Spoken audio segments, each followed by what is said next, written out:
So, in case you weren't aware, this is actually a follow-up to an absolute monster of a video I put out last year detailing the history of the Terrifier franchise and analyzing the first two movies along with the shorts and the original Art the Clown movie All Hallows Eve. Some of you probably can't watch it because of the stupid copyright problems that I never got fully resolved. So, sorry about that. Let's all say a prayer that that's not gonna happen again because I cannot handle that kind of stress in my life. Terrifier 3 premiered at Fantastic Fest the day before my video became public and was released into theaters just a few weeks after that. At the time my last video went live, I wasn't 100% sure if I was gonna make a video about Terrifier 3. I mean, for all I knew, I wouldn't have anything to say about it.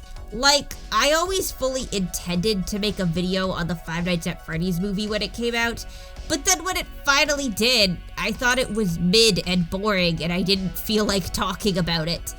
Not the case here though. Terrifier 3 is a fascinating movie, and judging by the extreme runtime of this video, I have a lot of opinions. My goal is to have this done for Christmas, but that's easier said than done. If this turns out to be a 2026 video, then it's a 2026 video.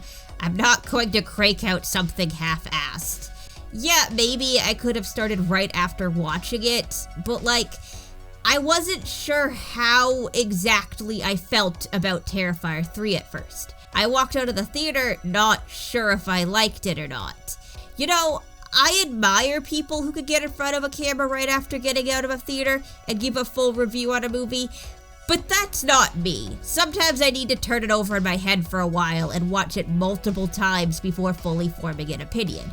And so I went to go see it a second time, and then a third time when it got re-released for Christmas. And now I think I got a handle on it, and I feel comfortable saying that, yes, I actually like Terrifier 3.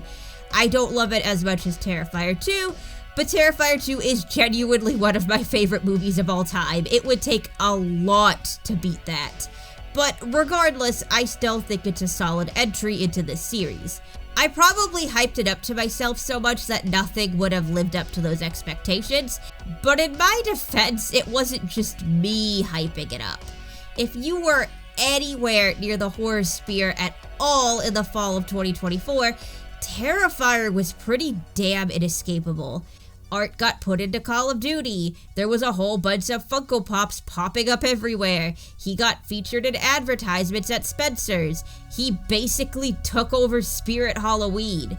Every time I go to the mall, I find Terrifier stuff in the wild. I'm not even looking for it. It's just kind of there. And my friends who don't like horror movies keep finding him too. Art got put into Fortnite for Halloween this year. There was a Jeopardy question about him, for God's sake. Terrifier even got a maze at Universal's Halloween Horror Nights. A maze that is apparently very wet and smelly. And I was like, that's so cool. I've worked as a scare actor for multiple years now. What combinations of smells do you use to try to make it smell nasty? And they're like, oh no, it just straight up smells like feces smell. Let me tell you guys, it smells. Honestly, I was mad about not being able to go, but I think maybe it was for the best. Would have loved going to the Clown Cafe though. Ice Nine Kills made a song called Work of Art, inspired by the Terrifier movies, with Art, along with a couple of other actors from the Terrifier movies, being featured. If I had a nickel for every time Catherine Corcoran filmed a horrific birth scene, I would have 2 nickels. This has also led to Art being kind of a major part of the Ice Nine Kills brand. He's at the concerts. Terrifier is a major part of Ice Nine Kills horror convention Silver Scream. So if you are an Ice Nine Kills fan, or you just want to go to the biggest horror convention in Massachusetts, and you don't like Terrifier, sorry, you're gonna get Terrifier. This all happening seemingly out of nowhere has led people to accusing Terrifier of being an industry plant. But as we went over in the last video, Leone's been making films with his weird clown character for about 2 decades now. My God, I created this character a long time ago, back in 2005, I think. And only just started seeing success within the past 3 or so years. You can still find his original failed Indiegogo online. industry plants usually don't take over a decade to become popular. And to be completely fair, yes, Bloody Disgusting, which is a major source of horror news, has been involved with the Terrifier series since the second movie, and of course they're going to be promoting the hell out of their film. So in that way, I guess the attention is kind of artificial. But I think a lot of the merchandising is mostly due to the fact that Art is just an extremely marketable character. He's funny. He has both an extremely simple and extremely memorable design. And once companies started taking note of Terrifier's sudden success, they just started slapping Art on everything to make a quick buck. And also, people do like Terrifier. I asked a friend who I know is really into horror. I was like, you ever heard of, like, the Terrifier? You would have thought, I don't know, you would have thought I, like, bought him a puppy. He freaked out, like, actually freaked the fuck out. And he was like, you've gotta get it! I love Damien's my idol! I bought my tickets for Terrifier 3 months in advance, and when I finally went to it, it was completely packed. Like, I don't think there was a single empty seat. Everyone was either wearing merch or was in costume, including me. And as someone who now attends the Silver Scream conventions and has gone twice since I made the last video, I can personally attest, there are Art cosplayers everywhere. I attended a Terrifier panel, literally the one I'm showing on screen right now. I went to this last year, and there were so many people crammed into that room that they ran out of chairs and people were standing against the wall and spilling out into the hallway, which I imagine is the reason that they moved the panels to the bigger ballrooms upstairs for this year. And this year, the lines to meet David Howard Thornton, the actor who plays Art, were fucking intense. Granted, a lot of that was due to the scheduling, because Thornton was pulled away from autographs for full makeup photo ops, and he was gone for about 5 to 6 hours. On a Saturday, when everyone was there, I personally witnessed dozens, if not hundreds of people try to get in his line hours before he even came back. I was one of those people. Some people started lining up at 2, and he wasn't due back till 4, and he didn't come back till 5. There were so many people in line that they gave me and a lot of other people special tickets allowing us to come back and meet him after the con was over. And it still took me almost an hour to get to meet him. So I'm comfortable saying that Terrifier has resonated with people, and it didn't have any kind of a marketing budget. Its popularity came entirely through word of mouth. If Terrifier is a monster, it's a monster created by the horror community.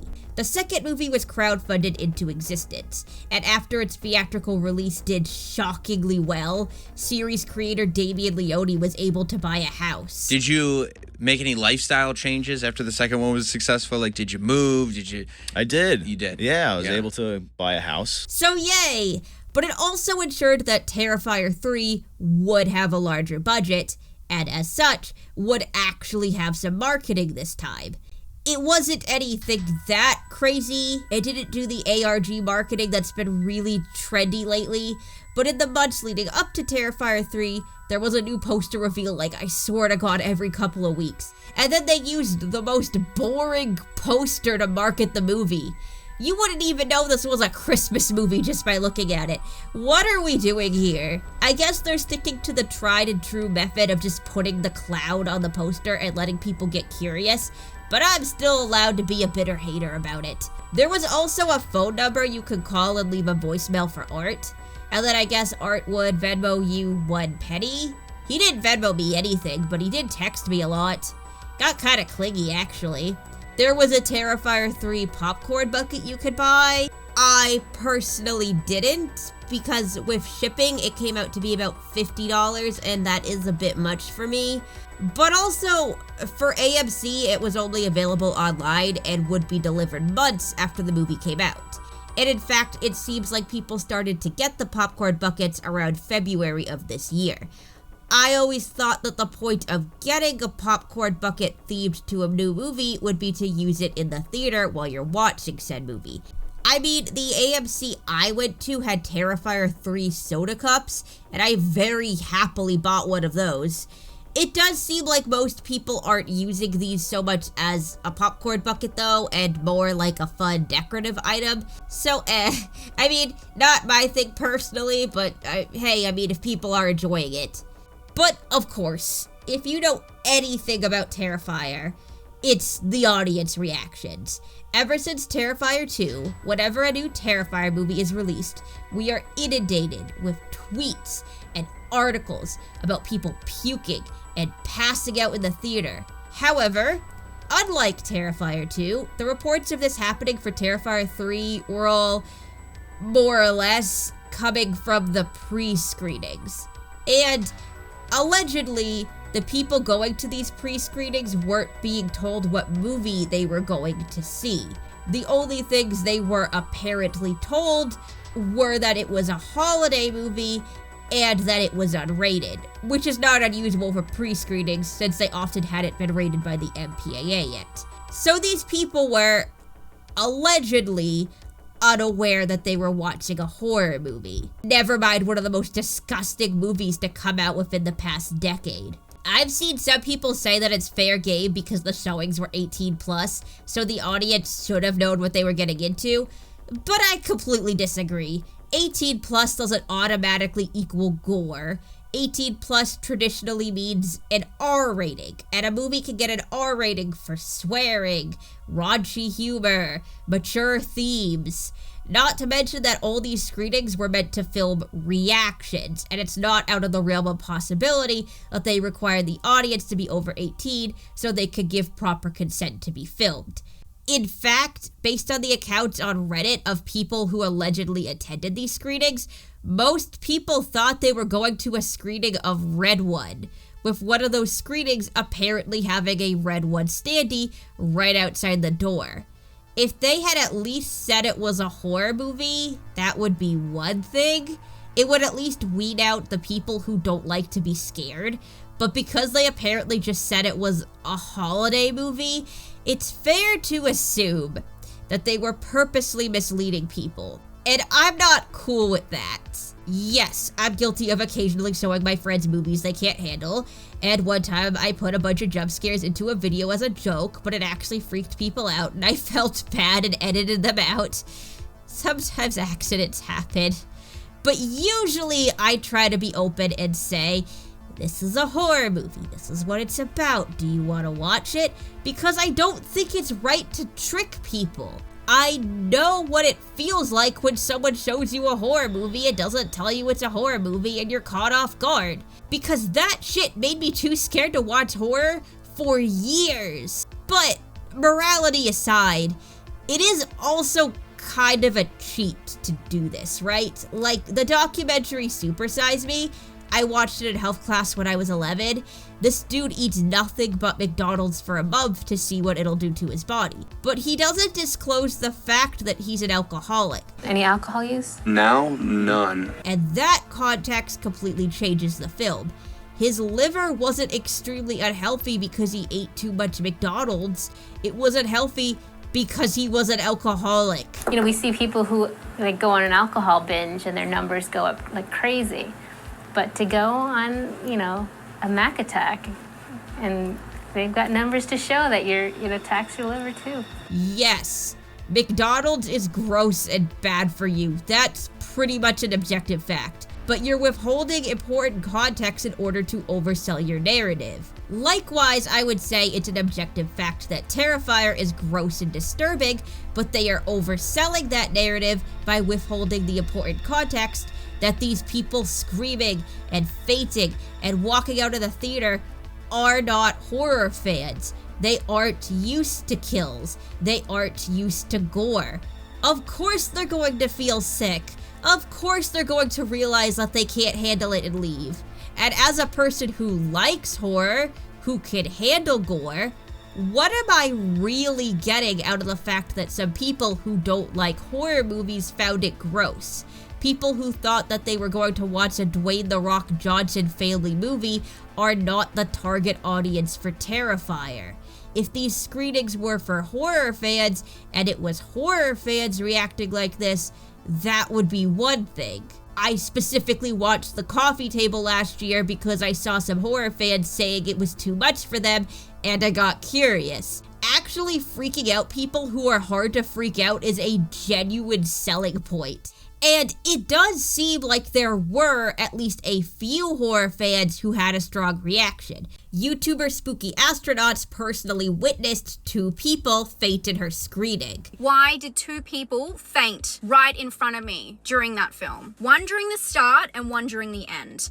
Both trying to run down the stairs to get out of the cinema because they felt queasy. Her video came out before Terrifier 3's wide release, but she knew what movie she was going into. Her ticket says Terrifier on it, so there's no reason to think that the people who fainted in her screening didn't know what movie they were going to watch. And I remember people were using this video as proof that the faintings were real and using it to create hype for the movie, including Damien Leone himself. It just happened. Like, this critic from Australia emailed me and my producer, and she said I was just in a screening in Australia, and I witnessed 2 people faint during this movie, and one woman split her head open. And that's all well and good, but there aren't really a lot of stories where the people who knew what they were going into were reacting like that. I didn't hear shit about people fainting and puking once the movie was actually out. And the thing is, I still believe that the reaction to Terrifier 2 was genuine. There was this one really famous tweet making the rounds where this person's friend apparently passed out while watching Terrifier 2 in the theaters. The tweet was made on October 9th, 2022, which was 3 days after Terrifier 2 started its theatrical run. You could see a Terrifier 2 poster in the photo, meaning they most likely knew what movie they were going to watch. The original poster said afterwards that their friend had seen gory movies before, but was just caught off guard by the amount of gore in Terrifier 2. And if you scroll down and look at the replies, the streaming service Peacock is asking for permission to use the tweet in marketing material. This looks completely legit to me, and all the articles I found about the reactions to Terrifier 2 are dated weeks after it came out, not before like the ones for Terrifier 3. I think what probably happened here is that the real genuine reactions to Terrifier 2 did so much legwork in getting the word out about this movie, it was basically free marketing and led to a lot of people watching the movie who otherwise wouldn't. So when it came to Terrifier 3, the question came up, well, is that going to happen again? There's no guarantee that it will. So can we make it happen again? And so they showed the movie to a bunch of non-horror fans to force it to happen. And this isn't the first time we see the third movie trying to recreate the accidental success of the second movie. So in Terrifier 2, there's a scene where Art is trying on glasses in the Halloween store. This was meant to be a nod to Pee-wee's Big Adventure. This scene was so fun. This is also my homage right here to Pee-wee's Big Adventure, which is one of my favorite movies, and him just messing around in the magic shop. And Leone just kind of let Thornton play around and improvise while trying on the glasses. But I didn't know what the wacky glasses were, and I knew I would just bring a box of glasses and props and put them all over the place and just have Dave go to town. Thornton put on these sunflower glasses, Leone chose to use the shot in the final edit, and this 2-second shot became one of the most well-known images in the entire franchise. Fans went out and bought these glasses en masse, and Art the Clown is now associated with these glasses despite only wearing them for like 2 seconds. So when the full trailer for Terrifier 3 came out, and they showed Art wearing a new set of novelty glasses, and then those glasses were available to buy at the Terrifier store before Terrifier 3 came out, I just kind of laughed and said, like, oh my god, they're trying to make the flower glasses thing happen again. And I'm not mad at this, especially since the movie uses these glasses perfectly. Like, I kind of love them now that I know how they work in the scene. There isn't anything inherently wrong with trying to replicate the accidental success of something, but the way the puking and fainting narrative went down feels dishonest to me, and I don't like that. Regardless of my feelings on the subject though, it worked. Terrifier 3 was a massive success. Like, holy shit, it made a lot of money. It became the highest grossing unrated movie of all time. The previous record holder, Renaissance, a film by Beyonce, had earned $45 million, and Terrifier 3 got almost double that amount, earning nearly $90 million on a budget of about $2 million. It beat Joker 2. Joker 2 had such an awful second weekend that it plummeted down to number 3, and Terrifier 3 took the number 1 spot. A Terrifier movie was the number 1 movie in America. A Terrifier movie, a lower budget indie horror movie, beat out a comic book movie and took the number 1 spot. That's insane. Literal clown on clown violence. A funny bit of this story too is that the Wild Robot suddenly got a noticeable bump in ticket sales once Terrifier 3 got released. It's believed that kids might have been buying tickets to see the Wild Robot and then sneaking into Terrifier 3. Not surprising at all, kids fucking love Terrifier. And I see kids all the time come up to me and they just love it. Kids. Young kids sneaking into the movie. Well, it's very apparent that they're doing it based off of my DMs. I can assure you, don't worry, that under 18 audience is seeing Terrifier. My cousin teaches middle school, and her students were trying to trick her into putting Terrifier 3 on. Fortunately, she's related to me, so she knew what Terrifier is, and she didn't lose her job that day. And when I went to see Terrifier 3 opening night, there was a little boy sitting next to me. Couldn't have been more than like 12. And he handled it like a champ too. He wouldn't have been able to watch this movie in France though, because France literally banned all minors from watching Terrifier 3 in theaters. They gave Terrifier 3 their most extreme rating, which they haven't done to a movie since Saw 3 in 2006. Anyone under the age of 18 is banned from seeing the film in theaters. Not like rated R without a parent. Right. It's like exactly. if your parents aren't allowed to bring you to watch this movie. Exactly. So I take that as a badge of honor. I know people have expressed concern about such a depraved movie like Terrifier 3 doing so well in the box office. And yeah, obviously I have issues with some of the ways it managed to achieve that. But I still do truly believe that the success of the Terrifier movies will prove to be a good thing for the media landscape in the long run. I mean, first of all, Terrifier 3 is an indie movie. Last year, there were a bunch of articles saying that no studios wanted to work with Leone, but in reality, they did very much want to work with him. They just wanted to make a lot of changes to the property. And Leone didn't want that, so he refused all their offers. They were really interested in what I did. Like, what is the formula? How'd you do this with so little money? And like, they were all really cool, and they were interested in part 3. But I could just tell by the conversations that they were really gonna force me to do things with it that I did not want to do. It would have to be rated R. Would have to pull back on the gore a little bit.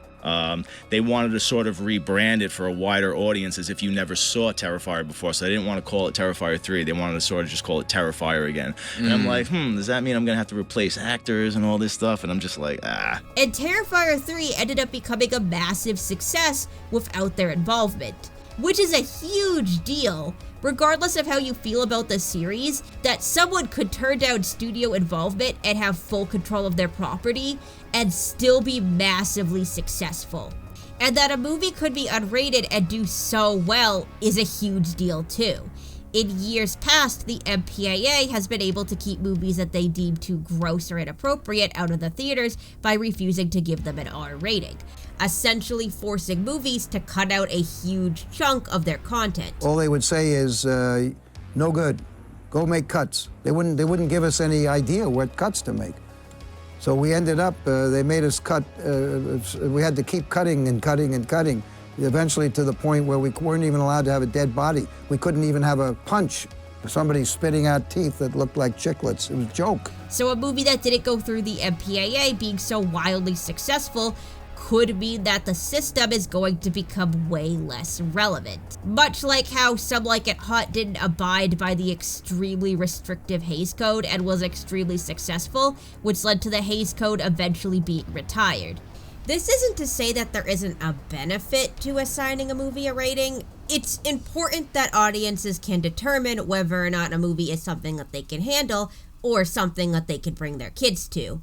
And it does seem pretty clear that the reason theaters even started showing unrated movies wasn't due to any kind of goodness in their hearts wanting to give all art a chance or anything like that, but because of COVID and no one wanting to go to the movies anymore. So that's when theaters were dying. They thought, no movies were being made, no movies were going into the theaters. So they were getting desperate to actually have content. And I think that's one of the main reasons they took it where they typically wouldn't. It was a move of desperation, but it's one that helped to ensure that movies that the MPAA doesn't like won't necessarily be denied a theatrical release. For example, the remake of The Toxic Avenger, which was previously deemed unreleasable, was bought up by Cineverse, the distributor of Terrifiers 2 and 3, and was finally given a theatrical release earlier this year.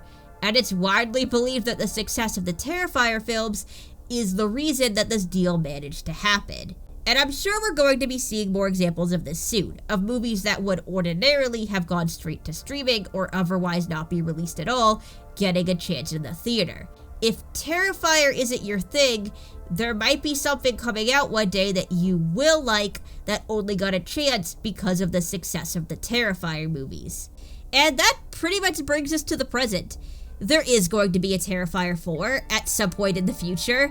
Someone asked Leone at the Q&A after the premiere at Fantastic Fest if there was going to be a fourth movie. Leone said yes, and then everyone freaked out writing articles about how Terrifier 4 was in development before Terrifier 3 even got a wide release. When that was announced, it was at Fantastic Fest. Someone just asked, so there's going to be a Terrifier 4? And Damien thought it was a very intimate thing. He was like, we'll do a 4, but let's focus on 3 right now. And then that same night, all over Twitter was Terrifier 4 is it's in the works. And Damien's like, the works? What the fuck? It wasn't actually in development at that time, but it is now. So, much like the last video, this is going to be an analysis of the story so far, and I'm going to take some guesses on where this thing is going. I didn't do so bad the last time. I filled out a good chunk of my bingo card, so, maybe I will guess some stuff correctly. That would be nice. So yeah, with all that being said, I think it's finally time to get into Terrifier 3 itself. You know the drill by now. Spoilers, warnings. Okay, let's go. Terrifier 3 opens with Art the Clown, dressed like Santa Claus, murdering a random family a few nights before Christmas. The movie then jumps back 5 years to just after the events of the second movie. A police officer finds Art's headless corpse before the corpse suddenly gets up and murders him. The corpse shambles its way over to the mental health institute where Victoria is being held. She has just given birth to Art's head and murdered the nurse who walked in at them at the end of the last movie. It's made very clear at this point that Victoria is possessed by an evil entity. Help me, fucker! The entity murders the male nurse and Art's head is reunited with his body. After coming across a random dude on the subway and stealing his outfit, Art and the entity go to an abandoned house and go into stasis for 5 years, where we see Sienna being checked out of a mental health facility. She has been in and out of the facility since the events of the last movie and is now going to live with her Aunt Jess, her Uncle Greg, and cousin Gabby. Sienna is still having problems with her mental health. She's seeing visits of her dead friends and is having a hard time dealing with the loss of her parents. Her brother Jonathan is attending college nearby, and their relationship is unfortunately very strained. Jonathan's roommate is this dude named Cole, who is dating a girl named Mia, and she is trying desperately to get Jonathan to be a guest on her true crime podcast. So I was wondering if maybe you'd be willing to come on as a guest sometime? I seriously would be so honored. Meanwhile, 2 demolition workers accidentally awaken Art and the entity. After murdering them, Art goes out to the town and finds a guy dressed like Santa Claus. After annoying him for a little while, Art shoots his 2 friends and then tortures him to death with liquid nitrogen before stealing his suit and his beard. The next day, Sienna and Gabby go to the mall, and Sienna starts having visions again. She hears the Cloud Cafe song from the last movie playing through the speaker, and sees Art dressed as Santa walking through the mall. Sienna goes to visit Jonathan. After an altercation with Cole and Mia, she fights with Jonathan about why he's been so cold to her, and that he doesn't believe that Art can come back. We both know this isn't over. You don't know that. I mean, Jesus Christ, you cut his fucking head off! Sienna goes back to the old amusement park, where she apparently buried her father's sword and hides it in a present under the tree. Meanwhile, Art blows up a bunch of children. The explosion makes it to the news, and Sienna starts freaking the fuck out, scaring her aunt and uncle, who decide that she should go back to the mental health facility. Sienna makes her uncle go to the college to get Jonathan, unaware that Art is already there and in the process of murdering Cole and Mia. Art and the entity break into the house, nail Greg's dead body to the wall, and tie up Sienna and Jess. They show them a skull and tells them that it belongs to Gabby, before forcing Sienna to watch as they torture Jess to death. They then reveal to Sienna that they lied. Gabby is fine. The skull belongs to Jonathan. He's dead. The entity attempts to possess Sienna's body. Sienna is still too strong to take over, so they try to kill Gabby to weaken her. But Gabby manages to trick them into giving Sienna the sword. Best gift ever. Sienna kills the entity and fights Art. She manages to overpower him, pinning him to the wall with her sword. It looks like she's about to finish him off. Now, I bet at this point you're wondering, is it at least a kind of happy ending? What a stupid fucking question. No, it's not a happy ending. But Victoria's body melts and turns into a hell portal, and Gabby falls in.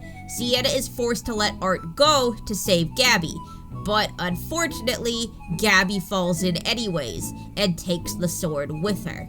Art escapes, and Sienna, having now lost everything, vows to find Gabby. I'll find you. Art gets onto a public bus and terrifies a woman. The end. It's a Terrifier Christmas. Let horror fill your heart. So probably the best thing about this movie, at least to me, is the way it manages to flawlessly bring together the first and second movies. Despite being from the same series, the first 2 movies have extremely different identities from each other. The first is an ugly, grimy, groundhouse slasher that, aside from Art coming back to life at the end, is somewhat grounded in reality. The second is more of a family drama mixed with a fantasy slasher, with supernatural elements and strange, surreal sequences that involve magical swords and musical numbers. The second one still very much takes place in the universe of the first movie. It starts exactly where the first one ended. The events of the first movie are discussed. Final girl Victoria comes back for the mid-credit scene. But still, despite the clear connection, these movies feel very separate. So the third one, bringing Victoria back as a villain, working alongside Art, literally passing the torturous crowd of Final Girl onto Sienna, is an excellent way to bring these 2 movies together.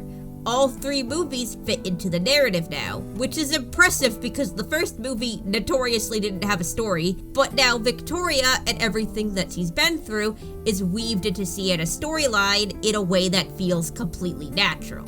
Terrifier 3 is also full of a lot of Easter eggs. That's pretty standard at this point. Marie Mazur, who played the costume designer in the original Terrifier short, is the receptionist at the mental hospital. Good morning. Morning, I'm here to pick up my niece. Tom Savini, who is the special effects artist who inspired Leone to get into effects, makes a cameo as a traumatized citizen at the mall. He was dressed as Santa Claus and he was handing out presents to kids. And Jason Patric, who is in The Lost Boys, which was one of the first horror movies Leone saw as a kid, plays Sienna's dad in the flashbacks. There's also the final scene on the bus, which is crawling with Easter eggs. The bus driver is played by executive producer Phil Falcone, who gave Leone the money to make the first Terrifier movie and has been extremely instrumental in getting the series made. The bus driver mentions liking the movie Frankenstein. Frankenstein, that's a good movie, a classic. Which could be a reference to Leone's previous film, Frankenstein vs. the Mummy. But the more clear reference is that the woman is reading a book called The Knives Circle, which is the name of Leone's first short where art first appeared. And it's written by a woman named Rosemary Castevet. This is an obvious reference to the movie Rosemary's Baby, which is about a woman who is forcibly impregnated by the devil and forced to give birth to the Antichrist. And in The Knives Circle, these freaky demon witches were kidnapping women to be impregnated by the devil and then cutting their babies out. So yeah, clear connection there. But what got me the most excited is that this scene takes place on a bus. The original idea for the Knives Circle short was meant to be that a woman would be on a bus alone, and then a clown gets on at the second to last stop and harasses her. Leone, at the time, couldn't get a bus, so he filmed at a train station instead. But now he's got like several $1 million to work with, and he can finally afford the bus. Yay! $2 million is a huge fucking budget for a Terrifier movie. The first movie was only made for about 50 grand and the second only $250,000. So obviously $2 million is a lot for this team. But overall, in the world of cinema, that's still a very small budget. Like, Blumhouse's whole business model is cranking out horror movies for the lowest budgets possible to get the highest returns possible, and a lot of their movies are made for about $3 or $4 million. Twice as much as Terrifier 3 had to work with. If there's one thing the Terrifier team can do, it's stretch a dollar. This is the best looking Terrifier film by far, and it really has a unique identity among the rest of the series. I mean, it being a Christmas movie is enough to make it stand out on its own. All the previous Art the Clown properties, The Knives Circle, the original Terrifier short, All Hallows Eve, and the first 2 Terrifier movies all take place on Halloween. The Alien short is the exception, but I don't really count that. The idea for the movie taking place on Christmas actually came from Phil Falcone. It was just an offhanded comment of, oh, wouldn't it be fun if art was killing people on Christmas? And it apparently just clicked with Leone so much that he took that direction with Terrifier 3. And he just said, you know, you should think about putting Art the Clown in Christmas. That would be awesome. It was like something that simple. And as soon as he said it, it just clicked. It felt natural. Leone was mostly inspired by the Tales from the Crypt episode and All Through the House, which features a guy dressed as Santa Claus breaking into a woman's house and trying to kill her with an axe, as well as the classic slasher Black Christmas. There's a very clear reference to Black Christmas in the attic scene, with the way Art is sitting in the rocking chair resembling Claire's corpse. But even more than just the holiday set dressing is a wholesome, warm feeling, which is definitely not present in any of the prior Terrifier properties. Even Terrifier 2, which is about a family and does have a handful of nice moments, takes place right after the Shaw family suffered a great loss, so they're all completely miserable, they're snapping at each other and stressing each other out. But Terrifier 3 takes place 5 years after the events of the second movie, so there is a degree of separation from the losses. The characters are still grieving, they're still going through stuff, but it's not fresh. So there are a bunch of scenes where the characters are able to just enjoy each other's company without a dark cloud of despair hanging over them. Sienna's little cousin Gabby absolutely adores her and is following her around the entire movie. I've seen some people complain that it's weird and annoying that Gabby is written like this, but I don't know, that's just how little girls are sometimes. I definitely idolized older girls I thought were cool when I was a kid, and as an adult I've seen it happen with my nieces and other kids in the family. I'm sure it's like that with other genders too. It's just like my family is mostly women, so that's what I have to go off of. Gabby is objectively written to be a horrible child though. Like, it's relevant to the plot that she's annoying.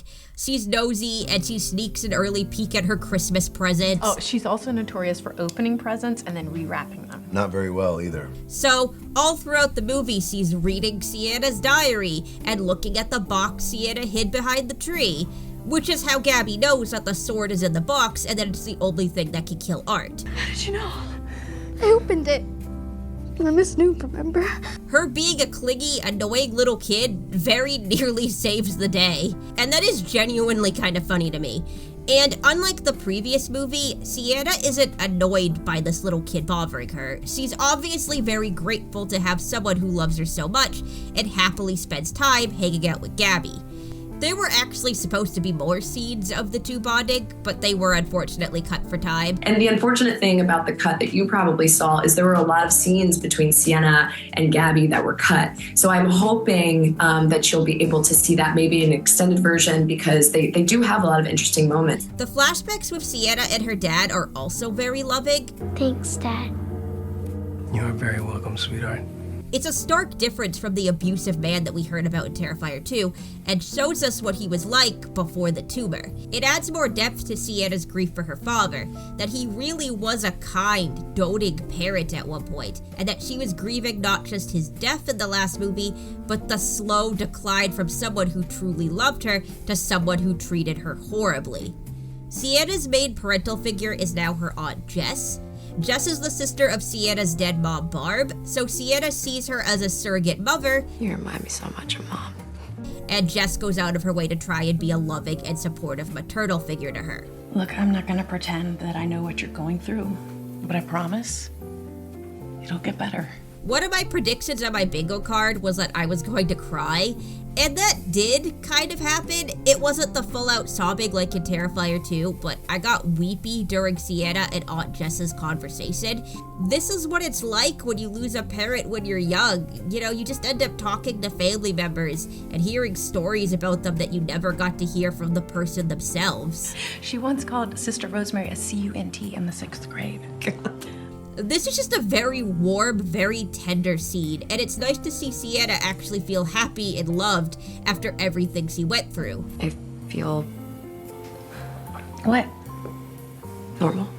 The way the family's house is filmed and colored gives it a very cozy feeling too. Lots of golds and warm tones. It's just a very comforting place to be. It's a place that feels safe, a place that feels like home. And that makes it all the more devastating when Art and the entity show up at the house and turn it all into a complete blood-soaked nightmare. This isn't to say that I only have praise for this movie though, because man, there are some weird choices made here.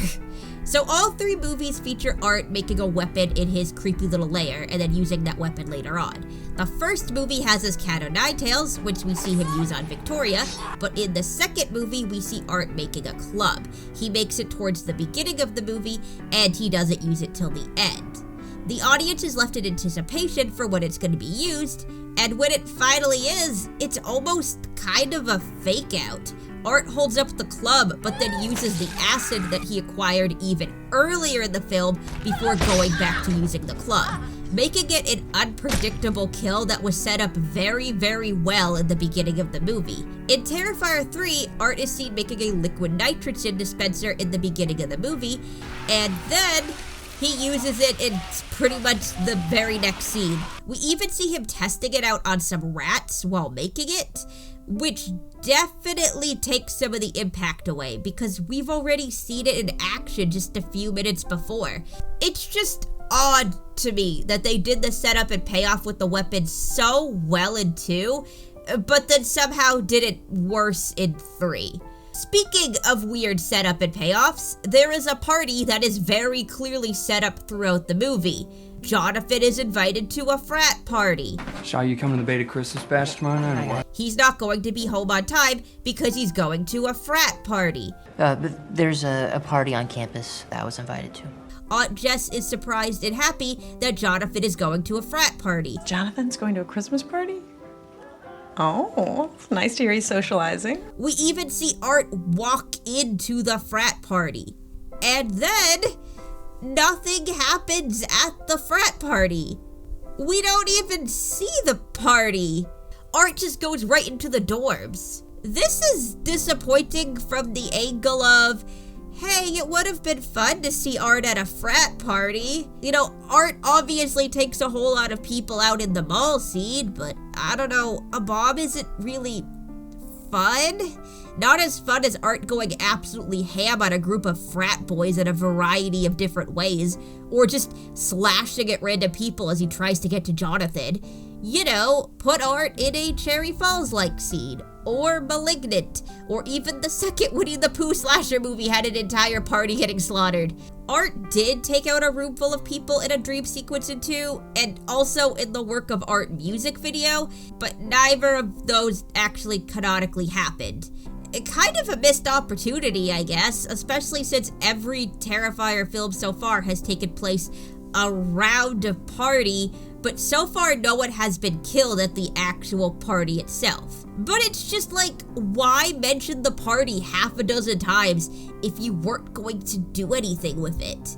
Could have just had Jonathan stay at the school for midterms or to make up an assignment. I also find the whole setup of this really confusing because, okay, so Art goes into the frat house to look for Jonathan. He randomly comes across Jonathan's roommate, Cole, and Cole's girlfriend, Mia, and kills them first. This is not Jonathan and Cole's dorm room. We saw their room earlier, and Jonathan is actually in that room right now while this scene is happening, meaning that this would have to be Mia's room. Supporting this is the fact that the decor is pretty girly, and also there's a sign on the door with Mia's name on it. So, is Mia living in the frat house then? No, actually, because the establishing shot we get before seeing Cole and Mia talking is of a completely different building. So is Art just going from house to house looking for Jonathan? Why is he doing that? He has a demon guiding him. He found Allie's house without any issue in the last movie, and we know he didn't follow her there because he was too busy killing the Halloween store employee while he moved to another location. Why wouldn't he just know what building Jonathan was in? And, okay, I know that part of it is nitpicky, but it is confusing that we're given a scene where it's just Art walking into a house, and then the next time we see him, he's in a completely different house. It's messy editing, I guess, and now that I've noticed it, it bothers me. Another thing that bothers me is the fact that Art is wandering around the town where just a few years ago he brutally slaughtered a whole bunch of people, and no one seems to notice that it's him. Who's this Santa? He's scaring my kid. Even with the Santa costume, his clown makeup is totally visible. But no one at the mall even seems to notice the fact that he's a clown. That's not Bill. What? That's not our Santa Claus. He was dressed as Santa Claus and he was handing out presents to kids, every little kid that was there. The bartender clocks aren't as weird, at least, but it seems to be the fact that he's dressed like a clown that he finds unusual. What's with the outfit, pal? Yeah, did the circus come to town? You know, even if he thought Art was dead and there was no way that this was the real Miles County clown, you'd still think that he'd say something like, "Hey buddy, why are you dressed like a serial killer? That's really fucking weird." But he doesn't. No one in this scene ever recognizes Art. Again, huge nitpick, I know. But the second movie thought to give an explanation as to why no one really blinks at Art walking around. They think it's just an insensitive Halloween costume. Sienna, you said it yourself. I mean, there are gonna be hundreds of douchebags dressed up as that psycho tonight. Even your brother was talking about going as him. People are offended by it and find it tasteless, but it's not weird enough to immediately cause concern. We even see a guy dressed like Art the Clown on Halloween night at the beginning of 3 who thinks that Art and the entity are just fellow assholes in costume. You look so good. I was gonna do the blood thing too, but I was just worried about the cleanup. But everything in Terrifier 3 after this point takes place at Christmas. And people dressing like serial killers is not a thing that happens at Christmas. He's covered in blood too, like you'd think someone would point that out, but no one ever does. I just think it's weird that the second movie thought to write an explanation as to why no one recognizes Art, but the third movie just completely ignores it. One thing that really works in this movie, though, is the performances, especially from the returning actors. Thornton has been playing Art the Clown for about a decade now, since the first movie was shot in 2015, and you can tell just how much he's enveloped the character. There's a bit more emotional depth to Art in this movie. We're gonna be getting more into that later, but there's a newer level to the way Thornton is portraying Art here. Typically, Art is seen as just a grinning murder clown, but here we see him as annoyed and disgusted, and even really down and upset. Despite him never saying a single word, you can really see what's going on in his head, and I'd even go as far as to say that there's some real subtleties in the facial performance that Thornton is doing here. Samantha Scafidi also gives a deliciously nasty performance in this movie. I can't really say she stood out very much as Victoria in the first movie, but also Victoria wasn't really much of a character in the first movie, which is a big regret that the cast and crew have. I know like one thing that drove all of us kind of crazy is that we weren't able really to build up Victoria more in part one, because you know, so I think Samantha is, you know, such a fantastic actress, and you know, her character really didn't get the exposition we wanted to give to her, and that's why we were very happy that we could actually do more with her in part 3. As discussed in the last video, Victoria was actually meant to die either at the end of the second movie or the beginning of the third, since Art was supposed to grow out the back of her head. That was scrapped after the movie *Malignant* came out, and essentially did the exact same thing, and costume fabricator Olga Turka recommended that Victoria give birth to Art's head instead. And the rest is history. Not only is this a much more gnarly and unique visual, but it also allowed Victoria to survive, or at least her body to survive, and be an active player throughout most of Terrifier 3. Scafidi had to sit through about 6 to 8 hours of makeup every day, which seemed to be a pretty unpleasant experience for her. Full body one is 19 prosthetics plus blender pieces, everything in between. So it's 6 to 8 hours every day. So that was a 6 to 8 hour process. I liken it to like a flight from New York to London, and that flight is a lot more enjoyable. At the end of the shoot, she would just be so ready to go home that she was ripping the makeup off immediately, which caused her to get a skin condition. But at the end of the day, they would be like, okay, we're gonna take you out of makeup. And I'd be like, and I'd rip the mask off because I was so like tortured. And then I learned the hard way where you don't do that because you start to, your skin starts to get very sensitive if you do that too many days in a row. When I saw Terrifier 3 for the first time, and I saw possessed Victoria playing with the rats, I was so happy because I remembered from the director's commentary in the first movie that Scafidi loved the rats on set and was always playing with them. Sam loved the rats. We had a rat wrangler come in. So it's nice that she got to do that again, but also the rats were apparently constantly shitting on her. Then you have these rats, and they're adorable. They're really cute, but they're also, you know, shitting all over you. So yeah, it seems like Scafidi did suffer for the role quite a bit, but she's absolutely throwing herself into the character. Scafidi tried not to mimic any possession movies she'd seen before, instead basing her performance off of Helena Bonham Carter in the Harry Potter movies and Bette Davis in Whatever Happened to Baby Jane. And it's fucking crazy. I love it. I have some problems with the way this character is used in some parts of the movie, which we'll be getting into later, but the character itself is great. You rap this yourself. Shitty job.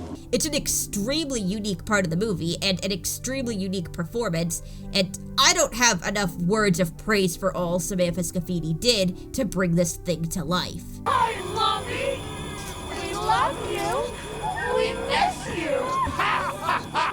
I didn't really talk about Elliot Fulham much in the last video, but I do want to give him his flowers. He's talented. He and Lauren Lavera have good chemistry, and he plays the brooding, traumatized teenager very, very well. And for that matter, he did a good job playing Sienna's weird kid brother in the last movie too.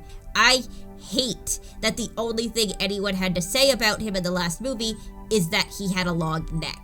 I get it, it's the internet, but it kind of broke my heart a little bit when I heard Fulham say this. The rat scene got me so bad, I got like a really long, weird neck. Like, he's a kid. I know he's 20 now, but he's still a kid. He shouldn't be saying shit like that about himself. Fulham's actually the reason for the 5-year gap between the second and third movie. Terrifier 2 took so long to film that he is visibly aging on screen, and at this point, it would be ridiculous if he was still supposed to be Sienna's 12-year-old brother. I would have loved to have this take place 1 year after. Well, not even. It would have been 2 months after the events of Terrifier 2. I would have went right into that following Christmas, but it wouldn't have made sense because Jonathan's just so obviously, he's so much older.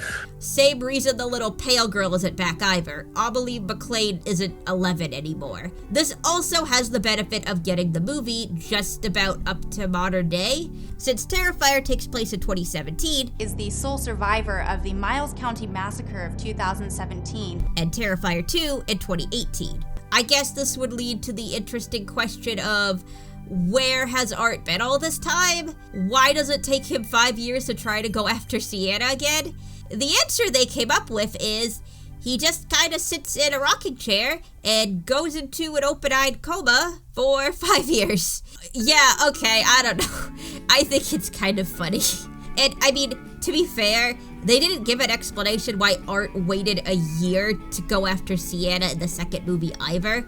And we know that he was killing people during that year because there's a severed head in the background when he's making his weapons. Which, yes, the scene is from the first movie, but it takes place during the second.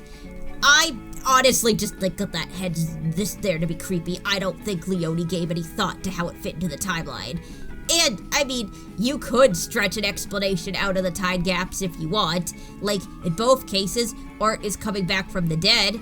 Maybe he needs some time to heal. Much like Sienna needs time to heal. See, it's thematic.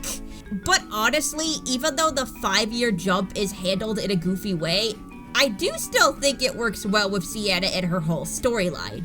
Jonathan being at school puts physical distance between them, and he's in the middle of a new beginning and doesn't want Sienna bringing his past back to him. What we need to do is move on.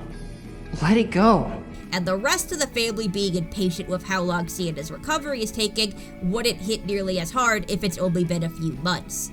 Much like the second movie, Lovera did a lot of preparation for the role of Sienna, though this time it was research and trauma into PTSD. Aside from reaching out to mental health facilities, watching YouTube videos on PTSD and survivor's guilt and all of that stuff, it was a lot of fun work. I really, really loved that part. And she really does give an amazing performance here, both in the softer, more emotional scenes, but especially when the intensity starts ramping up. Jonathan, no, Jonathan, we have to go, Jonathan, right now! In the last video, I incorrectly stated that Lovera did stunt work in the movie Split.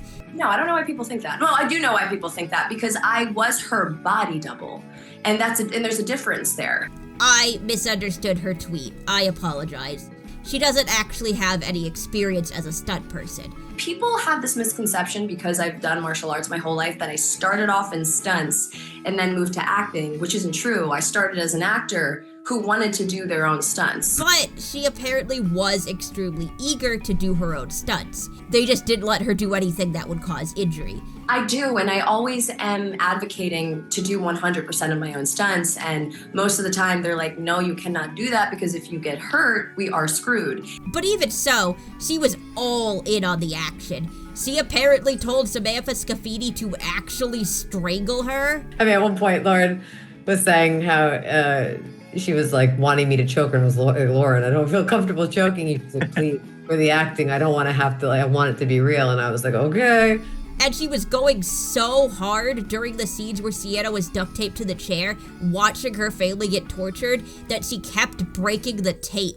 Every time I got out of the duct tape, every single time I thrashed, got out. Like, I was able to, I thrashed so hard. I broke the chair. Just in case you forgot, Lovera is a fucking beast and would murder Art with her bare hands in real life. She had suggested as an alternative that Sienna be nailed to the chair, and Leone absolutely loved the idea, but they just didn't have the time to set that up.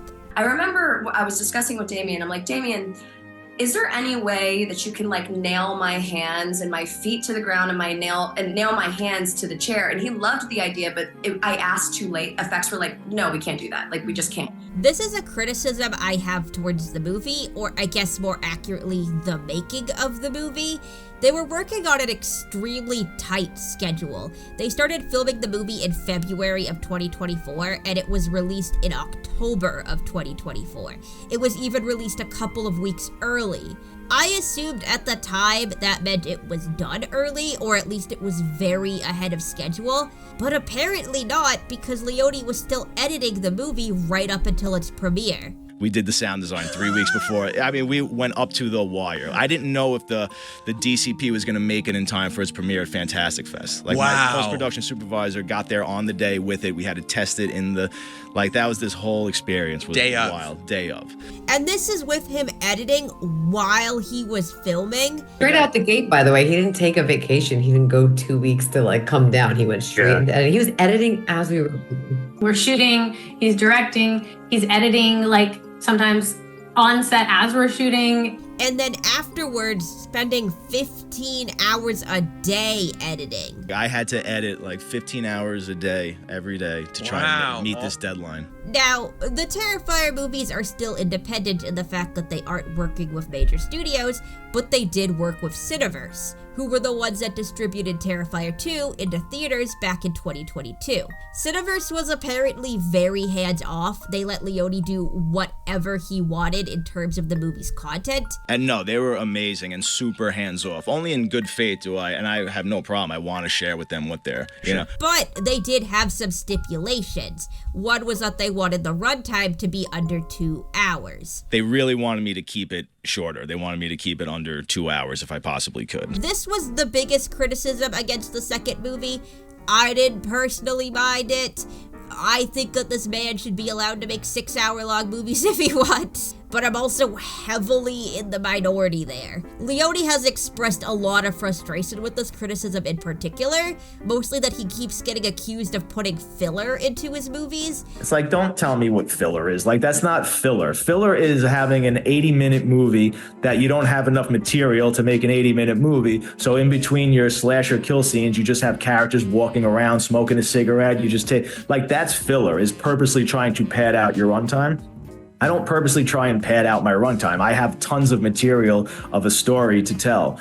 And argues that the reason his movies turn out so long is because of how long it takes Art the Clown to kill people. Here you have Art the Clown killing somebody for 5 minutes, and then you have a lead up like the scene in the bar or something with all this foreplay. That's another 5-minute scene. And the kill scenes are pretty much the main reason people come to see these movies, so he can't cut them out. So the stuff that did get cut out was the aforementioned scenes with Sienna and Gabby. Apparently there was a scene with Gabby and possessed Victoria that got removed.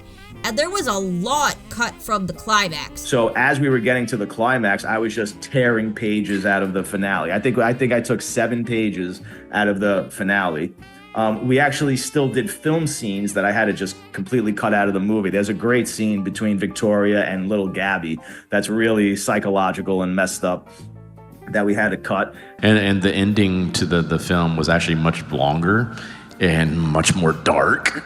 Much more dark. It's like, and we just didn't have time, so we had to, condense things to make sure we could fit everything in there. Which honestly, I was not surprised to hear. It really does feel like there's a scene or two missing leading into the climax. Like, as it is, Art and the entity just kind of pop up in the house. It doesn't feel like it was built up to. It feels extremely abrupt. In the end, Leone was unable to get Terrifier 3 under 2 hours, but it's at least shorter than Terrifier 2. And unfortunately, as far as I can find, there hasn't been any kind of extended cut released. So for right now, these parts of the movie are just gone. Cineverse also had a release date in mind. And also they were just breathing down my neck the entire time because we had a release date. So Terrifier 3 was essentially made in a crunch. with it being written, filmed, and edited in about a year. Because it's such a quick turnaround, especially this one was almost done sort of Roger Corman, old school style. It was like, here's the poster, here's the release date, now go make the movie. And it's like, I didn't even have the script, so I had to write the script, make the movie, everything within like a year. That was intense. Like, we shot this so quickly. The whole turnaround was so quick. I basically had a year to write the script, shoot the movie, edit the movie. Which is no way to make a movie. You should really just focus on writing the script, have it, be secure with it, and then go into production. So that was super intense. And while I know that's the reality of the industry, it is a little bit too bad because we got to see what it looked like when Leone and the crew had all the time in the world to make the movie that they wanted to make. Terrifier 2 took about 3 years to make. Leone had originally shot the bedroom scene, decided he didn't like it, spent the entirety of COVID lockdown retooling it and making new effects, and then shot it again. I remember being on set with the effects we had prepped, and I was like, this is going to be nowhere near the hacksaw scene. Like, no one's going to be happy with this. I said, we're going to have to go back and reshoot this eventually. And then we got hit with the pandemic and the lockdown. I said, this is a perfect opportunity to reconfigure this entire scene. I could start from scratch, go to the drawing board. I took all the time to build all those special effects now to, as best as we could. And then we took a whole week to shoot that one scene. And it really, that's the scene I'm gonna imagine is the one that had people like freaking out and puking in the theater and having panic attacks. The reason the bedroom scene turned out as fucked up as it did was because Leone had the time to fix it. And looking at another extremely fucked up slasher movie from last year, In a Violent Nature was almost done filming when writer-director Chris Nash realized that what they were doing wasn't working, so chose to scrap everything that they'd filmed so far and start over. During that block of shooting, we shot for 4 weeks, probably about 60-70% of the film. We just had a lot of, being a low-budget indie, you're gonna have problems. But this just seemed to be like an unprecedented amount of problems. So we made the decision to essentially reshoot the film using what remained of our budget after essentially shooting principal photography. They literally filmed that movie twice. And while I know that film is polarizing, I personally think it turned out really good. And that's entirely because Nash was allowed time to make the movie exactly how he wanted. So, the fact that Lavera and Leone thought of an idea to make the movie better, but it was shot down for lack of time, does kind of annoy me. I wonder what the movie would have looked like if they weren't on so much of a crunch. And yes, obviously, spending 3 years filming isn't a particularly good way to make a movie either. Leone was doing every job on the set. Writing, directing, editing. He and Phil Falcone were doing the makeup and special effects essentially by themselves. A huge reason that movie took as long as it did was because they had to keep stopping to make new effects. And that's one of the reasons why part 2 took years, because we would have to just stop production, go in his basement, build effects, go back, shoot them as long as we could until we didn't have any effects left, and we'd go back, and it was crazy. No way to make a movie. So the fact that this time around Leone had a bigger budget to work with allowed him to hire a makeup team to do a lot of that stuff for them. Leone was still involved somewhat. He would do touch-ups every now and then. I can't really keep my hands off it totally. I'm sure if you see some behind the scenes, I'm always in there with blood, with a cup of blood and the paintbrush. I have to meticulously put my blood on. But the bulk of the work was done by Tinsley Studio, headed by Christian Tinsley, who is probably best known for his work on The Passion of the Christ. The same guy who designed the crown of thorns in Passion of the Christ designed the crown of thorns that we use in Terrifier 3. So I thought that was the coolest thing. His team also worked on Renfield, which means that they worked with Jenna Cannell, who played Tara in the first Terrifier. Just kind of a cute coincidence. Tinsley Studios worked hard to keep consistent with Leone's previous work, even using the exact type of blood he liked to use, despite not really liking that type all that much. It seems like your blood is a very specific color that you use in your film. Damien was very specific about the kind of blood that he liked. He very much liked the K and B blood. Personally, it's not my favorite. It's very, very sticky, and I felt so bad every time he put it on him, but he liked that thickness and that color. So we were always trying to match that with and when Ryan Ward, who was my partner on this film, he was mixing the bloods and he was using a lot of things like any blood that we already had and trying to thicken it with corn syrup. But they did end up resculpting the facial prosthetics, particularly Art's, because apparently this entire time the Art makeup was actually molded to Mike Gianelli's face. Mike Gianelli being Leone's buddy who played Art in the original shorts at All Hallows Eve. For the first 2 Terrifier films that I did, we actually used Mike Gianelli's original mold. So that was actually Mike Gianelli's face on my face. So this entire time, the makeup didn't actually fit Thornton's face, and they were just kind of making it work. But now they have a brand new makeup molded to Thornton's face. And had a new mold done of me. And so we're actually using my real face. Which allows him to be a lot more expressive, and I'm sure helped him a lot in the aforementioned facial performance that he gives in this movie. They also gave him new teeth, because apparently he's been using the same pair of teeth since 2015. Art and Vicky's makeup was primarily taken care of by Heather Albert, an employee at Tinsley Studios who was tasked with creating the makeup pieces before shooting began, and then was asked if she'd like to work on set.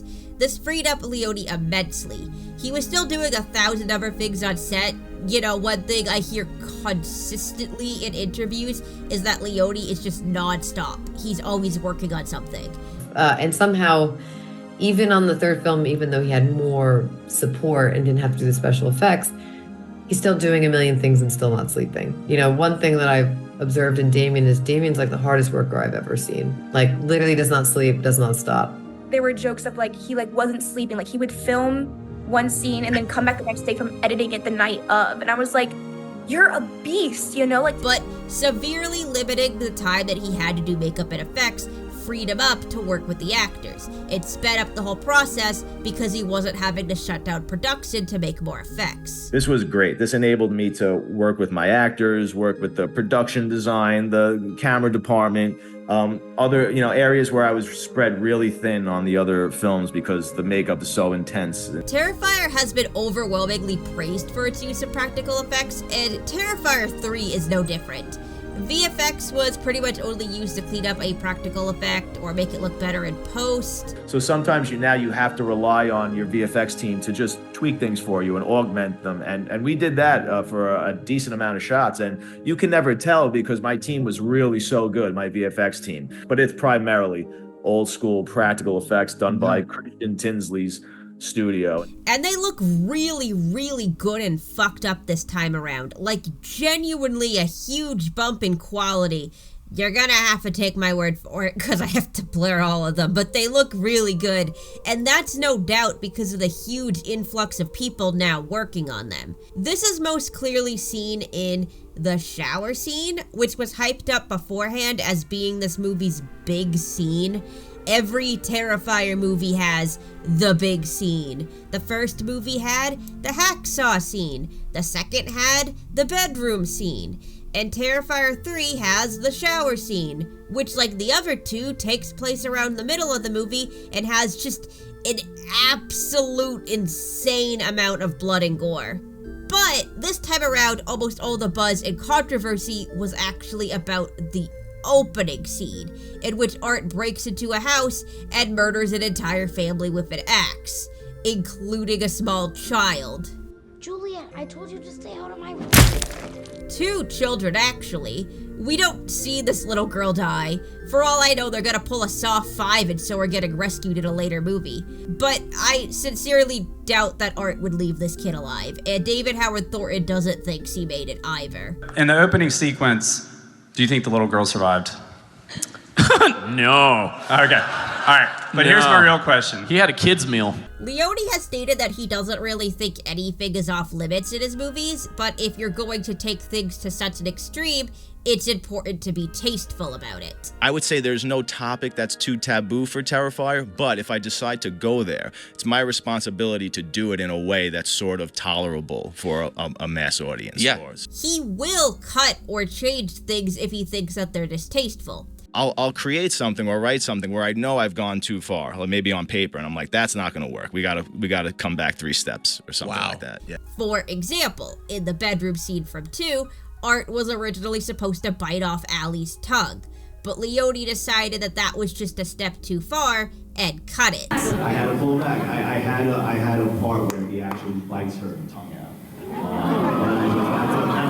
That was pushing it. That was put it in. And here, despite the fact that numerous children die in this movie, it's all off screen. You don't actually see Art kill either of the kids in the house.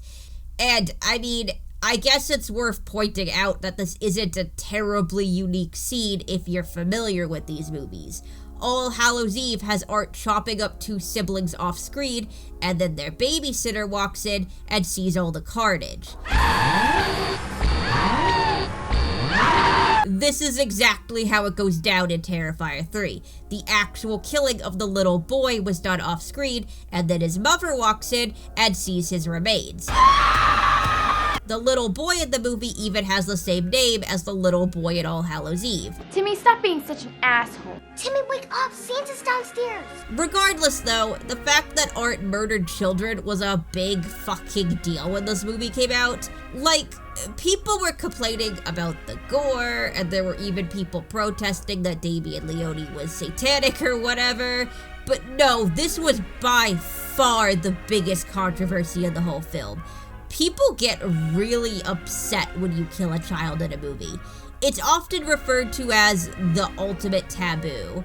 But earlier this year we got Final Destination Bloodlines, and that movie straight up drops a piano on a child.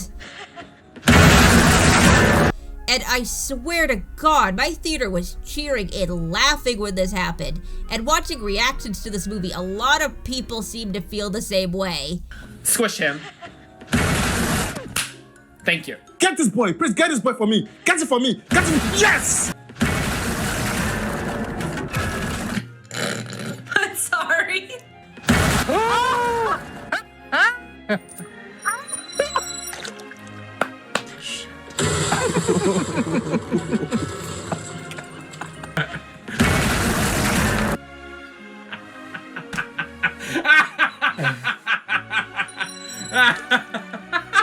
The kid in this movie is an extremely unlikable character. Not only is he a fucking asshole.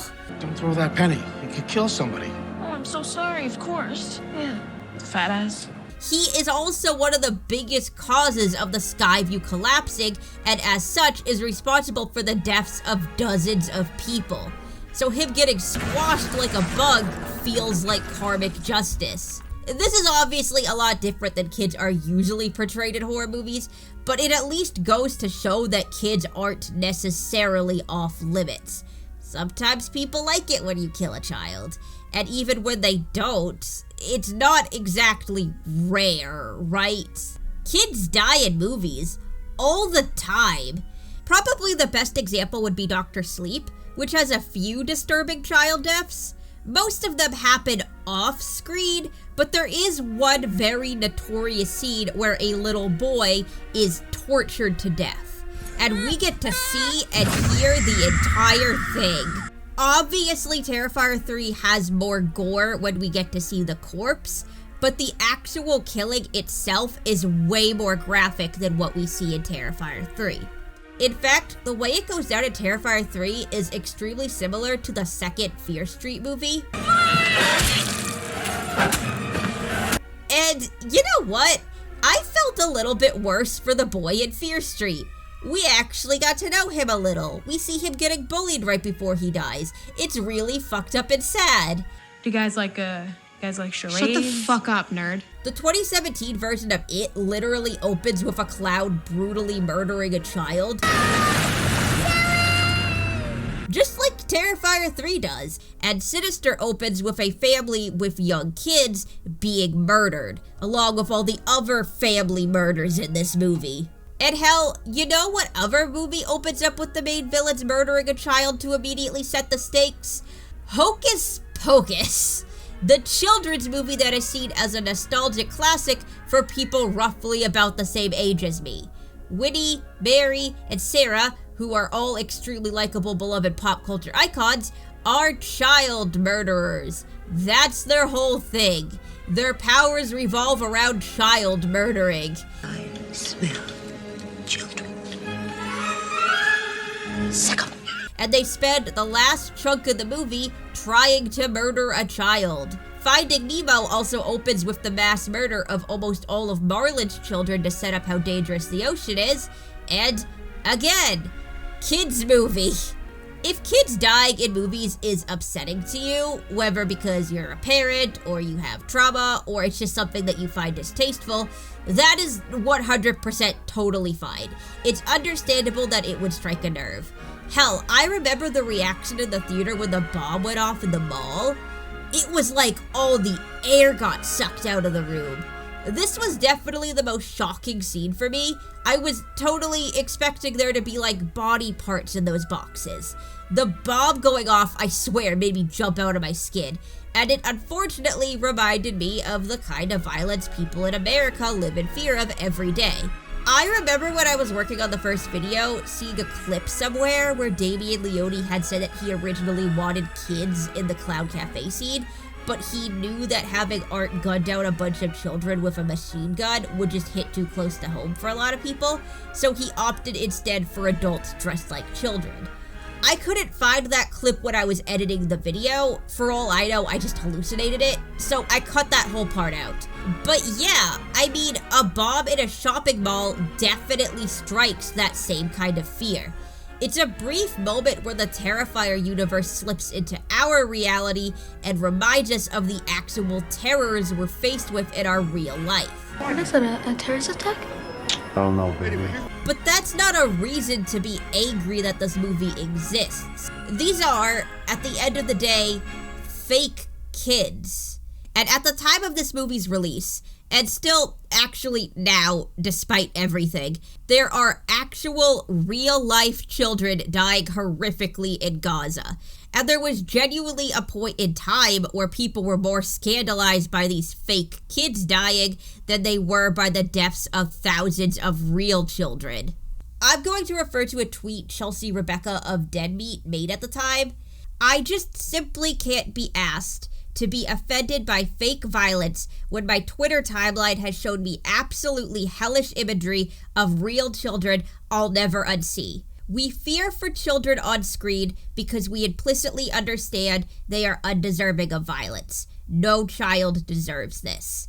I'm sure this is a big reason why I just cannot comprehend why people are so ready to get all up in arms at this fake clown killing fake children when there are real kids in real danger who could use the support. You know, your outrage is better spent elsewhere. And here's some charities you can spend it. The young actors in this movie, as far as I can tell, were totally fine. They were apparently shielded from the more horrific aspects of the shoot. Not only were the deaths off screen, but Leone purposely filmed the more gnarly aspects when no kids were on set. And when they were on set, tried to be vague about what they were actually filming. Although the kids found out on their own and apparently thought it was all really cool. They were coming up to me saying, "Hey, was this the scene where we like blow up and stuff?" And I'm like, how do you, I'm like, there's no bomb. I'm like, what are you talking about? I'm like, he's just giving you presents. That's it. It's just a silly clown. The only exception to this was Antonella Rose, who played Gabby. She was about 11 or 12 at the time, and David Howard Thornton was extremely concerned about traumatizing her. But she was totally cool with all the violence on set. Like, she'd be crying and screaming her lungs out, and then they'd call cut, and she'd just start doing a TikTok dance. She was freaking out so much, and like one of the cuts we had, I just turned like, "Oh my God, are you okay?" And she just turns to me and goes, "Oh, I'm doing great." I'm like, whoa. And then it's cut, and I'm like, "You all right? Is everything?" And then she's like, "Oh yeah, I'm fine." And then she starts like dancing in the corner. So, supposedly, no kids were harmed. It was totally fine. I do think maybe the main reason that people might have an issue with Terrifier 3 over all the other movies that kill children is that the child's death isn't there for story or thematic reasons.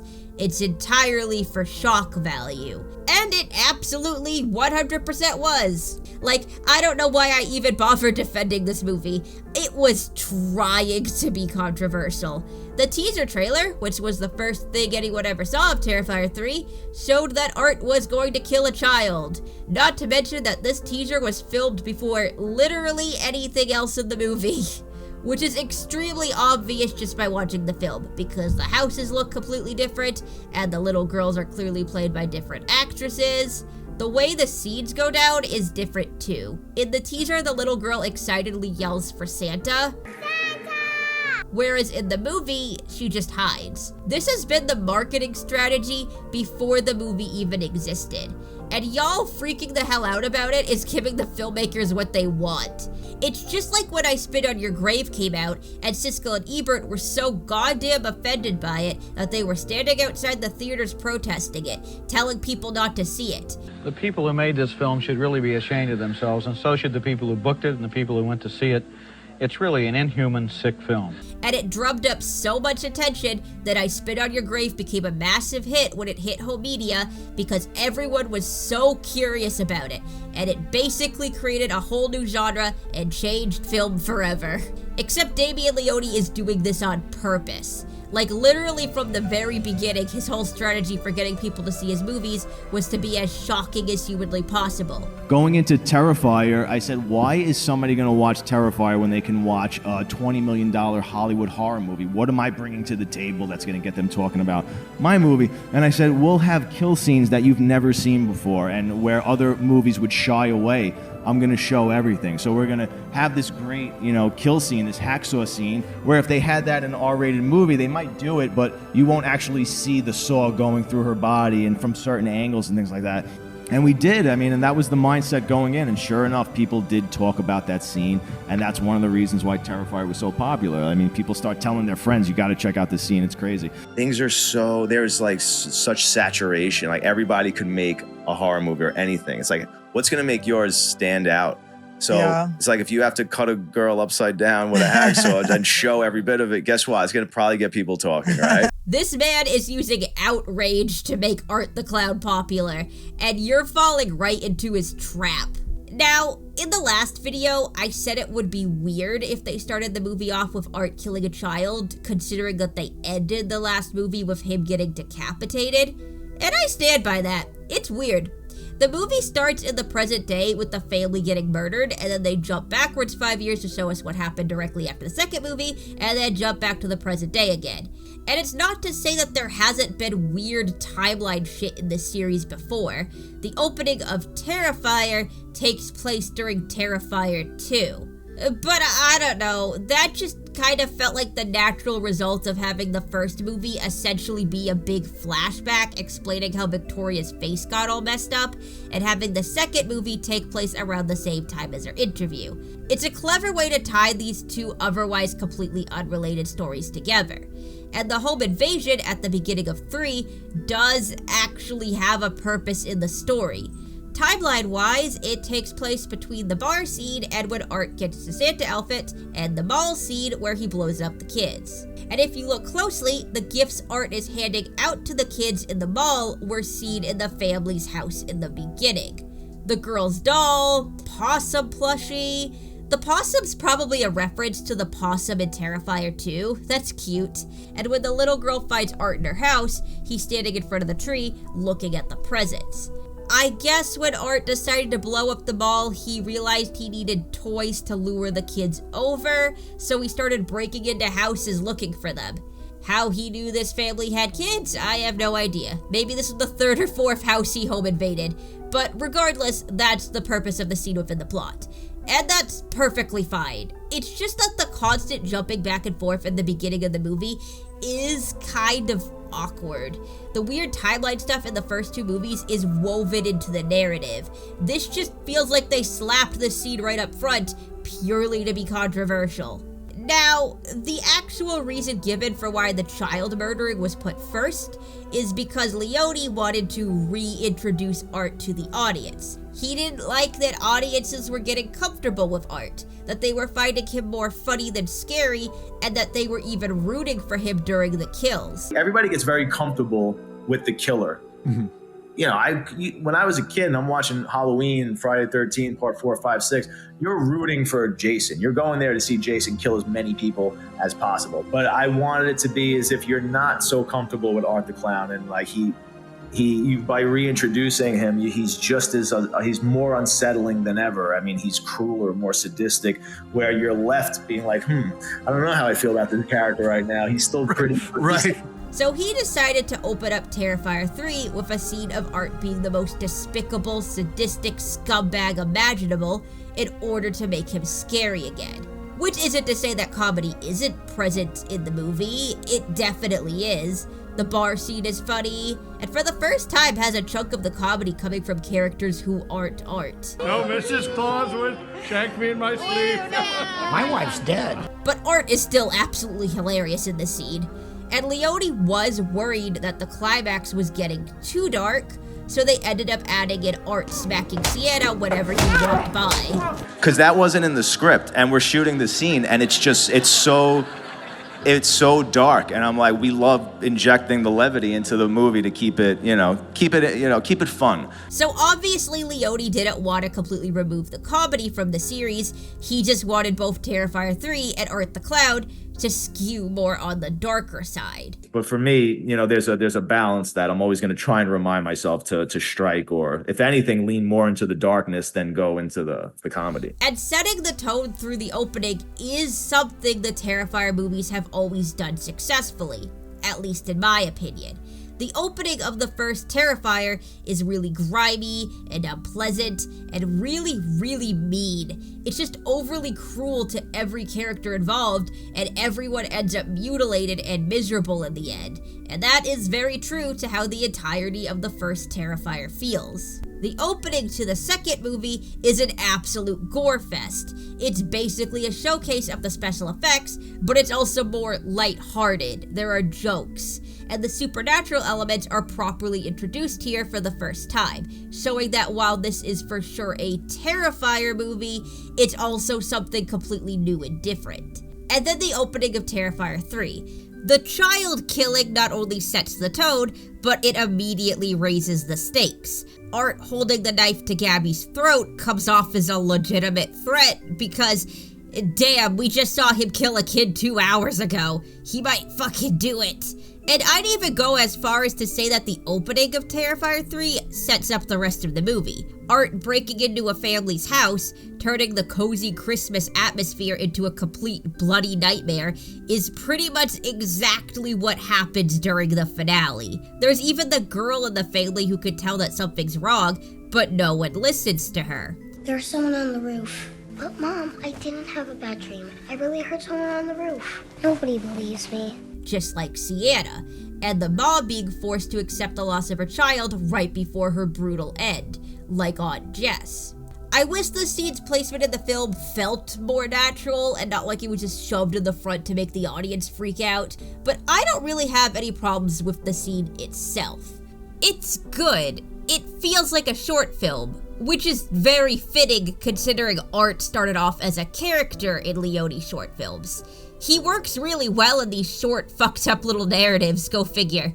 And this scene is terrifying. I didn't even realize how bad the scene affected me until about a week after I watched it. I was carrying in groceries and I didn't close the front door behind me all the way, so a little while later when I was about to go to bed and I found the door open a crack, I literally flashed back to the scene and had a brief moment of terror. Can we talk about how the mom locking the door after she finds it ajar fucks her over when she can't unlock it fast enough to get away from Art?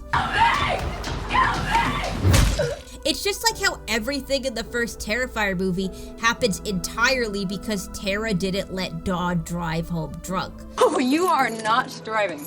I'm fine. Give me the keys.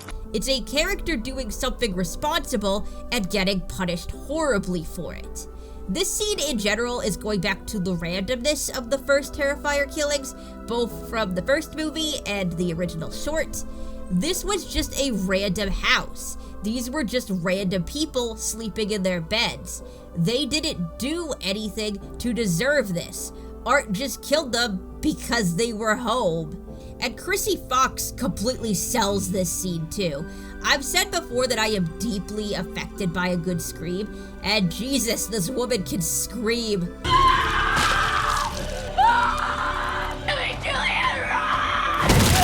Apparently Apparently her screams were so good they even used them in other parts of the movie. I used her scream like 30 times throughout the rest of the movie. I was putting it in other actresses' mouths. Oh, really? Honestly, shout out to the sound design in general in the scene, especially when Art is chopping up Timmy. The noises coming from that room are completely sickening. It is interesting that the opening to this movie ended up being more controversial than the big scene. That already gives Terrifier 3 a unique identity from the other two. The hacksaw scene and the bedroom scenes were the only scenes in their respective movies that really got any attention or any articles written about them, but Terrifier 3 has a bunch of those. The opening was the scene making people puke and walk out and got people arguing about dead kids. The shower scene was definitely the goriest. Hands down, no debate about that. But when it comes to pure cruelty, most people seem to agree that the rat scene is the worst. I felt like the rat death was like watch, man. Like, yeah. I remember reading the script and being like, oh, that chainsaw scene's insane. And then I read the rat death and I was like, oh my God. The demon tells Aunt Jess that the skull belongs to her daughter, and then they shove a tube down her throat, and then shove a bunch of rats down the tube, and then after letting them eat Aunt Jess from the inside for a little while, slice her open so the rats can escape, and then Art stomps on the rats. So yeah, it's a fucking lot. This scene is notable for making David Howard Thornton almost puke. This was something that was reported before the movie came out. I remember seeing people be skeptical of this claim, saying that Thornton would be used to gore by now, so nothing would gross him out. But I personally believed it because Thornton has talked about being squeamish before. And so I'm just getting all this gook on my hands and stuff.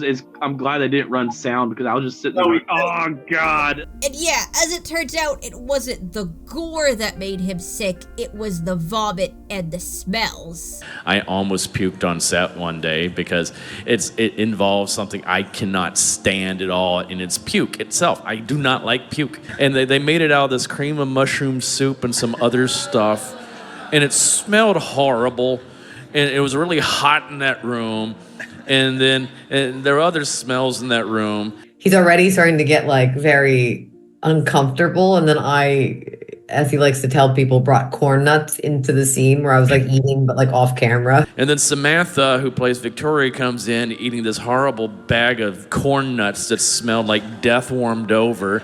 And she's just getting up in my face, just trying to make it worse for me. Like, hey, Dave. Understandable. That's why I didn't want to go into the Terrifier maze at Horror Nights. Seemingly, the only reason Thornton managed to keep himself from puking was because he didn't want to mess up the makeup. But I didn't throw up. I did not throw up because I wanted to make sure I preserved my makeup because my makeup artist, Heather, would have killed me because she had just spent like 3 hours on my makeup, and I know how she is, and she would be like, you're going to die, David, and I did not want to die that day.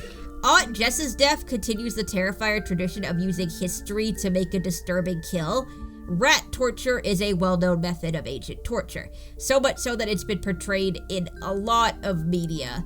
I personally thought of Sinister 2 and 1984, and my cousin informed me that it happens in the Fast and the Furious movies. Not what I thought those movies were about, but okay. Game of Thrones, the Batman, it's a thing. And that honestly could be said about a lot of the kills in this movie. The guy in the Santa suit is frozen and shattered by liquid nitrogen, which is an extremely well-known kill from Jason X. Like, there was even a Mythbusters episode about it.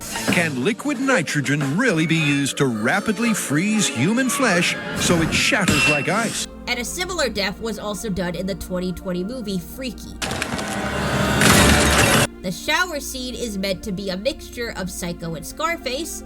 That is something that is said directly by Leone. Because one of my favorite movies of all time is Psycho, of course, and the most iconic murder scene of all time is the shower scene. And now, like I said, I always wanted to give Art the Clown a chainsaw, so I said, and this is also a little bit of an homage to Scarface. There's a shower chainsaw kill in Scarface that I love. So, if there's to be a theme amongst these kills, I'd say it's well-known horror kills taken to the highest extremes they could go. You know, there's a famous degloving scene in Gerald's Game where a woman has to peel the flesh off her hand.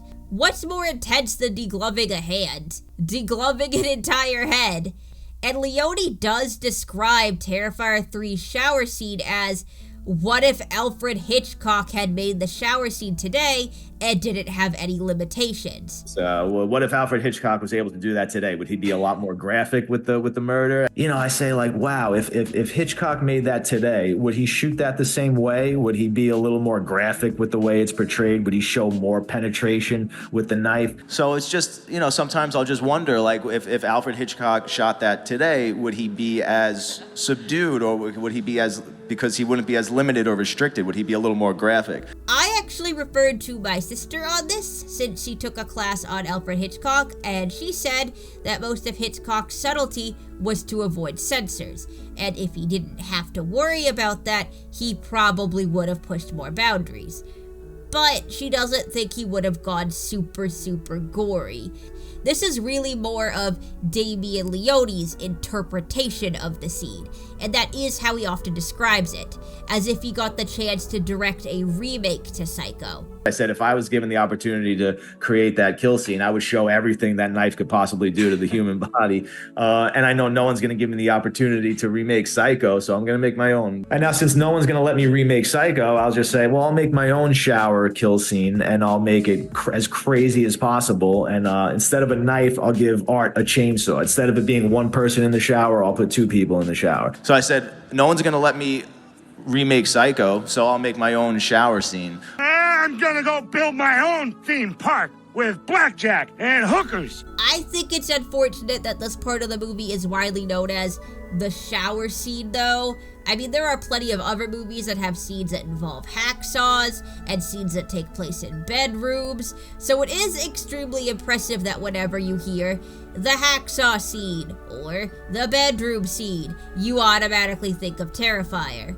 But the shower scene in Psycho is genuinely one of the most well-known kills of all time. I know people who have never seen Psycho and still get anxious about being stabbed in the shower. It will do for Blake what Psycho did for showers is a common way to market a story. Stephen King himself tried to market his Dreamcatcher film by saying it would do for the toilet what Psycho did for the shower. What Lies Beneath does for bathtubs what Psycho did for showers. 1 Hour Photo will likely do for snapshots what Psycho did for showers. It doesn't matter how good your shower scene is, it's never going to be the shower scene. But I guess to be fair, I don't really know what else they could call this scene. Chainsaw scene, maybe? Although Art also uses a chainsaw in a later scene, so I don't know. Whatever, I like this scene. I thought it was delightful. I'm sure that is not what they were going for, but I had an absolute blast during this whole sequence. It's just a complete bloodbath, and a showcase of some of the most realistic and gnarly effects you've ever seen. Which I can't show you because YouTube sucks. And sorry if you were hoping for another animation, I just can't. I did make an attempt, but this time there's water falling everywhere, and this is a one-woman operation. It wasn't working out, sorry. But I will say, just to paint a mental picture for you, I saw this movie in theaters 3 times, and every single time when Cole's leg collapses after getting sliced open, I literally yelled, "Oh!" Like, it's so fucked up and cringy, it caught me off guard 3 times. This scene was shot over 4 days in a high school locker room. Much like the other big kills, it was a difficult shoot for the actors. It was cold. The water kept washing the blood off, so they were constantly having blood and makeup reapplied. I was, as an actress, like super fulfilled and excited. As a human, I was so deeply uncomfortable. Were you trying to not shake in the scene and stuff? Well, the shaking actually aided, I will say, but it was more of like, I just couldn't help it. Like, when then like my throat's gone from all the screaming, their head, like, oh my God, someone's job was just like to get me tea. And I was like, oh my God, I look like such a bitch. Like, I look like such a diva right now. And the combination of blood and water getting into Alexa Blair Robertson's ears ended up leading to a double ear infection. I had a double ear infection when I came home from filming that because of all the blood. The screaming and blood. Oh, the blood. But also this time around, the filmmakers took the care and safety of the actors very seriously. Leone apparently had a Zoom meeting with Robertson to go over her boundaries and make her feel comfortable. We had like a Zoom meeting to just kind of talk over some of my like perimeters. And I remember like ending that meeting and just being like, no, this is right. Like, this is a partnership that I would love to pursue. And I just feel like it's going to create only great things, and that he is in it for like the best of reasons. Like, he just loves making epic stuff, you know? There was an intimacy coordinator at rehearsals. And luckily, before we started filming anything, we were able to have rehearsals with our intimacy coordinator. Yep. Her name is Maria, and she was our angel on set. She was so amazing. She made us feel nothing but comfortable and protected. And she was always behind the camera, making sure that all of our boundaries were respected. And I truly cannot say enough kind things about her and her role that she played in creating that film, or that scene. And granted, some of this extra care is probably because the Terrifier movies are working with unions now. We had now unions and stuff breathing down our neck, and SAG breathing down our neck for the first time. And boy, oh boy, it felt like there was a personal vendetta against us. Really? With this one. Oh yeah, like there was. It was really intense. We basically had like chaperones like watching over us, making sure we didn't really kill people or we didn't traumatize children. But Leone himself seems to be going the extra mile to make sure that his actors feel comfortable. He wouldn't let Mason McCartney and Alexa Blair Robertson accept their roles until they read out a full description of what the shower scene would be like. It was me and Alexa, we were getting the offer, and that was a really huge like, wow, I can't believe this is happening. But he sent us one page that was just what happens in the shower. And he goes, before you say anything, just read this. And Robertson was initially worried that she might not get the part because she has a lot of scars, and she reached out to Leone to ask him about it. But apparently Leone was not only cool about it, but willing to make it part of the character. Totally, and he was just like, no, that's so sick. He actually at one point was like, I wonder if we could write that in. Like maybe she's like seen art before. And like, I don't know, it was just the fact that he was like so accepting and like just ran with it. Like I was like something that I guess I was always fearful that it wouldn't be accepted, but like being able to represent like body positivity, even in this niche horror space that's not usually like supported, you know? This obviously didn't happen, but it's sweet that he was trying to be so accommodating. We're a long ways off from just haphazardly dangling an almost naked girl from the ceiling of a crumbling, abandoned building, like literally falling apart around her and hoping that nothing bad happens. And a lot of bad stuff, allegedly, did end up happening, for the record. Like, Catherine Corcoran is suing them over the way she was treated while filming the hacksaw scene. She was injured doing this stunt. Her eardrum got fucked up because they were holding her upside down incorrectly, which is what I assumed the lawsuit was about when I first heard of it. But as it turns out, there was a lot more bad shit happening when filming that scene than I was aware of. Full disclosure, I met both these people at Silver Scream. I don't think that creates any kind of bias. I just want to be transparent. Okay, so allegedly Corcoran didn't know that there was going to be nudity involved in her role when she was hired, and was completely surprised by it when she got to set that day. They also never got the proper written consent to film Corcoran nude, or take pictures of her naked, which is something executive producer Phil Falcone allegedly did.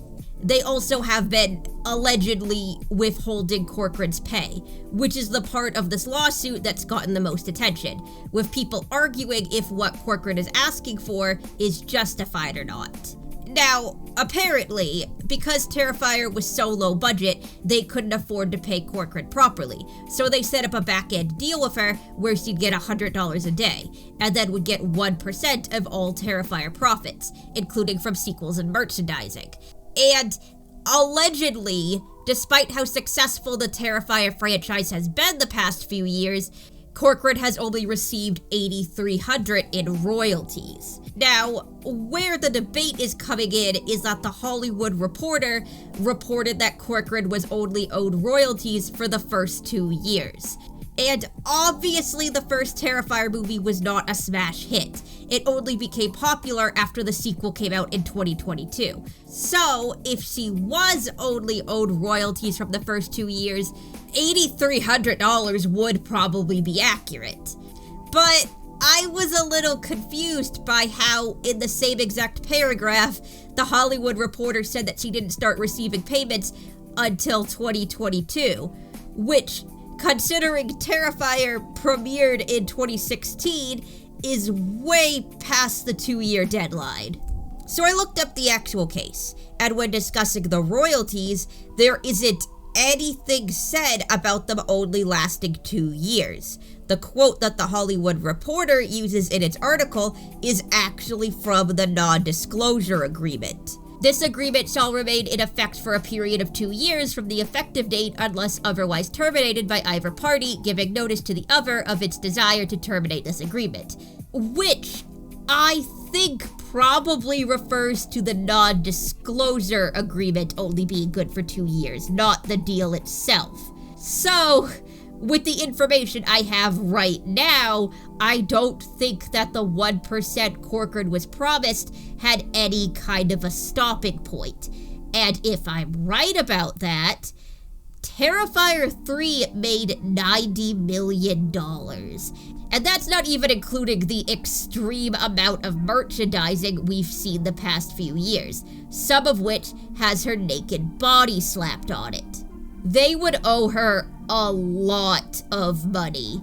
Supporting this is that, according to the suit, when Corcoran confronted Falcone about her not getting paid, he didn't tell her, "Oh, it's been over 2 years, we don't owe you anything." No, he allegedly told her that they don't keep records. Which is crazy, like, what the fuck? And, of course, as to be expected, people are trying to turn this all around on Corcoran, saying stuff like, "Oh, she's only ever said good stuff about Terrifier in the past. She's just saying all this now because she's greedy and she wants money." But I need you to understand that some of the claims in her lawsuit are not new. She has talked about the ear injury before. Yeah, I mean, it was very dangerous, and, you know, I could have gotten hurt, so, and I did have to have, you know, a minor medical procedure after. I've not looked at my medical bills, but it was expensive. There was a minor medical procedure that had to happen after that. It was very dangerous. My eardrum was no longer, I had experienced cranial swelling, which was kind of what the nausea was, and my eardrum was not where it should be. The lawsuit details an incident where Leone was making the rubber mold of Dawn's body and did it wrong, causing Corcoran to be painfully stuck to a board, which, again, Corcoran has talked about. Yeah, and I got stuck to the table, which also, Damien jokes, he doesn't know how I came back, and I don't know why I came back, to be honest. Where you like cover yourself in what's called alginate, and but we didn't do that either. We used silicone, and I got stuck, and like glued to the table, and we had to pull it off. It was a really good body wax.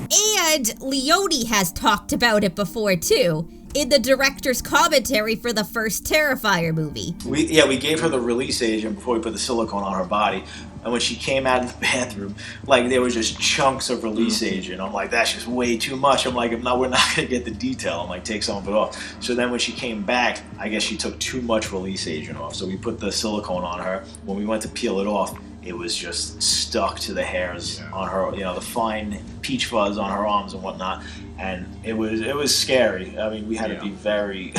Poor thing. Yeah, poor thing. The fact that the building that they were shooting in was disgusting and condemned and freezing cold isn't new information either. It was actually condemned. We got yelled at for being in there. Listen to you two creeps, man. Creeps. I was so happy it was actually condemned. I'm not at, you know, there is no rig, so I am actually hanging. It was in a condemned building. It was 20 degrees. It just happened to be one of the coldest nights of the year in New York City, because why would we luck out? Yeah, this bathroom is exactly how it actually was. This place is exactly how it was. Yeah, there's no set dressing. This place was nasty. The suit also says that Leonie wanted Corcoran to suit the scene fully nude, and she had to fight to keep Dawn's underwear on. This is something she previously discussed on her podcast Scream Dreams. They always are like, oh, she's completely naked, or when they're doing like the artwork or the merchandise, they put me completely naked. Yeah. She has underpants on. I fought for the underpants. I'm not kidding. I brought 2 pairs. Here's a clip of Corcoran saying that she didn't know that they were going to have her dangle from the ceiling, so she had no time to prepare. And you can prep for that if you know you're going to actually be upside down. You can like train your body to do headstands and things like that. But I did not do that because no one told me that I was actually going to be hanging like that. Which does show that she wasn't made aware of exactly what the shoot would be like.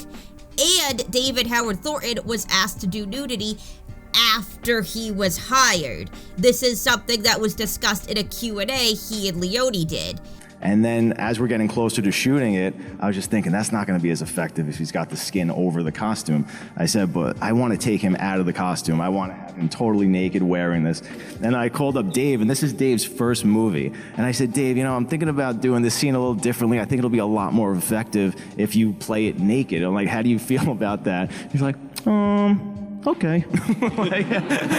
I was like, are you sure people want to see my ass? And the reason Thornton agreed to do the scene naked was because he figured that if Corcoran did it, he should be willing to do it too. I also looked at it because like what Catherine was doing for her kill scene is like, she's really having to expose herself in such a vulnerable state. I'm like, if she can do that, I can do this. Because I was always very self-conscious about my body because I have the body of E.T. on a good day.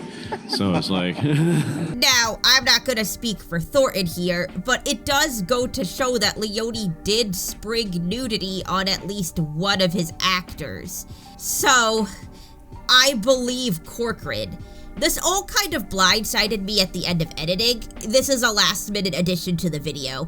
I need more time to properly sort out my feelings, but I always found the hacksaw scene uniquely violating, and while I like horror as an avenue to explore extreme ideas in a safe way where no one is getting hurt, she did actually get hurt.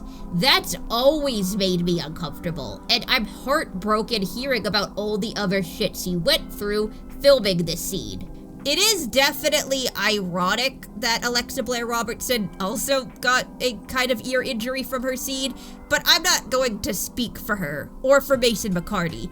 They both apparently felt safe on set and are proud of what they did, and I'm happy for them. I'm really, really glad that Leonie and his crew are apparently being more sensitive to the needs of the actors in the later movies.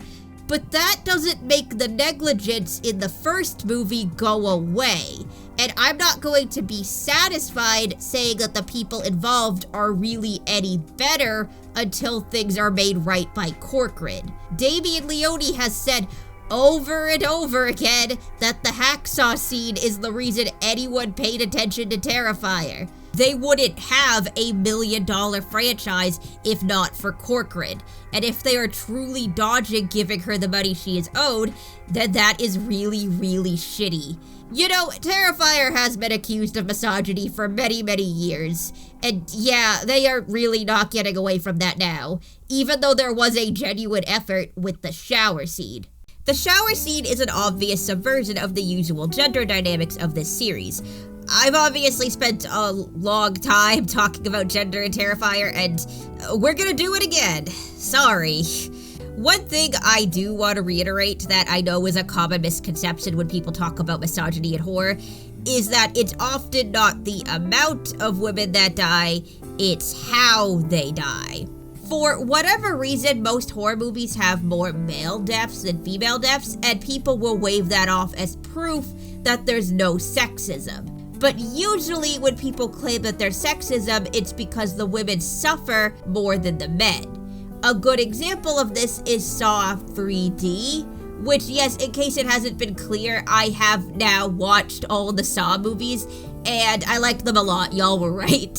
Saw 3D has way way more male deaths than female deaths. Like, it's not even close. Of the victims, 19 were men and 7 were women, a more than 2-to-1 ratio of more dudes. But it's widely considered to be the most misogynistic movie in the entire series. Like, it seems to be the general consensus that this movie is extremely sexist. We got Jill going from being cunning and resourceful to a damsel in distress, posed in weirdly sexual positions and then being brutally killed. This one lady in the beginning is killed for sleeping with 2 guys at once. What are you doing, you fucking asshole? I think we're breaking up with you, Tina.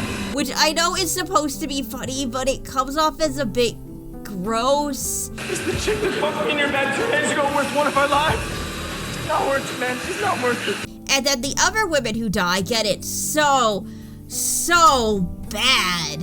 Why would you just shut the fuck up? You just needed to shut up! Joyce's death is considered the worst one in the whole series. She dies an extremely slow and painful death, specifically to punish her husband, and he gets to walk away with minor injuries. Both Terrifier and Terrifier 2 killed more men than women, but the big scenes, the most extreme deaths, are always given to women, and most of the time, those deaths involve being stripped down. And that goes for what happens to the poor nameless costume designer in the original Terrifier short too. Now, I personally think, if Terrifier 2 was the first Art the Clown movie ever made, and none of the shorts or the first movie ever existed, no one would call Terrifier 2 misogynistic.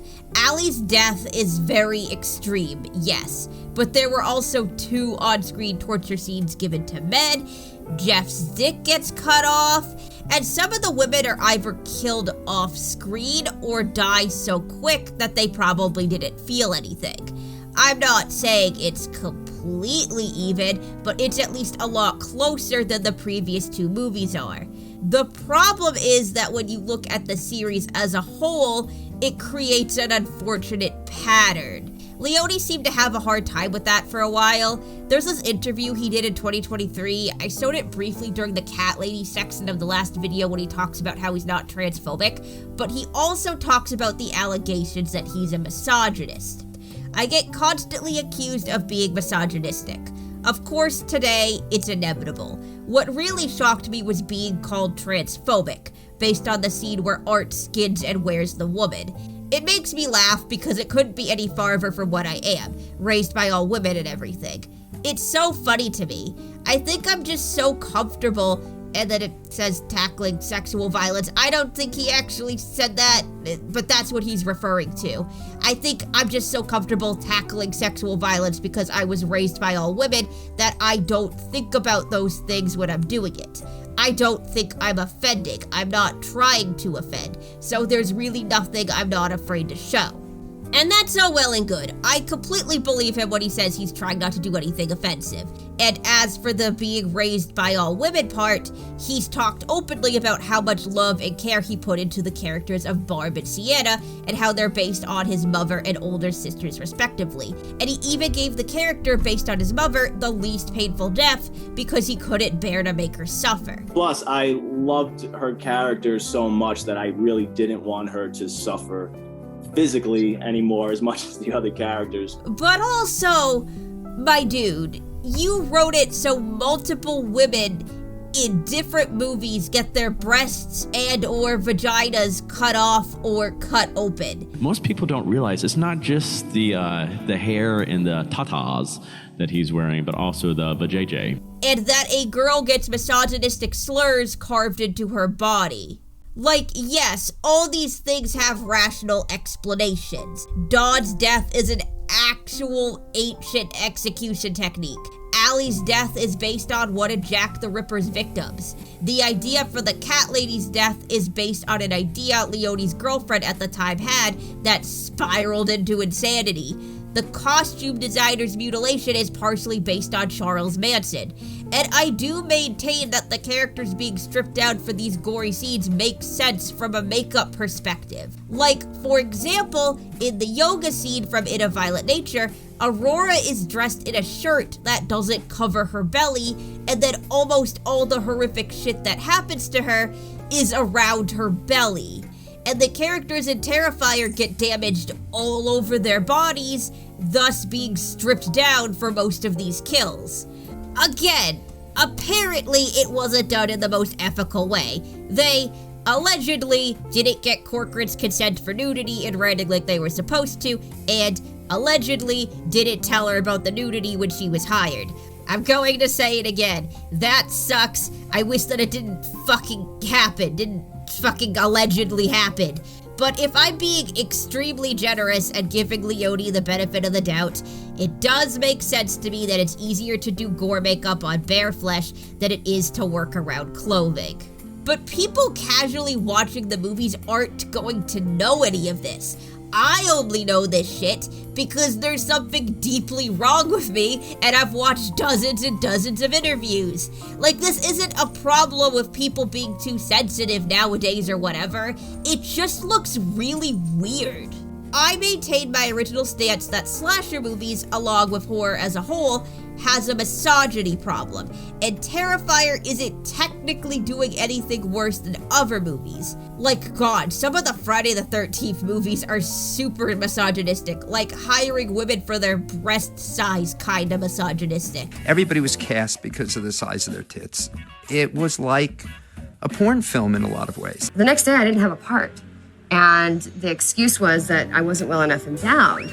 And, you know, Saw 3D might be considered the sexist one, but it does kind of rub me the wrong way how the male cops in the Saw series all get to be protagonists, or antagonists, depending on who they are, and the female cops get unceremoniously killed. Like, what's going on with that? That's kind of weird.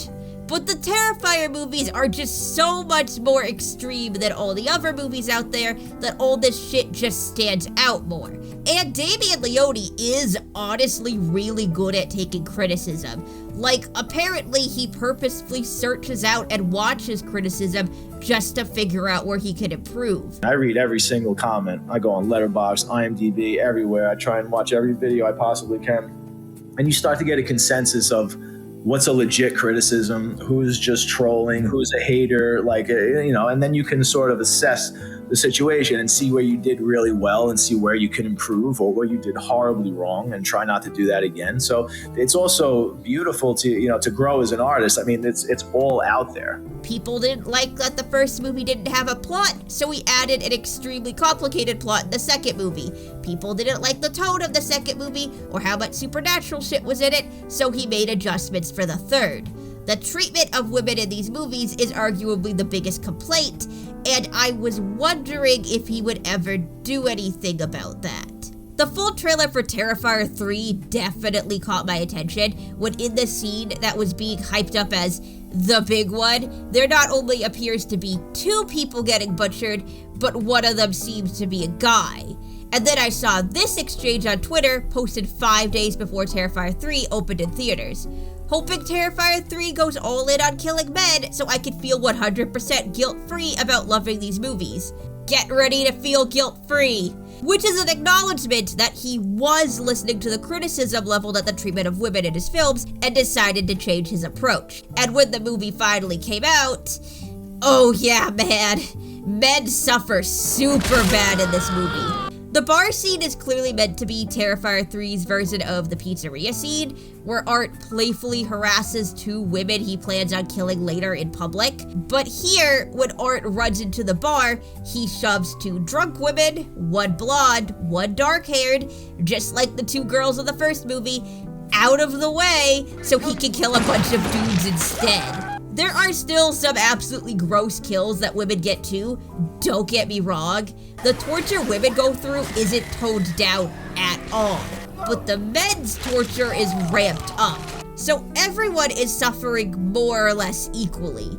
And for a series like this, that's probably the best approach. I'd even say that the shower scene is a direct response to the criticism leveled at Terrifier, because Cole, just like Dawn before him, is split down the middle. The long way, crotch first. Genuinely, the first thing I thought of when I saw this scene was this clip from Kevin Smith's Terrifier panel, where he and Catherine Corcoran sort of confront Leone on when he's going to split a guy down the middle. As you know, it would be fun to see that happen to the opposite sex once in a while. Yeah, how come in Terrifier 2 you didn't split it like a dude from the fucking dick on? Cut the guy's dick off. And he apparently took this to heart. And did it. Twice, actually, because it looks like Uncle Greg was split through the crotch, too. Although he died off screen, so we don't know if that happened when he was still alive or not. We get to see everything with Cole, though, and it's honestly way more graphic than Dawn's splitting scene. And not just only gore-wise, although that was definitely bumped up quite a bit, but also in terms of how much nudity was showed. Now, we know from the lawsuit that, allegedly, the original intent of the hacksaw scene was to have Dawn completely naked. But I will say that once the underwear is removed, the camera still doesn't show anything. Whether that's also because Corcoran fought for it, or some other reason, I don't know, but the most we ever see is the saw in the dummy's ass, which is absolutely more than enough. But yeah, Terrifier 3 goes the step further, as in, we see the chainsaw slicing Cole's cock and balls. Oh my god, his balls! And Art does slice Mia's breasts too. It's just a lot less explicit. You hardly see anything when that happens. They were tasteful about how they showed Mia's naked body, seemingly per Robertson's request. Have to give like a list of things. Oh yeah, like airtight, like we're talking contract, like yes. Side boob, yes. Yeah. Titty, no. But Leone also didn't seem to want nudity in the scene at all. I mean, you don't see any nudity in your scene either. No, and I didn't want to, and I wanted it to be, you hear classy coming from me, but I wanted it to be, I wanted it to be classy. We made sure that you couldn't even if you did see something, you would see tape or whatever. And I looked. So we had to, I looked. Which is kind of wild because, again, Cole gets exposed. I am basically 100% certain that at this point, Mason McCartney had been fully replaced by a dummy. So no actor actually had to show full nudity in this scene. But regardless, it is interesting that we get a murder scene where there's a man and a woman in the shower, both naked, and it's the man's body that got exploited, not the woman's. I will say that male nudity has become a lot more common in movies lately. Sir, why is your penis out? Oh, fuck. Including severe penis injury. That's happened a few times in the past couple years for whatever reason. But typically, movies will happily wave tits in front of the screen, but be really shy about male nudity. Even movies meant to appeal to women's sexuality are extremely uncomfortable showing the male body. Not Terrifier 3, though. Now, I wouldn't say this is an apology for the hacksaw scene. I do not think Leone regrets that in the slightest. But it's more that Leone wants to show that he has no problem dishing it out to men just as much, and even more so, than he has to women. I don't know if this completely evens things out, but it does feel a lot more balanced now, and I appreciate that. Now, there was this, controversy, I guess you could say, involving Terrifier at the beginning of this year. Damien Leone released a statement stating that his movies are not political. I want to make a very important statement regarding the Terrifier franchise in this ugly political climate we're living in. As most of you know, some of my cast and crew members have a very passionate political presence on social media with extreme and sometimes harsh opinions, which is their right. I'm all for freedom of speech and expression. That being said, Terrifier is not in any way, shape, or form a political franchise. I did not get into filmmaking to become a politician or promote any political agendas or ideologies, especially through a killer clown movie. I fell in love with horror movies as a form of pure entertainment, and those are the films I like to make. Since Terrifier 1, our cast and crew has, and still, consists of both Republicans and Democrats, and anyone is welcome to be a part of it regardless of their political affiliations as long as they're a decent human being. That goes for our fan base as well. If this doesn't sit well with any fans or cast/crew members, that is your right and I respect it. You don't have to buy a ticket and you don't have to work on these films. Thank you, and I recommend you don't let toxic rhetoric on either side of the political spectrum deter you from being a Terrifier fan. So, this was actually kind of a big deal at the time. There were articles, people who aren't in the horror scene were commenting on it, a bunch of Terrifier people put out responses saying that they disagreed. Catherine Corcoran went as far as to write a whole article listing out political horror movies. It caused a whole debate, basically, and some people were put off by this statement because seemingly it was a response to some posts David Howard Thornton made on Threads. The man posts about politics a lot, and one post he made in particular was telling people to stop coming onto his page and saying bigoted things about LGBTQ+ people, because all of his films were made by people in the LGBTQ+ community, and his fandom is no place for hateful bigotry. Art says gay rights! Yay! So people seeing Leone's statement got kind of concerned that he's not supportive of the LGBTQ+ community, to which Leone then specified that he fully agreed with Thornton's stance on that, and he doesn't support hatred of any kind, which is good. It would be better if he said that in his actual statement, at least then so there wouldn't be any confusion, and also because, it's probably a good thing to distance certain people from your franchise. Thornton didn't say that he hated Republicans, he said that he hates bigots. If Republicans thought that he was talking about them, then maybe they need to do some reflection. But honestly, I've had nothing but positive experiences with the Terrifier fandom, barring that one time at the theater a couple years ago. But everyone was so sweet to me after the last video, and I would hate for the fandom to become a cesspool, you know? The fact that some fans are feeling so emboldened that they feel comfortable going onto the main actor's page and saying awful bigoted shit is definitely kind of concerning, and it's good that Thornton shut that shit down early before it got any worse. There was a deleted tweet of Leone's that I saw going around. I can't verify the validity of this because it's deleted, but assuming it's legit, Leone did say that he didn't like people taking his non-political film and weaponizing it for a political agenda against people they happily worked with, which, seems to be directed at a particular person. Is that person Thornton? I don't know. I'm not going to act like I know these people and what was going on behind the scenes. But Thornton's posts aren't anything new. A lot of Terrifier actors have been political online. Catherine Corcoran is extremely political. She got her start at Trauma, literally protesting for gay rights at Cannes. The documentary about it is finally coming out. I'm so excited. Some weeks before Thornton made his post saying that he doesn't want any bigoted people in his fan base, Catherine Corcoran and Leah Voicey, the actress who played the Clown Cafe singer in the second movie, went live on Instagram to criticize Kanye West for sharing a screenshot from the Work of Art music video, which they both appeared in. They say that they don't like that he's apparently a fan of theirs because of the awful views he holds about women and minorities. It is not exciting or cool for us when the work that we create resonates with people who are bigoted, who are anti-Semitic, who are racist, who are transphobic. None of that registers with who we are and how we align as people.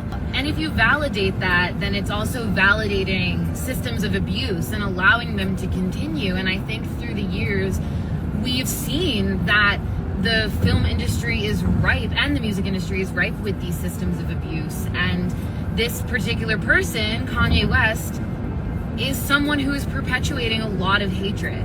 And so I'm not excited that he's seen my work and seen my face and seems to enjoy it. Which is the exact same thing Thornton did, and that garnered pretty much no attention.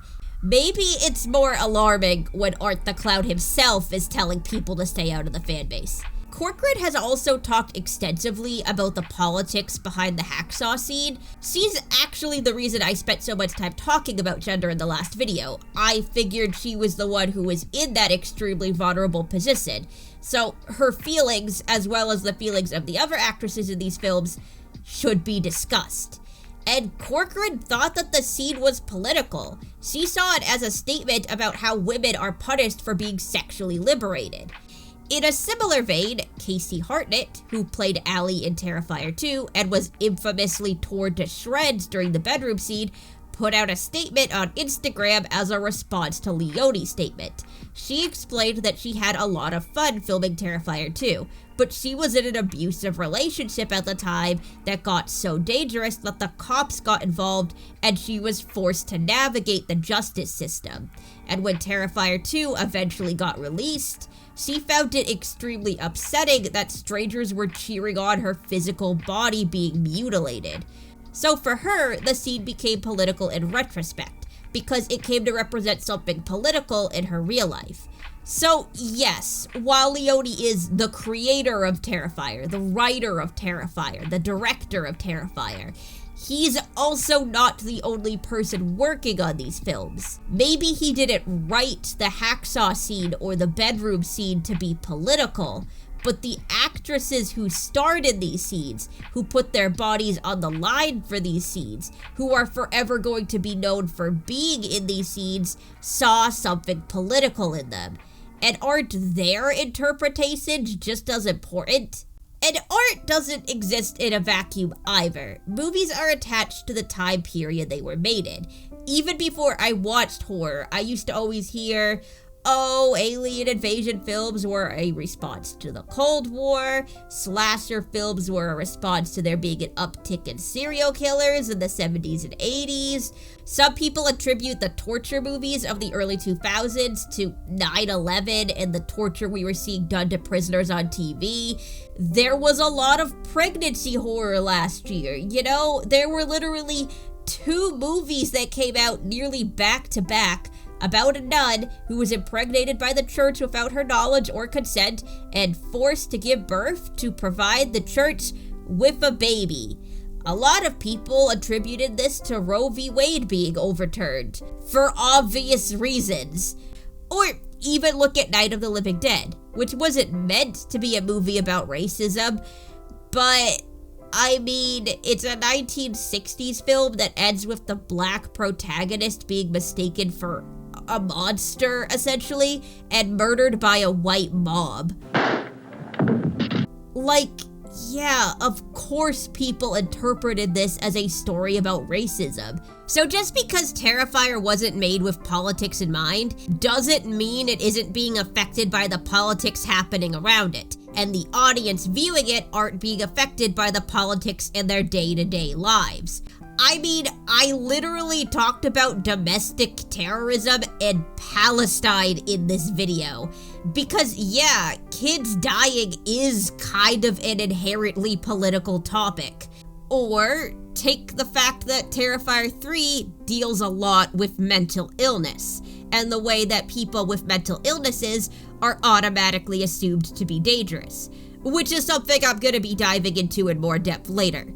But yeah, that is an extremely political topic, especially in America, where whenever there's a violent attack, there's an outcry of people saying, it's not a gun problem, it's a mental health problem. And then nobody ever does anything to actually help mentally ill people. They just essentially use them as a scapegoat. So I think it's fair to say that Terrifier is lightly touching on topics important to today, even if completely unintentionally.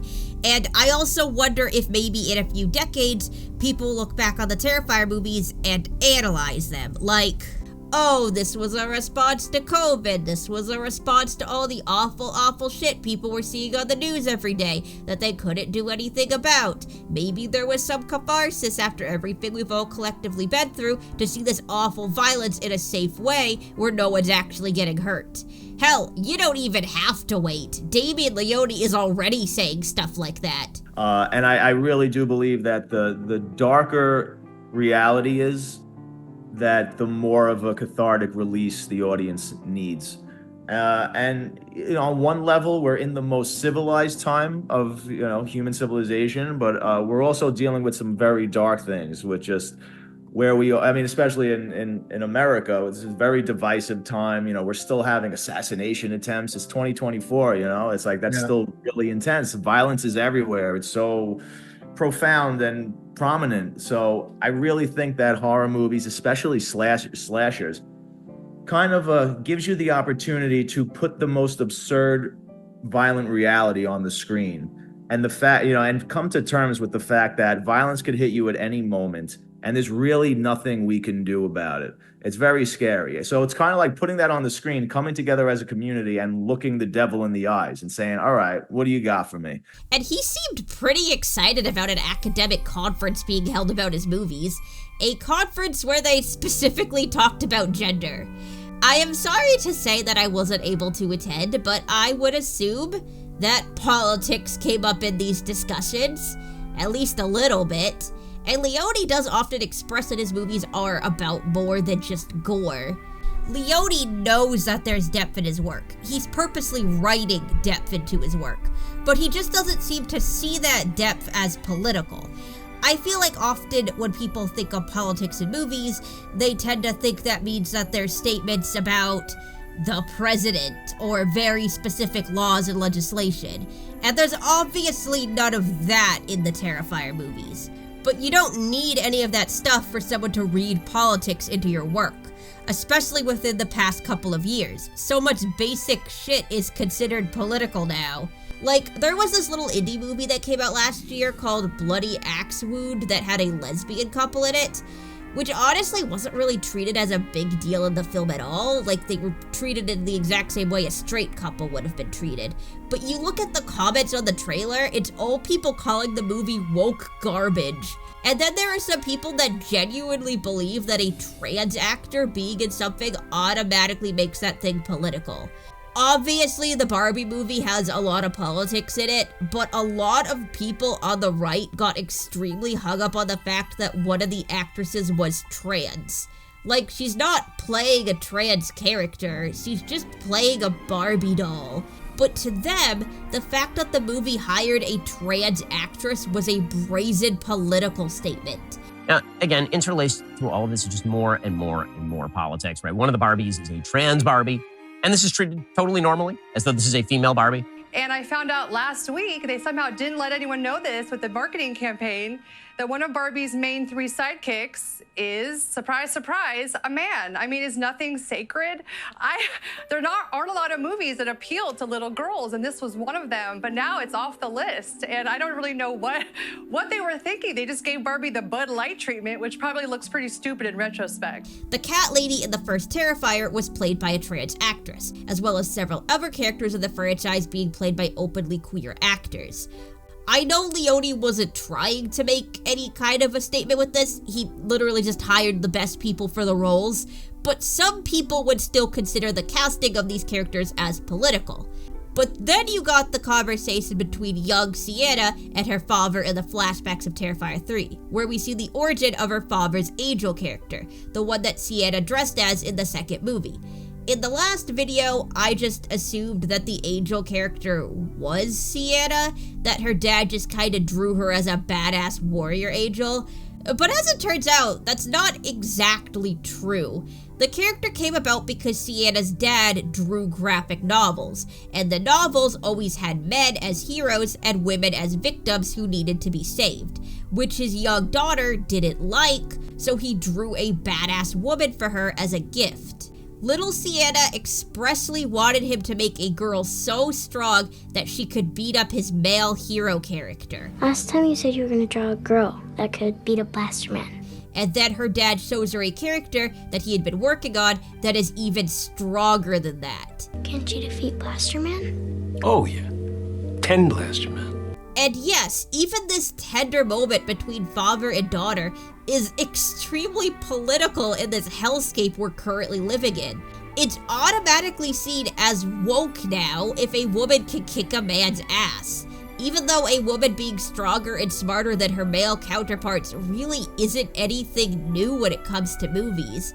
There was literally a dude when the Super Mario movie came out who claimed that his daughter liked Peach because she was a girl boss. My daughter will love it as a result of the girl boss Peach stuff. She's just gonna think it's awesome that she is a total Mary Sue. But then went on to say that the movie would be better if Peach was submissive and had to be rescued. Because, according to him, little girls like to be saved. Guess what? A lot of girls do like to be saved, okay? They like to be saved by the hero. A lot of guys do like to try and save and be the hero as well. And as a result, oftentimes those themes resonate and cause a strong emotional reaction. Boys love to be the heroes, okay? They love to save the damsels in distress. And girls, guess what? They also love to be saved, all right? This is true, okay?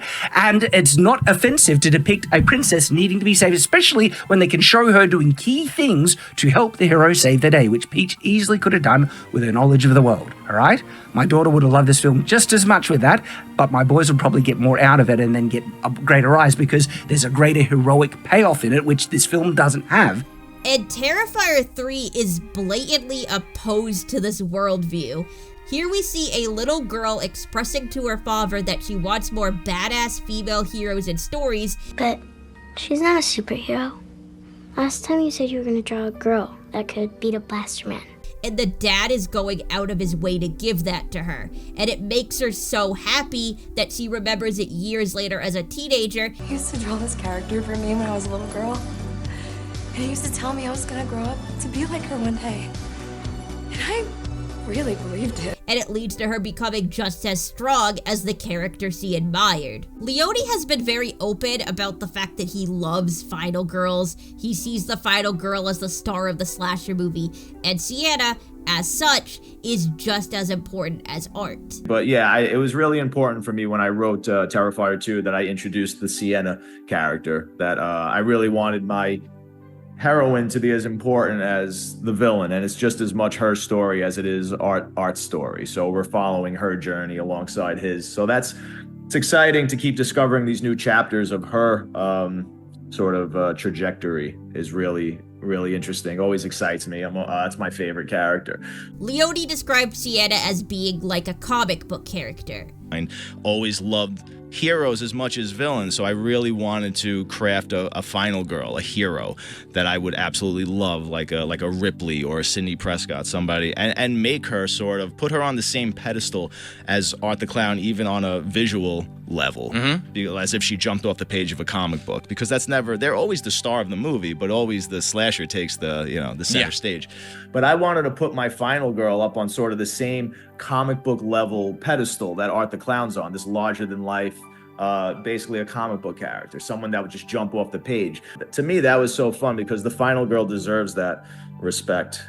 They're essential to these genres and to this formula. Which we clearly see in the movies, since Sienna's badass warrior form literally started out as a drawing in a comic book. This moment with Sienna and her father then can be viewed as a commentary about women's role in stories. That we don't just want to be represented as being helpless damsels in distress. I draw girls all the time. That is a girl right there. Look at that. That is a girl. But she's not a superhero. Sometimes it's cool or cathartic to see a woman be the hero for once. I talked about this in the Cherry Falls video, mostly in regards to rape revenge stories. People like stories where a woman fights back against the people who hurt her. And I feel like the whole point that women and girls want stories where they get rescued is completely moot when the final girl is one of the most beloved and long-standing horror tropes of all time. Women being the sole survivor and kicking the asses of men who hurt them has existed for decades in slasher movies, rape revenge movies, action movies, etc., etc. Sienna is just the latest in this long line of badass movie women, and the movie is celebrating this. And yeah, maybe the women previously shown in the Terrifier movies were just victims left up to the mercy of a male character. But now Sienna is here, and the dynamics have changed. How'd you get those scars? I got into a fight. Did you win? Yeah, I won. So yes, I'm sorry to say that Terrifier 3 is some woke garbage, at least by some people's standards. I almost kind of wonder if Cole getting split down the middle is actually a way to make Terrifier less political though. Like, Leone 100% intended for Art to be an equal opportunity killer. He's stated that himself. He's an equal opportunist killer, Art the Clown. I don't really look to do things like that purposely, like I'm purposely gonna do that to a woman or vice versa. And he seemed genuinely surprised that people thought that Art was a misogynist. So maybe now he's trying to equal things out to get rid of the gender politics in his movies. It is interesting though that in terms of the big kills of the franchise, Cole's death is treated less seriously. There were definitely funny parts of the other big kills, don't get me wrong, but I don't think I would describe the scenes themselves as funny. In fact, Leone specifically cut out a funny part of the hacksaw scene because he thought that it was gonna ruin the tone. So there was a moment when he's hacking up Catherine, and I was like, Dave, why don't you take a break, and you're really out of breath, and and it was great, and we filmed it, and it's really good, but I didn't use it because I didn't want to break the tension of what was making that scene so impactful. Dawn, Tara, and Allie's torment were all at the forefront of their scenes, and even Mia is treated with more dignity, not only in the aforementioned nudity, but she's also given a significant moment with Art, which we're going to be getting into in just a minute. But Cole's death is played as almost kind of a joke. Like, oh my god, when Art started slicing Cole in half, and there's an upbeat Christmas choir in the background.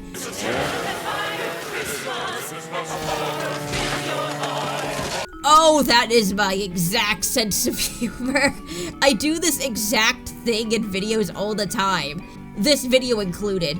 God, I was dying in the theater when this happened. I was literally dying. I laughed so hard that I choked on my popcorn. Could you imagine the articles if I actually died? Terrifier 3 is so shocking that a fan died in the theater. And then Art's making blood angels on the ground, and he sniffs Cole's severed foot and reacts like it's stinky. I don't even really have anything to say here. It's just interesting that the women's big death scenes are treated with a level of seriousness, and the guy's big death is treated like a joke. And actually, now that I think about it, Jeff getting his dick cut off was treated a lot more jokingly than the women getting mutilated. I don't know, we're just gonna have to see if the pattern continues in Terrifier 4 and on, and then make a judgment based on that. At the very least, it makes this scene more fun than the big kills in the other two movies, and it definitely helps that Cole and Mia aren't major characters. In the previous two entries, the big kill was done on the main character's best friend. Cole and Mia aren't friends with the main cast. Kind of the opposite, actually. The main characters don't like Cole and Mia. Cole is Jonathan's roommate, and Jonathan explicitly does not like him. Baby bro here, and I treat him like he's my own. You treat me like shit. We never actually see Cole treat Jonathan badly, though. Maybe he's supposed to be more of a douchebag than he comes across, but in general, he's just kind of a chill bro and is even protective of his younger roommate, not letting his girlfriend pressure him into something he isn't ready to do. Jesus, do you really think he wants to dredge up the worst experience of his life? I mean, the kid's just trying to move on, right, Shaw? However, Cole does end up giving in and agreeing to help his girlfriend talk Jonathan into going on her podcast in exchange for sex. You are very persuasive. I'll see what I can do. So, no, he's not really a good roommate to him in the end. And Mia's just kind of the worst. Every interaction she has with one of the main characters is just her pestering them. She's making Jonathan uncomfortable. Sienna fucking hates her. Sienna's been suffering non-stop since the second movie, and it's implied that true crime fanatics have been bothering her for years. You guys are all the same. You're leeches. So having one trying to exploit her while she's in the middle of dealing with Art potentially coming back is very much the final straw. Did you act like a human being for one fucking second? Horror movies going after true crime isn't super unique. You know, even within the past year, we've had another annoying true crime podcast host getting horribly murdered in a slasher movie. Please, man, I swear, I'm a fan. Scream obviously has some satire of true crime, with Gail Weathers hounding Sydney the entire movie trying to get a scoop on the murders. If I'm right about this, I could save a man's life. Do you know what that could do for my book sales? But probably my favorite example is Sinister. Ellison is a true crime writer who moves his entire family into a house where a family was murdered. He finds literal video of the murders, as well as a lot of other murders going back decades, and instead of calling the police, he decides to solve them by himself and write a book about them. And this ends up getting his family killed. You know, it very much has the vibe of, wow, you think that true crime is so fun and gets you so much money? But what if it happened to you, huh? You wouldn't think it was so fun then. We see a similar scenario happen in the very beginning of the first Terrifier movie. Monica Brown is an exploitative talk show host. The interview sparked controversy upon its announcement, given Brown's exploitative tendencies. And Victoria seemingly goes right from the hospital to Monica Brown's show. Oh, and good luck with your interview tomorrow. Hayes was released from St. Michael's Hospital yesterday evening after months of rehabilitation and psychoanalysis. She's put on display for people to gawk at her mutilated face and is forced to relive her trauma. Do you remember your initial reaction when you first saw your face? I wish I was dead. And then Monica Brown mocks her behind her back. Yeah, well, if you think she looks that bad on television, imagine what she looks like sitting 2 feet away from you. Saying that she would just give up on life if she looked like Victoria. Babe, do me a favor. If I ever look like that, promise me you'll put me out of my misery. And then it immediately happens to her. By Victoria's hand, no less.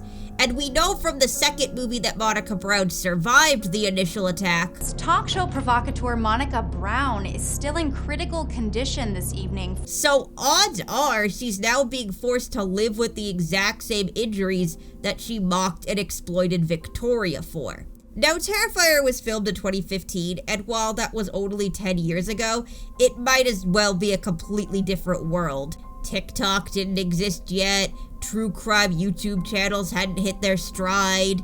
Terrifier 2 has a tiny bit of the internet side of true crime, with Jonathan easily able to find pictures of Art's victims online. But you can also tell that Terrifier 2 was shot way before the true crime spear really blew up, because of this one line. You don't see people dressing up as Jeffrey Dahmer or Charles Manson. Dahmer was famously a series that was made without permission from the victims' families and criticized for exploiting the victims' deaths, and caused people to talk about and treat all these real-life people like they were just characters in a show. People really did dress like Dahmer for Halloween that year. It was crazy. So with Terrifier 3 being shot and released all within 2024, and it being set somewhere around 2023, the true crime representation got brought into the modern day. Mia is not an uppity, famous talk show host on a major television network. She's a bubbly, slightly naive college student who is putting on a podcast with her roommate and seems to have a genuine interest in the case. She doesn't look down on or pity Jonathan or Sienna. She admires them. She treats them like celebrities. You're Sienna Shaw. I'm seriously so, I can't believe I'm sitting here with you guys. But under all this pink TikTok girly aesthetic, she's just as bad as Monica Brown. We finally figured out the formula for success. Faceless victims and a host in jeopardy. You see, my roommate and I, we have a true crime podcast. It's called Graven Image. And our Miles County Massacre episodes, they get our biggest hits by far. She's treating Sienna and Jonathan as novelties to gawk at and not real human beings with unresolved trauma who want to be left alone. I don't really do things like that. I think a lot of people would really like to hear from you after all this time. No rush or anything, but I do know the 5-year anniversary is coming up, and the fan base is rabid. Like, we would literally kill for anything. I also wonder if there's an implication that Mia is only dating Cole to get to Jonathan. Wait, aren't you gonna introduce us? Maybe that's a stretch, but the fact that she's a huge fan of the Miles County clown case. She's a really big fan of yours. She thinks you're a celebrity, dude. And her boyfriend is roommates with one of the survivors. That's a really big coincidence. And she obviously has no problem using sex to get access to Jonathan. Maybe you can convince him for me. Mia. Come on. Do it for me.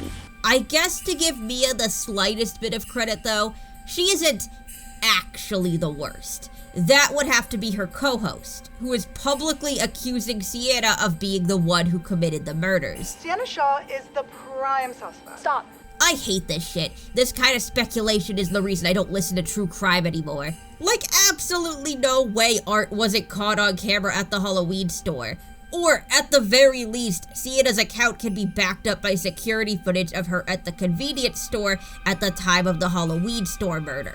Jonathan isn't the only witness either. A bunch of people saw Art at Allie's house, and we never saw Jeff die. So there is a possibility that he lived long enough for the police to show up, and he was able to tell the cops that a clown attacked him and chased his girlfriend into the park. But because Sienna had a rough home life and mental illness runs in her family. A history of mental illness in her family. Irrelevant. Abusive father who just so happened to be obsessed with Art the Clown. Then clearly she's a serial killer. Mia at the very least does defend Sienna. Stop. That is ludicrous. Dude, there's so many holes in that story. Like, how do you not see that? But she's still actively trying to get Jonathan onto a podcast where one of the hosts thinks that he's a liar and his sister is a killer. If Jonathan Shaw hadn't testified on his sister's behalf, she'd probably be serving a life sentence right now. You shouldn't be saying that shit. And she apparently doesn't see anything wrong with that. Mia has the disconnect that a lot of people have nowadays with true crime, where she sees it as more interesting and exciting than something actually real. She gets a glimpse of the reality of just how awful the victims of these crimes are suffering. I've been in and out of a psychiatric hospital for the past 5 years. And she doesn't learn anything from it. She just thinks that Sienna's being a bitch. Okay, I get it's like a touchy subject and all, but come on, it didn't happen yesterday. Well, she still didn't need to snap at me the way she did. And even worse than that, she doubles down on her behavior. She still wants Jonathan on the podcast. Well, what about Jonathan? You think he'd still be willing to do it? She's still glamorizing the murders, talking about Art the Clown like he's a legend. I mean, sitting across from someone who actually encountered Art the Clown? The most famous serial killer since Jack the Ripper. It's historic. To the point even her boyfriend thinks that maybe she likes Art the Clown a little bit too much. You sound like you want to fuck him. I don't want to fuck him. The only thing she's doing here is flattering the serial killer, boosting his ego, putting him on a pedestal. Mia talks about how she wants to know what it would be like to look into his eyes, to feel his breath on her skin. What goes through your brain when he's close enough to you that you feel his breath on your body? When you look into his eyes, what do you see? Is there a soul or... She talks about it like it's not a thing that could actually happen to her. But then it does. After slicing her up with the chainsaw, Art kneels down in front of her and takes off his glasses, letting her look into his eyes, just like she wanted. You could even see his nostrils flaring, like he's breathing on her. Again, just like she wanted. And then he gives her his glasses as a souvenir before finally finishing her off. This is such an eerie little moment. There's something kind of sad about the fact that Mia doesn't really react to realizing that the serial killer she's been obsessed with has just sliced her to ribbons. Her eyes get a little bit wider, but otherwise, she can't emote. She can't move at all. She's lost so much blood, her face is hanging off. She's lost her scalp, because of course we can't have a Terrifier movie without someone losing their scalp. She's just in so much shock. All she could do is look at him.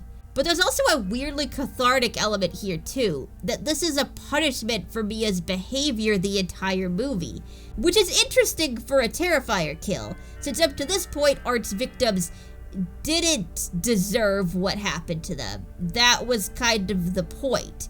Dawn was sort of annoying and Allie was sort of rude, but they absolutely did not deserve to be tortured to death. Many times they'll come up to me and they'll say, what did Allie do to deserve that? Like, this is extremely cruel. This comes across as too cruel. And I'm like, yeah, that's the whole point. She wasn't supposed to do something to merit, like to warrant her death. It's just, he's so evil. And I always go back to him just being this evil character. There was never a moment during their murders that you could really go, yeah, that's what you get. And yeah, obviously, I don't think that true crime podcasters deserve to have their tits sliced off with a chainsaw. I feel like that goes without saying. But Mia was kind of asking for it. She might not deserve to get sliced into little pieces, but she did want to know what it was like to get up close and personal with one of the most sadistic serial killers who ever lived. And she got her wish. Literally, the entire reason that Mia and Cole both died was because Mia just wouldn't stop talking about the Miles County clown case. Art just happened to overhear her saying she still wanted Jonathan on her podcast. Well, what about Jonathan? Do you think he'd still be willing to do it? Which got his attention since he was looking for Jonathan. And then he heard her romanticizing him, talking about how interesting he and his crimes are. And he realized that he had the ultimate chance to fuck with this girl. And he took it because he's a petty little bitch. That's what he does. If Mia had taken Sienna's words to heart, if she had even just taken a few hours to reflect on being directly called out on her behavior by someone who she claimed to admire, Art wouldn't have noticed her. It's her stubborn refusal to give up on exploiting the Shaw siblings that ultimately gets her killed. And as such, Mia's death feels like much more of a direct punishment than either Dawn or Allie's did. And I think that's part of the reason why some people, myself included, ended up feeling like the rat scene felt like more of the big kill than the shower scene. The shower scene is gorier, for sure, but I also don't think gore is everything. One of the main things that makes a big Terrifier kill is the intense suffering and a feeling of unfairness and cruelty against a completely innocent person. Obviously, yes, Mia and Cole are alive and suffering for an extremely long time, but I feel like the suffering is felt a lot more in Aunt Jess's death scene. Aunt Jess is more central to the plot. She's a much more likable character than either Mia or Cole, and she's actually very close to the main character. The entity is calling Aunt Jess Mommy the entire scene. Merry Christmas, Mommy. Hi, Mommy! A present, Mommy. Which is obviously because she's mocking her about Gabby. To Mommy. Love, Gabby. But on a deeper level, Aunt Jess is Sienna's new mommy. Sienna says that she reminds her of her mother. You remind me so much of Mom. She's the last thing that Sienna has of her mother. The entity is rubbing salt in the wound here, emphasizing that Sienna is about to lose her mother all over again. And she's literally duct taped to a chair and forced to watch it all happen, just like Tara was during Dawn's death in the original Terrifier. And then there's also the extra layer where Aunt Jess dies thinking that her only child is dead. Hi, Gabby! Like, there's severe emotional torture happening here, which, again, present in the shower scene too, but it's just so much more intense here. Watching a mother lose her child and then a niece lose her aunt, which is actually her reliving her mother's death. The rat scene isn't fun. It isn't funny. It's just sheer, unrelenting pain. And then the Jonathan reveal happens, and This is unfortunately the point that the movie lost me the first time. Terrifier 3 has a lot of stuff happening in the background that you would think would be shown in the movie itself, like Sienna going back to the place where she decapitated Art and getting her sword back. I have to go back to the Terrifier. It's still buried there, isn't it? And if I'm right, it might be the only thing that can stop them. Considering how important the sword is to Sienna and how much the trauma of fighting Art informs her character in this film, this scene would be extremely significant to her story.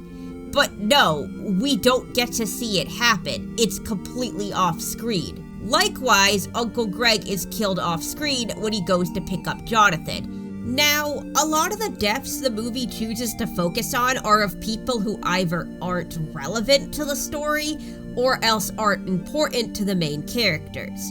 Like, Sienna doesn't know the family in the beginning, she doesn't know the demolition guys, she doesn't know the guy in the Santa costume, she barely knows Cole and Mia, and the one interaction she had with them was extremely unpleasant. And I kind of wonder if maybe this is why it's such a common sentiment that the Terrifier movies are all gore and no story, despite there being a very clear plot in the second and third movies. Because, like, what does the shower scene have to do with Sienna's narrative, or anything that happens in the bar? Literally nothing. And then people who are important in Sienna's life, like her Uncle Greg and Jonathan, are killed off screen. Jonathan's death in particular really did stir up a whole lot of conversation. A lot of people believe that it's a complete fake out, that Jonathan isn't really dead. Like, a lot of people. I don't believe that that's Jonathan either. Because again, why wouldn't they have, like, confirmed? I don't believe that. There's no way that he's dead. I need to see him die. No, it's not. You're lying again. Is that really Jonathan? I'm in denial about it. I don't know if I 100% believe that Jonathan is actually dead, just because of the off-screen kill. I don't know. I feel like the character, and I've seen a lot of people talking about it, but I'm not 100% convinced that it is him, just because it wasn't on screen. So we'll see what happens in 4. But which I do understand, since the entity already lied once and said it was Gabby. Hi, Gabby! Why wouldn't they do it twice? I've seen some people say that the skull actually belongs to Uncle Greg, since his body is missing its head. But the movie directly shows us that Uncle Greg's head is on top of the Christmas tree.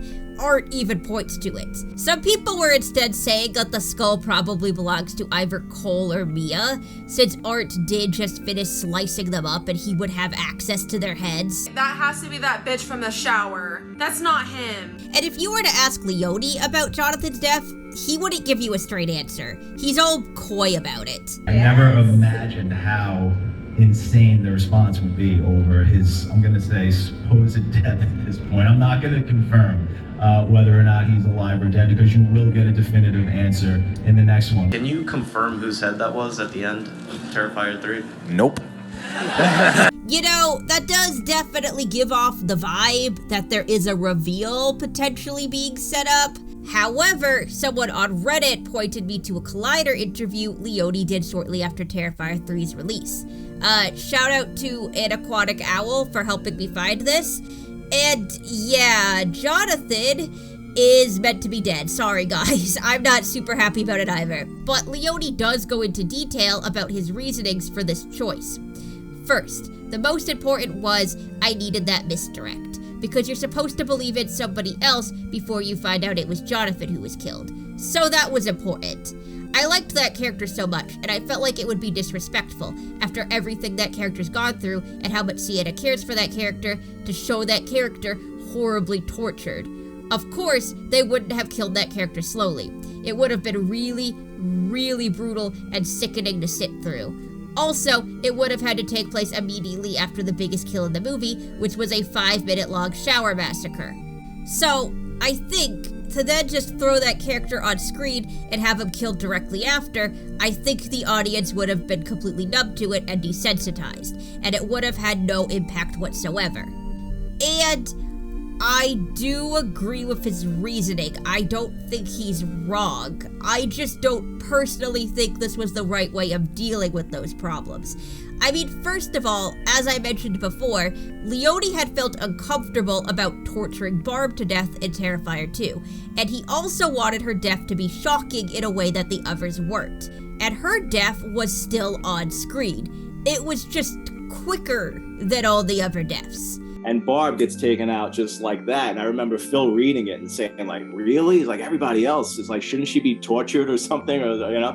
And I said, no. I said, like, we have to really flip it here. And this is going to be really shocking and fast and jarring. And because it's unlike anything else you've seen in the movie leading up to this point. Granted, Art actually has history with Jonathan. And as already discussed, Art is a petty little bitch. And he would absolutely draw his death out. 100%. And yeah, having his death following what was meant to be the biggest, most bombastic death scene in the whole movie would feel underwhelming. I kind of feel like maybe the Terrifier movies are reaching a point where in their struggle to constantly top themselves, there's just way too much brutality happening. Like, there are parts of this movie that in any other horror movie would be the most disgusting scene. But in Terrifier 3, they're just kinda there. There's literally a moment where Art tries to strangle Sienna to death with her uncle's intestines, and then Sienna has to chew through them to escape. And then Art starts whipping Sienna with her uncle's intestines. Like, that's fucking crazy! But it's not its own scene. It's just one quick moment in the fight at the end of the movie, and no one ever talks about it. Likewise, the guy dressed like Santa getting frozen and smashed is probably one of the most torturous deaths in the whole franchise, and it's never been part of the conversation of which kill is the worst one, or the guy whose head gets degloved. No one ever really talks about that kill, or at least not that part of it. Right after mine is the one where the guys go in the attic, the guy gets his head split open. Yeah, and I was like, well, mine just went down the list. and even that one, which is awesome, I forgot about that one because of the other ones. Yeah, you're right. When every scene is the most brutal and disgusting thing you can think of, then nothing really sticks out. So it is kind of clever in that way to have Jonathan's death be off screen. It has a much bigger impact to have the audience find out at the same time as Sienna. You're just as shocked as she is. But the problem is, in cinematic language or whatever, I didn't go to film school, if you have a movie or a franchise that is known specifically for its graphic on-screen kills, and then a main character is suddenly killed off-screen and the body is not recognizable and nobody saw it happen, it's an obvious fake-out. In Spiral, the Book of Saw, Shank's skin is found in a box, and everyone just goes, "Oh no, Shank died, that's so sad," only for it to be revealed that Shank faked his own death, and actually, he's the killer. And that's the most obvious twist in the whole franchise. Like, this is Saw. Saw is literally known for killing people in ridiculous ways on screen. Off-screen deaths are extremely rare in Saw, and usually they're reserved for people who die before the events of the movie, like Harold Abbott and Hoffman's sister. And Spiral does not hold back in the gore and torture department, so this stands out like a sore thumb. Terrifier does have off-screen deaths on occasion. The guy in the pizza shop, the cat lady, the guy in the laundromat, Allie's mom, Allie, I guess, technically, because we never actually see her die. The little kids in the house, the nurse, costume guy, Uncle Greg. But with the exception of Costume Guy and the little girl, literally every single one of those people had either their recognizable remains or their horribly mutilated bodies while they were still alive shown on screen. Even the ones that are just left as a head, we can see their faces, we know it's them. Costume Guy, at least we see Art wearing his costume, and Art isn't really known for being merciful, so... They got him! He's dead! So that pretty much leaves the little girl. odds are she's dead, but at this time, we don't really have anything to show for it. Both Costume Guy and the little girl are extremely minor characters though. Like Jeff in the second movie, I don't know if he bled out or if he managed to get to a hospital, but it's not really something that matters much to the plot. But Jonathan is a main character.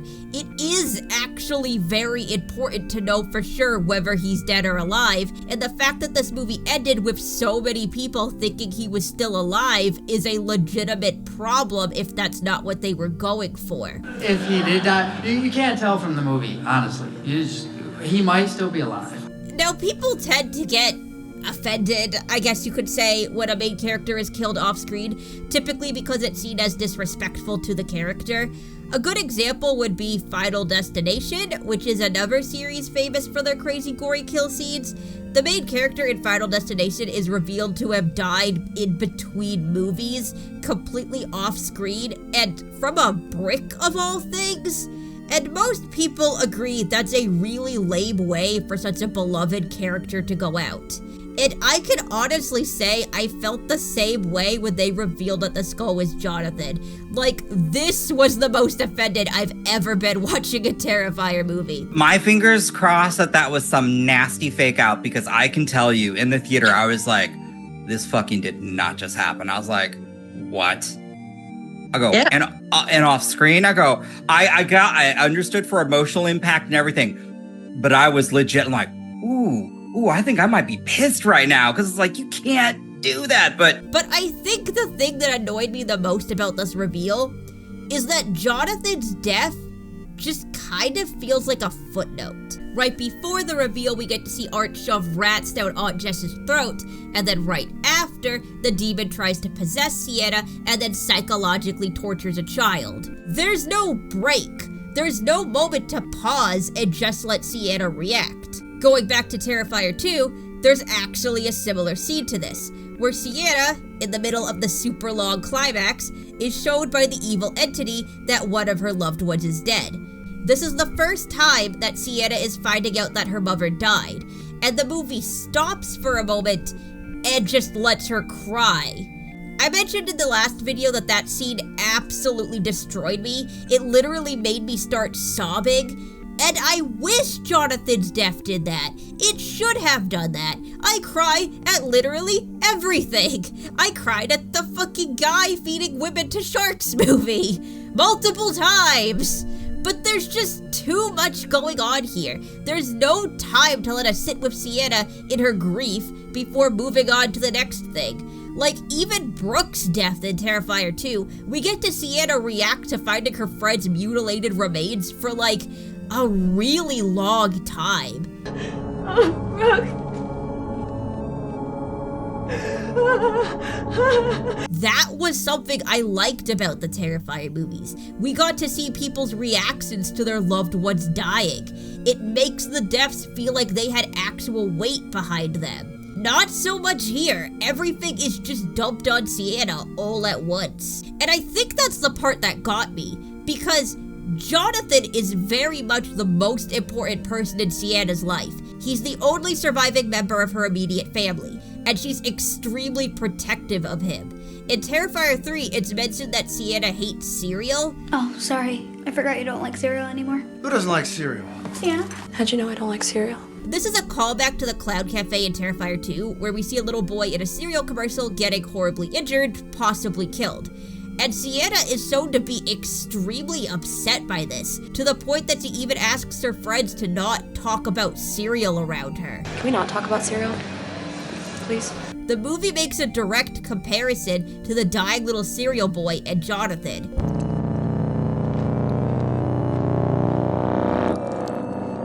So Sienna being so traumatized by cereal, even all these years later, probably means that she's still terrified of Art killing her brother. When Sienna sees on the news that Art killed a bunch of people at the mall, her first thought is Jonathan. Jonathan, we have to call Jonathan. I will call Jonathan. Jonathan, no, Jonathan, we have to call Jonathan right now! That she needs to make sure he's okay, and that she needs to have him with her ASAP. I need to let Uncle Greg come and get you right now. You're not safe. You're not safe. And And this isn't even to mention that Sienna is literally only as powerful as she is, as well as alive, because of Jonathan. She crawled out of hell to save him in the last movie. She heard him crying out her name, Sienna!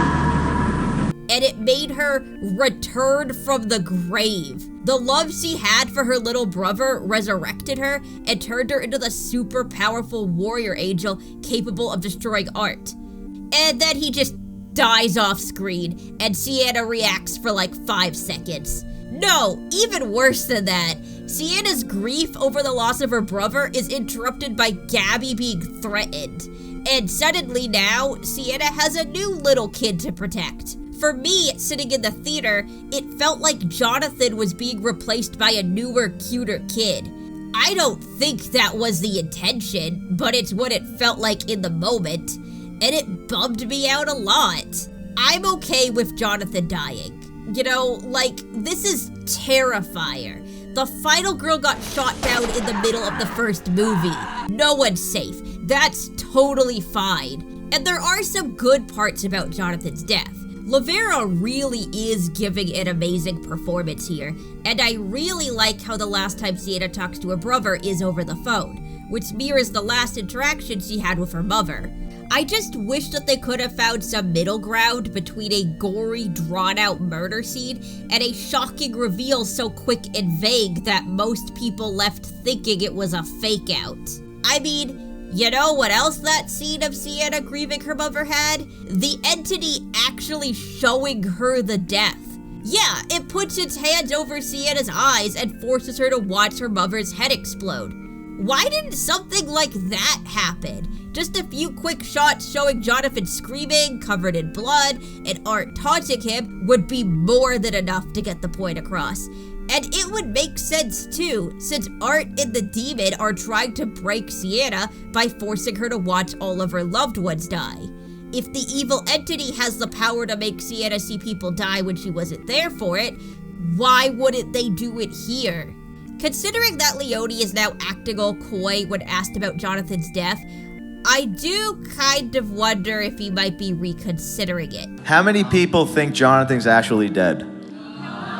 Wow, okay. Or at least might be thinking about ways to cement it in the next movie. I've seen some people speculate that Terrifier 4 is going to open with Jonathan's death scene. I personally don't think that's going to happen, but I do wonder if Jonathan will be following Sienna around as a ghost in the next movie. We did see Brooke come back and torment Sienna during dinner. Which introduces the idea that just because Art has killed someone doesn't mean that they won't come back in a future movie. Leone even hints to something like that happening at a panel. I mean, he could have a pass the rice scene in the next one if he is dead. And there is, of course, an opening to bring Jonathan back. Just say that the skull wasn't his and presto, Jonathan's alive again. But I also know that Leone's been plotting out this story since Terrifier 2. The only good thing is that I have known the ending to this franchise, so to speak, since I was writing 2. And Jonathan's death very well could be important to the greater narrative. Although Leone was also planning for Victoria to die at the end of Terrifier 2 and then rewrote it so she's in the 3rd movie, and I mean, that worked out pretty good. In the last video, I was excited about what they could do with Victoria's character. I put like 5 entire squares about her on my bingo board. Because really, when you think about it, she's an extremely tragic character. She's the only survivor of the original massacre, but there's nothing triumphant about her survival. She lost her sister, she lost her face, she's been shunned from society. People are frightened by the way that I look, and it's really difficult for me to deal with that, so isolation is ideal. And she's been possessed by a demon who's not only forcing her to do violent crimes against her will, but also help the man who did this to her in the first place. Like, that is some juicy, heart-wrenching story material right there. And I really did think that this was all going to be explored in Terrifier 3, because Leone has said that his biggest regret of the first movie was not fleshing out Victoria's character. But Victoria still wasn't fleshed out in Terrifier 3. In fact, the Victoria that we knew in the first movie dies 21 minutes into the third when the entity bleeds her out in the bathtub.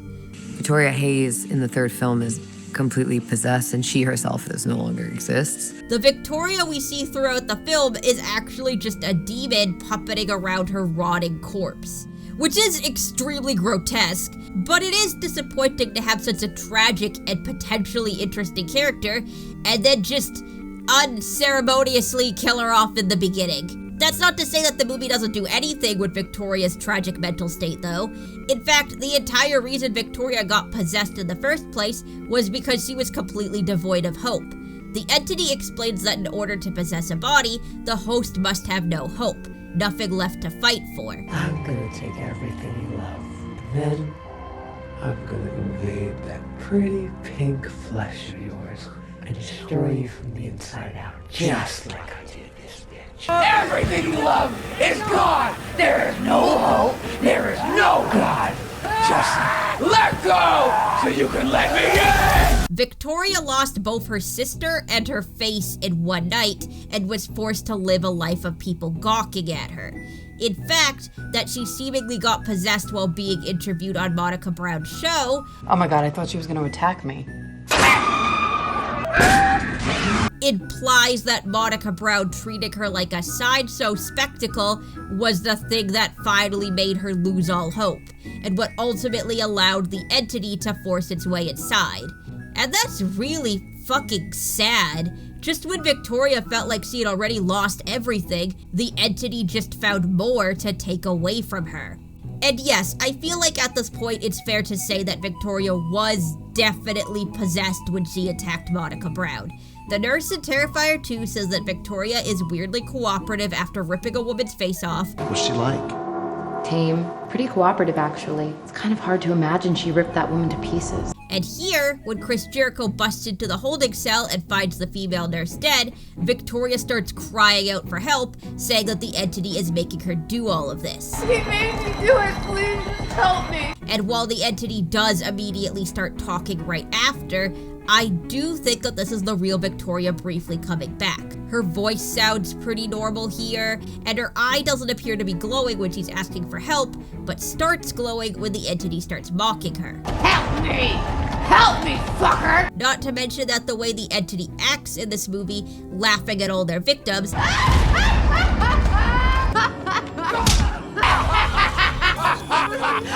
matches with the way Victoria was acting after she attacked Monica Brown. Yeah, obviously Victoria didn't have a glowing eye when she attacked Monica Brown, but also Leone didn't write the actual plot for this series until Terrifier 2. The original intent with the opening in the first movie seems to be that Victoria just lost her mind and killed Monica Brown. It's not the most typical thing where you have this final girl who or the character we set up to be the final girl, who then turns into a monster, basically. I mean, she loses her mind and she becomes a murderer. So both Victoria being possessed and Monica Brown surviving were retconned in 2. Why the entity went through the effort of using Victoria to attack Monica Brown in the first place, I don't know. Maybe it wanted to ensure that Victoria was in a secure location in case they needed her as a backup. Maybe it wanted to ruin her life even more so she'd be easier to control. Maybe it just wanted to fuck with her. The entity really does seem to love humiliating and degrading Victoria. It mocks her appearance in the mirror for seemingly no other reason than to just upset her. You used to be so hot.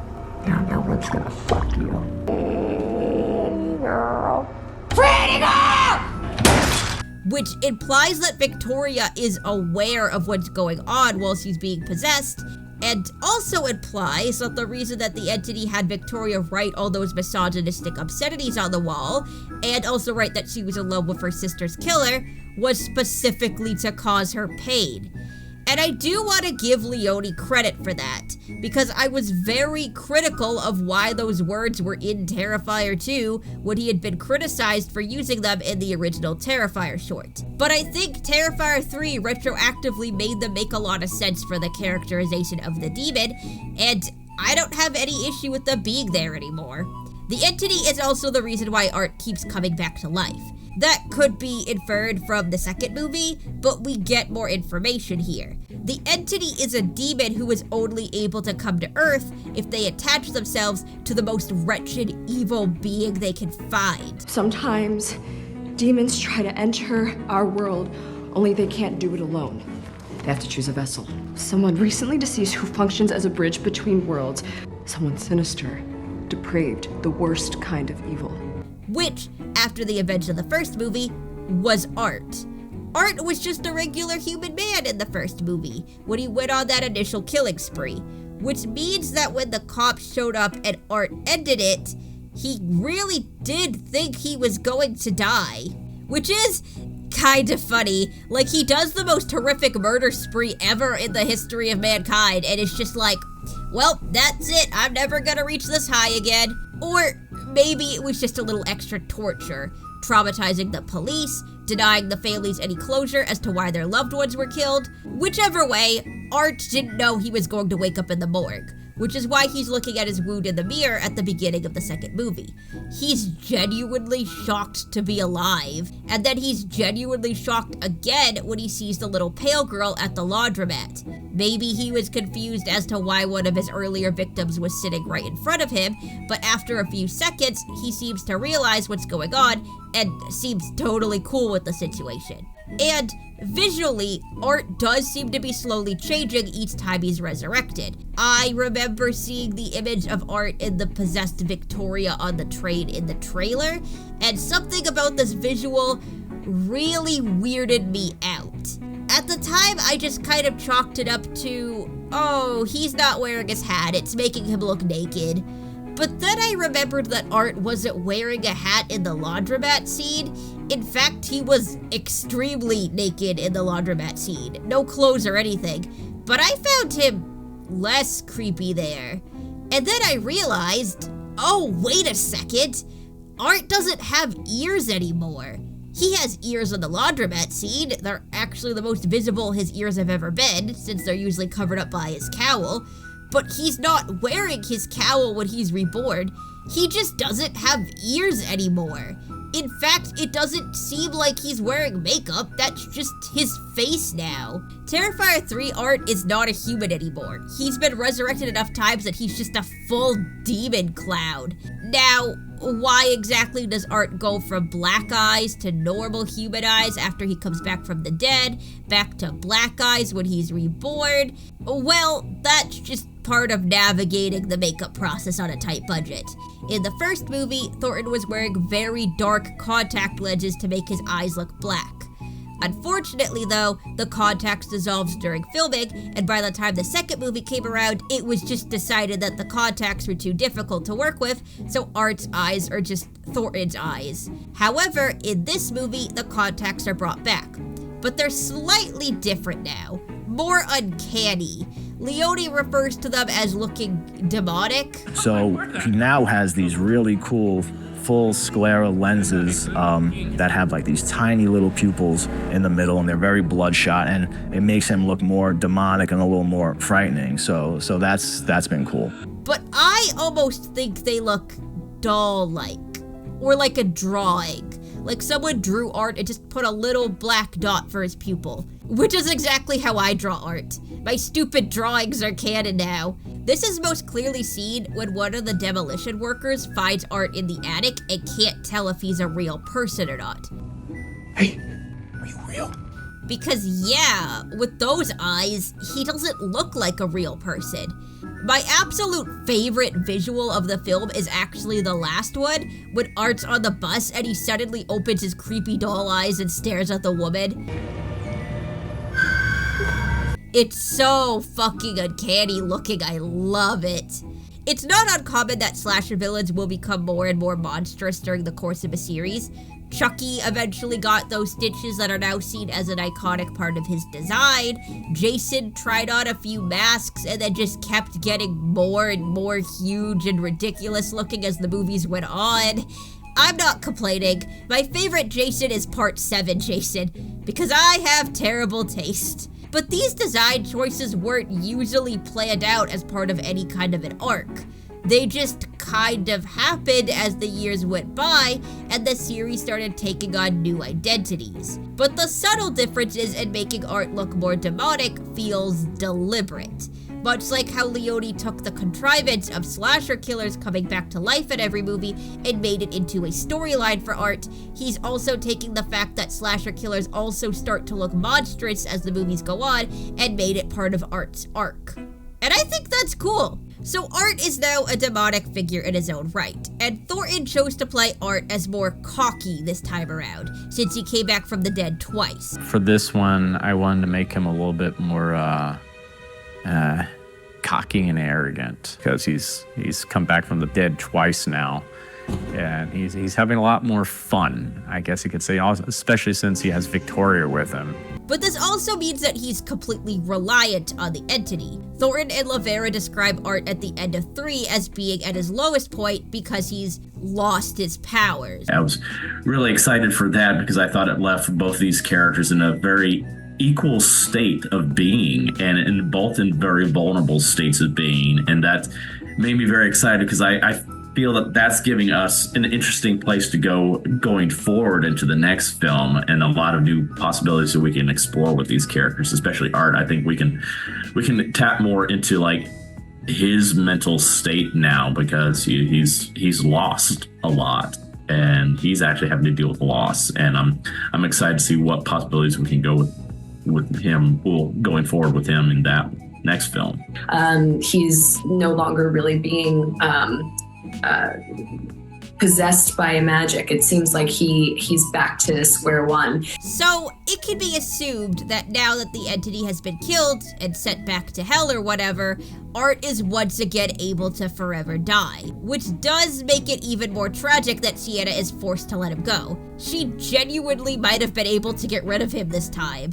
So Art needs the entity in order to continue his reign of terror. But I also feel like there is an implication that the entity is leeching off of Art. I mean, obviously the entity needed to attach itself to him in order to come into the physical world. So in that way, yes, it absolutely is a parasite. We also see the entity steal Art's aesthetic.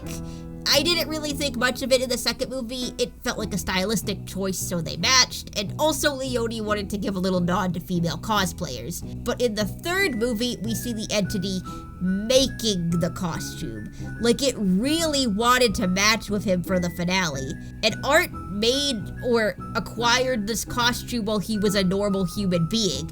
It's his costume. So the entity's continued insistence on looking like him is them kind of leeching off his identity. But most importantly, at the beginning of Terrifier 3, when Chris Jericho finds the female nurse dead, Art's severed head is eating her body, and the entity is sucking all the flesh Art is eating out of his esophagus, umbilical cord, the tube coming out of his neck stump. I can't show this for obvious reasons, but yeah, all the flesh Art is eating is actually feeding the entity, like a fucking tapeworm or something. And that is kind of a microcosm of the relationship between Art and the entity. The entity is giving Art new life, but ultimately it's using Art to keep itself alive in the real world, and it's making Art do all the dirty work so it can ultimately prosper. Not that Art probably minds much, he absolutely loves getting his hands dirty, but we do get a slight inkling in this movie that maybe being leashed to this demon forever isn't an overall pleasant experience for Art. He seems cool of hanging out with them in the second movie, but by the third movie, Art seems sick of their shit. Thornton describes this moment as Art coming down from a hangover. And I felt at that point he's just basically coming up from a hangover, and he's just been dealing with this like honking and stuff like that. So he's getting a taste of his own medicine for once in a weird way, and it's just like he's like, oh god, this is what I do to people. But there are a handful of other shots where it just genuinely looks like Art is having a bad time. We see in the first movie that when Art's just working on his own, that he's essentially playing a game with people. That he'll just find a random person walking around and dedicate himself to torturing them until moving on to the next person, who more often than not is just whatever rando happens to wander by next. But now Art has to go along with the entity's plan, which I guess is the downside to their deal. Art gets to become an immortal being, but he's also forced to do whatever the entity wants him to do. There are definitely signs that Art is being forced to stick to a rigid plan. Looking back at Terrifier 2, Jonathan was being used as bait. Art was using him to get Sienna closer and closer to the Hell Portal, so he isn't allowed to actually kill Jonathan until Sienna is shoved in. And then when his job is done, and he's finally allowed to kill Jonathan, he seems genuinely disappointed that he isn't awake to feel it. Like he's waited this long, and now he has to wait even longer. Then we have the bar scene in the third movie. In the first movie, Art whipping out the gun was a last resort. He seemed really mad and disappointed that he had to do it. He does use a shotgun on Barb in the second movie, but he also mentally tortured her and fucked up her car before that, so it seems like he was done with her anyways. But in the third, Art whips out the gun when the bar guys gang up on him, just like he had to do to Tara when she was in the middle of beating his ass. Taking on two guys at once is harder than just one guy, and he doesn't have all night. He has a plan he has to execute, and he doesn't seem happy about killing the two guys quickly. He's way less giddy than he usually is when he's murdering people. However, once he gets Santa alone, he absolutely relishes in torturing him, like he's making up for how quick the other two had to be on this one poor guy. And I'm pretty sure Art's just using getting a Santa costume as an excuse to kill someone. He could have just broken into a store and gotten a Santa costume, but he is absolutely elated when he sees this guy in the window, like, yes, I get to torture someone to death tonight. Same thing with the family he kills too. He could have just broken into a toy store, or just grabbed the gifts from under the tree and left. He absolutely did not need to go upstairs and start swinging. He chose to do that. There's an interesting little bit in the bar scene after Art shoots Santa's two friends and is holding him at gunpoint, where Santa tells Art that they're both entertainers, that they want to make people happy. We're the Sympathy. We make people happy. And this is when Art starts smiling again, and when he starts to torture Santa. Now, in the past, Thornton has described Art as an anti-clown, in that most clowns hurt themselves to make other people laugh, but Art hurts other people to make himself laugh. It's like he's performing for himself. He's the anti-clown. He wants to bring pain and misery to everybody else for his own amusement. So, potentially, this moment where Santa tells Art that their job is to make people happy is Art taking it as permission to use Santa to make himself happy. You know, by torturing him. Much like he takes Mia talking about how badly she wants to know what it's like to meet a serial killer as an invitation to murder her. That was not part of the plan at all. That was just Art going rogue. And so even if Art is ultimately following the demon's instructions, it still does feel like this is all him. He's purposely going out of his way to torture and murder these people and actively looking for excuses to do it. Damien Leone has talked about how he doesn't want Art to be overshadowed by the entity. You know, I wanted to make sure she didn't become a sidekick because you don't owe it to Art the Clown, because you don't want Art the Clown to become overshadowed by anyone. You know, that's it's a risky move. You know, Art the Clown's doing just fine on his own. He doesn't really need villains. And he does manage that during Terrifier 2, and for a good chunk of Terrifier 3. However, when we get to the climax, the entity just completely takes over the film. It spends a long time monologuing to Sienna, and Art is just standing there, doing nothing for a really long time. Art goes from being the big villain to just the evil entity's little lackey for this one scene. And that sucks. The evil entity even joins Art for a couple of kills. One, of course, is the rat seed, but there is also the glass seed. And the entity actually outdoes Art during this kill, which seems almost blasphemous. Hell, the name the glass seed is actually referring to what the entity is doing during the kill. No one ever talks about what Art's doing during the kill, which is degloving a man's head with a box cutter. We don't call this scene the box cutter scene. The entity completely stole the show. Which, look, I don't know how I can discuss the glass scene without getting my whole video shot into the sun. So, when I say the glass scene, it's not so much like the hacksaw scene or the bedroom scene, right? Where it's disturbing because it's torturous and gory. It's more like the peach scene, the pie scene. You know what I'm saying? And you did it at my birthday dinner. I mentioned before that there was a young boy sitting next to me in the theater. I hope to God his parents gave him the talk before this movie, because Jesus Christ. And even this was done way more tastefully than Cole getting shot in half. Leone even wrote in the script that it was going to be tasteful. You don't actually see anything happen for the most part. I'm still blurring the hell out of it though. I've been age restricted for faces before. I'm not taking that chance. And some of the faces Samantha Scafidi is making during this scene is, did I say earlier that she completely kills it in this role? I'm saying it again. She is 90% of the reason that this scene is as fucked up as it is. This is actually the first time that sexuality has ever been brought into a Terrifier movie.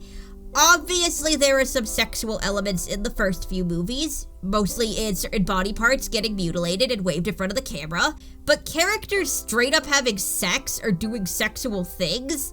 No, that has never actually happened in a Terrifier movie, which is actually pretty rare for a slasher. Like, usually there's horny teens crawling around all over the place. Cole and Mia are having sex in the shower when Art busts in, meaning that Terrifier has officially now done the trope of the horny couple dying. Unless you count Brooke and Jeff from the second movie, but I personally don't, because Brooke wasn't really into it. I have to go pee-pee. You want to hold it? Yeah, leave. So, congratulations, Cole and Mia, for being the first people in a Terrifier movie to be punished for premarital sex. The glass scene is something else entirely, though, and even Art seems weirded out. Like, literally, while the whole thing with the glass is going on, Art is ripping the flesh off of a guy's head, and then he looks over and sees what the entity is doing with Vicky's body, and he's just like, hey, what the fuck are you doing over there? Oh, wow. David Howard Thornton has spoken about how he would never do a scene where Art sexually assaulted someone. That's a line that he wouldn't cross, which is cool of him, but it's also genuinely smart. I do think it would be hard to justify liking Art after that. You know, like, it would be weird walking around in a t-shirt with a rapist on it. I know he does the most horrific murders imaginable, but, like, it's different when it's sexual assault. I have a hard time explaining why, but it's different.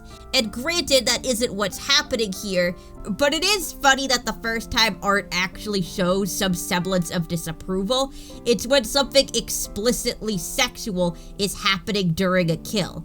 In an interview with the Horror Hour, Samantha Scafidi talks about the glass scene, explaining that she sees it as necessary for the character because it shows the entity's sadism, how it derives pleasure from people suffering.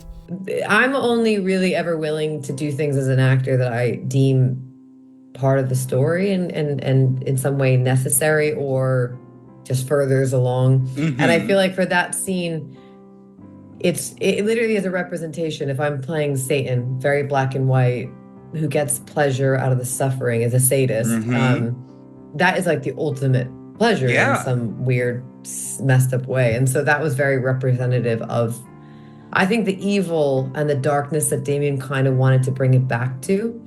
And just building on to that, it is important to note that the entity isn't hurting itself here. Not really. It's hurting Vicky's body, just as it did when it smashed Victoria's head into the mirror. In fact, the entity used a shard from that very same mirror to kill the real Victoria and is now mutilating what's left of her body with it. Considering that a huge part of Victoria's pain while she was still alive was what happened to her appearance, a piece of mirror being used to repeatedly harm her does seem pretty symbolic. And the entity likes humiliating and degrading Victoria. This is an extension of the entity writing misogynistic slurs on the wall and telling Victoria that no one will ever want to fuck her.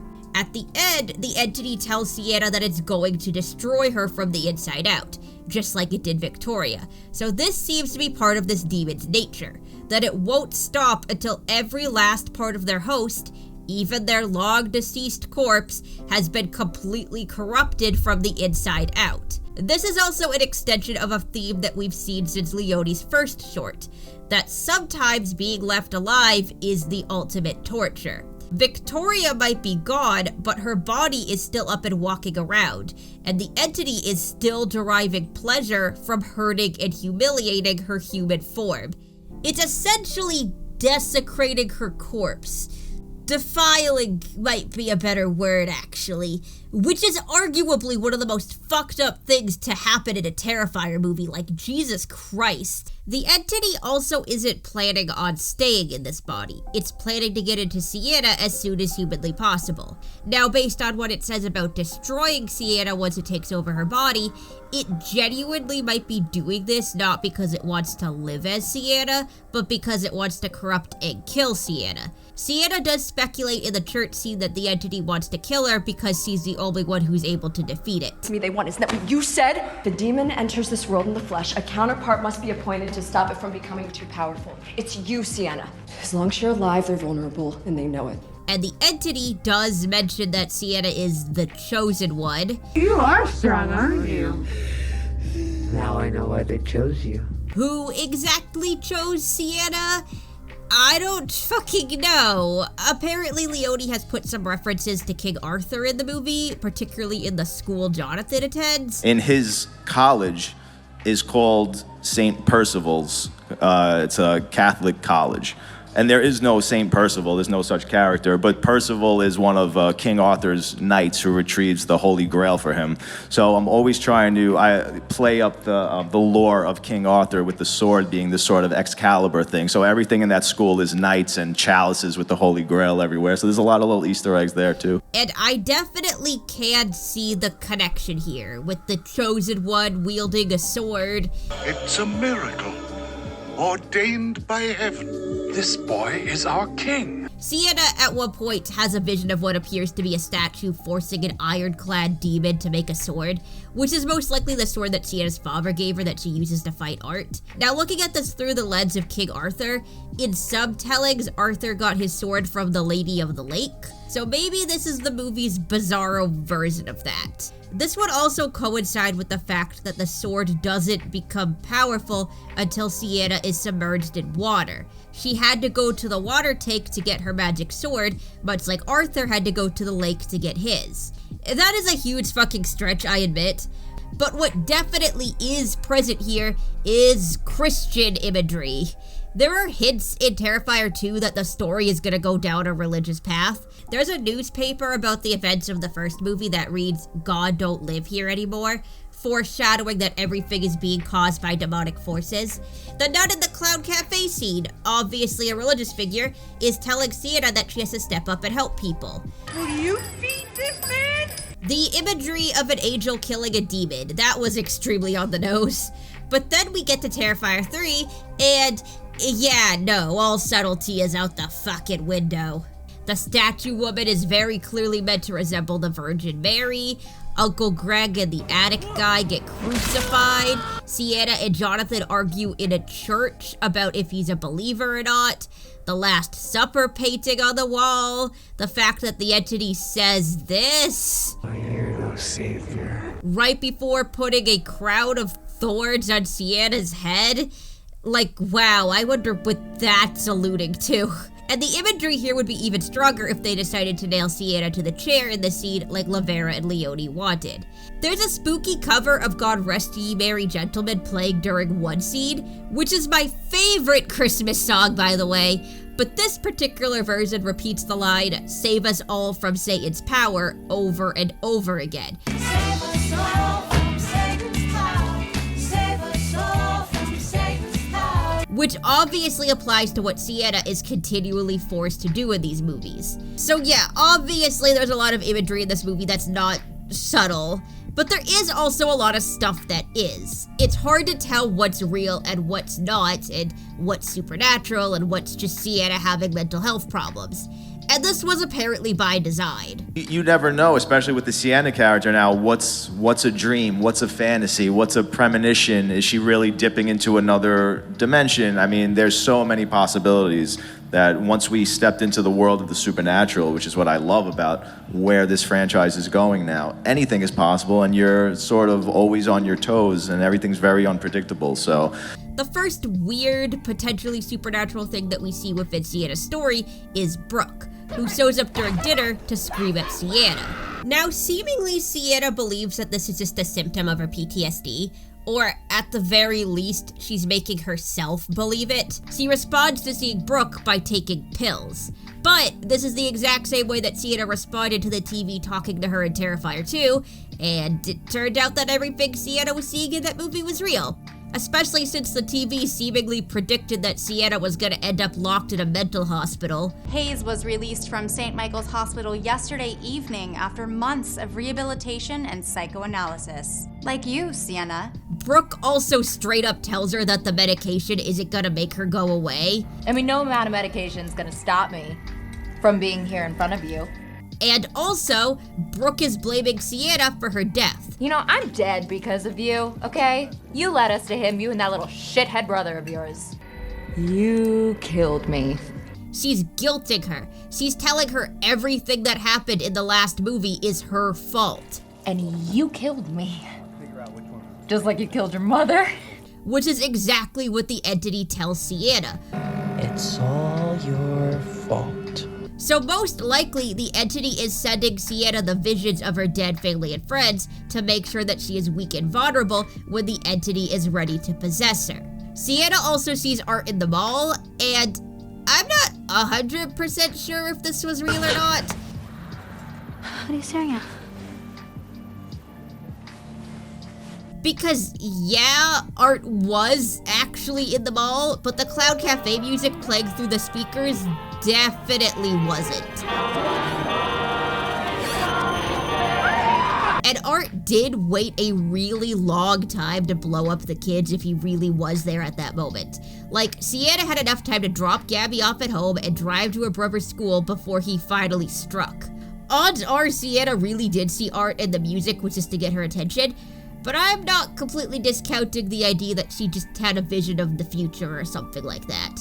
And then there are the flashbacks to Sienna's father, one of which takes a darker turn when her father has a vision of the future. Did this actually happen in real life, or was this a memory being taken over by something else? Her dad did actually have visions, as established in the second movie. He gave you that sword right before he died. It's like he saw this coming. It's what Daddy saw. But the director's commentary for 2 revealed that her father's tumor was caused by the stress of getting the visions. The father was sort of a vessel for that supernatural good that needs to get to Sienna. And he was the one who started getting the visions. And all of this going on inside of him manifested itself into a physical tumor that eventually made him go crazy and kill himself. And he seemingly didn't get the tumor until Sienna was in high school. He could have been getting the visions for years though, and the stress just stacked up over time. We really don't know. But considering that the first flashback was a memory Sienna had while looking at a picture, and the second was a dream, and Sienna has had weird fucked up prophetic dreams before, I would bet that something supernatural is coming in and interrupting this happy childhood memory, especially since that leads right into Sienna seeing the Virgin Mary, an ironclad demon, and her waking up to find Art and the entity in the house, We also get a bunch of information about Sienna's sword here. Her father refers to the sword that his angel character is holding as a fire sword. You see that fire sword? It has special powers. Which obviously ties into Terrifier 2, where the sword is lit on fire in Sienna's dream and then bursts into flames in the real world, but is somehow completely undamaged. Leone refers to this in the director's commentary as the sword being baptized. So now this, when she decides to fight and the fire hits the sword, that is the moment where the sword officially becomes baptized. It breaks into reality and the sword is literally on fire. So it can be assumed that the sword became magical once it interacted with the fire in the dream. Her father also says that the angel character sword can't hurt her. She can defeat any bad guy with that sword, and it can never hurt her. Which is another thing from the Terrifier 2 commentary. Leone had said that the sword didn't heal Sienna's wounds, it was just unable to hurt her because it's her sword. It doesn't have any other magic powers, other than, you, of course you do at the end see it heal Sienna's stomach, but that's just because Sienna can't be killed by her own weapon. It's nice that we have confirmation of that in the actual movies themselves now. We even see her hands heal at the very end after her sword slices them open. Although there is kind of a plot hole here, I guess, when Art bashes Sienna's hands with a mallet right before she gets the sword. And then those wounds also seem to heal. She has absolutely no problem holding the sword after this. Kind of weird. I get that the ending fight wouldn't be possible if all of her fingers were broken, but that just kind of makes it seem like she's completely incapable of getting hurt, and I really do not think that's meant to be the case. But the fact that we get the dad saying all this stuff about Sienna's sword and then Sienna is seemingly shown it being made is really interesting, especially since it seems to be made by a demon. So is it a demon sword? I actually think that could be cool thematically, since the sword was gifted to her by her father, who loved her but treated her badly in the end. Sometimes you love someone, but there is a darkness below the surface. Maybe the sword has evil origins, but it also has a lot of good memories attached to it, and that could be hard to make sense of. The demon is being controlled by the Virgin Mary, which I really don't know what to say about that. Is the Virgin Mary a demon? Or did she take over the demons? I do not have enough information at this time to make an educated guess about this, but whatever the hell is going on here, I do honestly believe that it was a legit childhood memory that was taken over right after her father gave her the drawing, and that the vision about the sword was either meant as a warning or else some kind of a hint as to what Sienna has to do to defeat the evil entity. Maybe from the Virgin Mary lady, or maybe from her father, since he gives Sienna a message right before she sees the demon. Cece, I need you to listen to me. Look at me, look at me. I'm always with you. Now, when Sienna wakes up from this dream, there's this really weird little scene where she goes downstairs and she hears her aunt and uncle talking really loudly and unnaturally about how they want to get rid of her. As a matter of fact, you know what I think we should do to Sienna? I think we should go upstairs and smother her in her sleep. Then we'd be free. It feels strange and surreal. Most people watching, myself included, genuinely thought that Sienna was still dreaming here. Are we in a dream? This is a dream, right? This isn't real. Is this a dream again? Okay, obviously, this isn't real. There's a dream. I hope so. We can't go out like this. This has to be like a nightmare or something like this. Isn't he picking up Jonathan? Yeah. And smother her in her sleep. This is a dream. Tell me. And even when it's revealed that it was the entity mimicking their voices, a power we also saw it use in Terrifier 2. I'm at the old carnival. Eric and Sean left me. I'm all alone. As well as a few scenes earlier when it was luring Uncle Greg. Jonathan, I'm here. Where? I don't see you.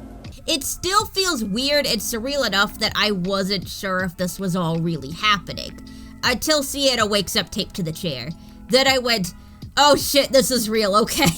In an earlier version of this script, I criticized this as a flaw with the film, but honestly, I've really come to appreciate this little moment. With how strange and ambiguous most of the supernatural scenes with Sienna have been so far, this moment literally whacks you into reality. and almost kind of grounds the film in a weird way for the finale. Like, yeah, there's still supernatural shit happening all over the place, but there's nothing ambiguous about this. We know that everything that's happening here is really happening. It's gross and awful and depressing, and we know 100% that Sienna is experiencing all of it.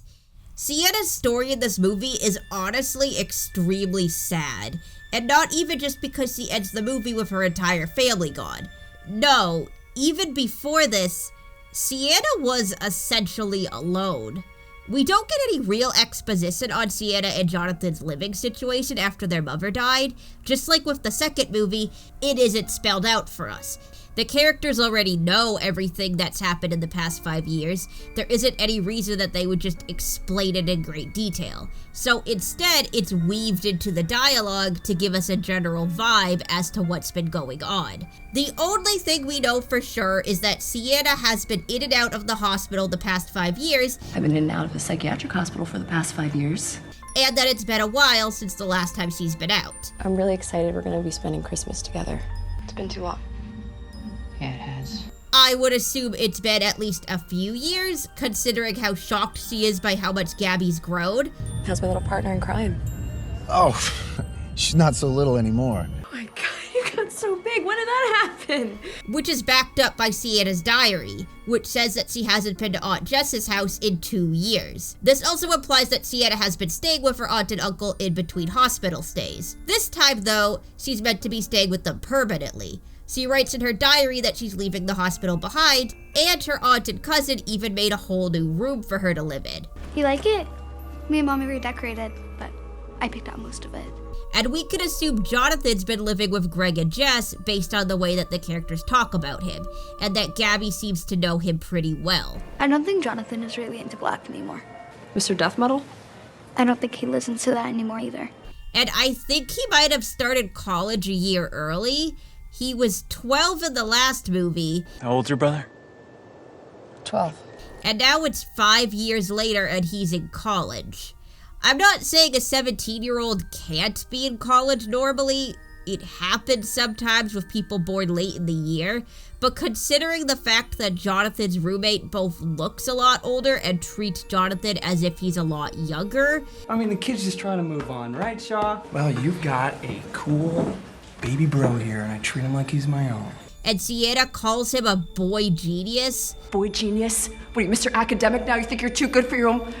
I think the implication might be that Jonathan threw himself into his schoolwork to forget about his trauma and did so well that he got into college early. He and Sienna are also shown to be extremely distant. Gabby at this point knows Jonathan better than Sienna does, and Sienna does straight up call Jonathan out for icing her out. Why are you shutting me out? Interestingly enough, too, these two siblings are actually turning into one another. In the second movie, Jonathan was the one obsessed with Art the Clown coming back. You think that guy's still out there? Who? The Miles County Clown.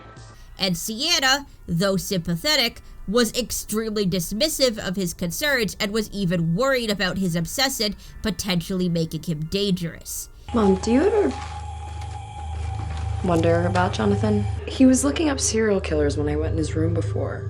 Now he's talking about Nazis and the Holocaust? All right, just don't be surprised if you find a dead animal in his room. Now Sienna is the one who's obsessing over Art coming back, and Jonathan is the one dismissing her concerns and worrying about her being dangerous.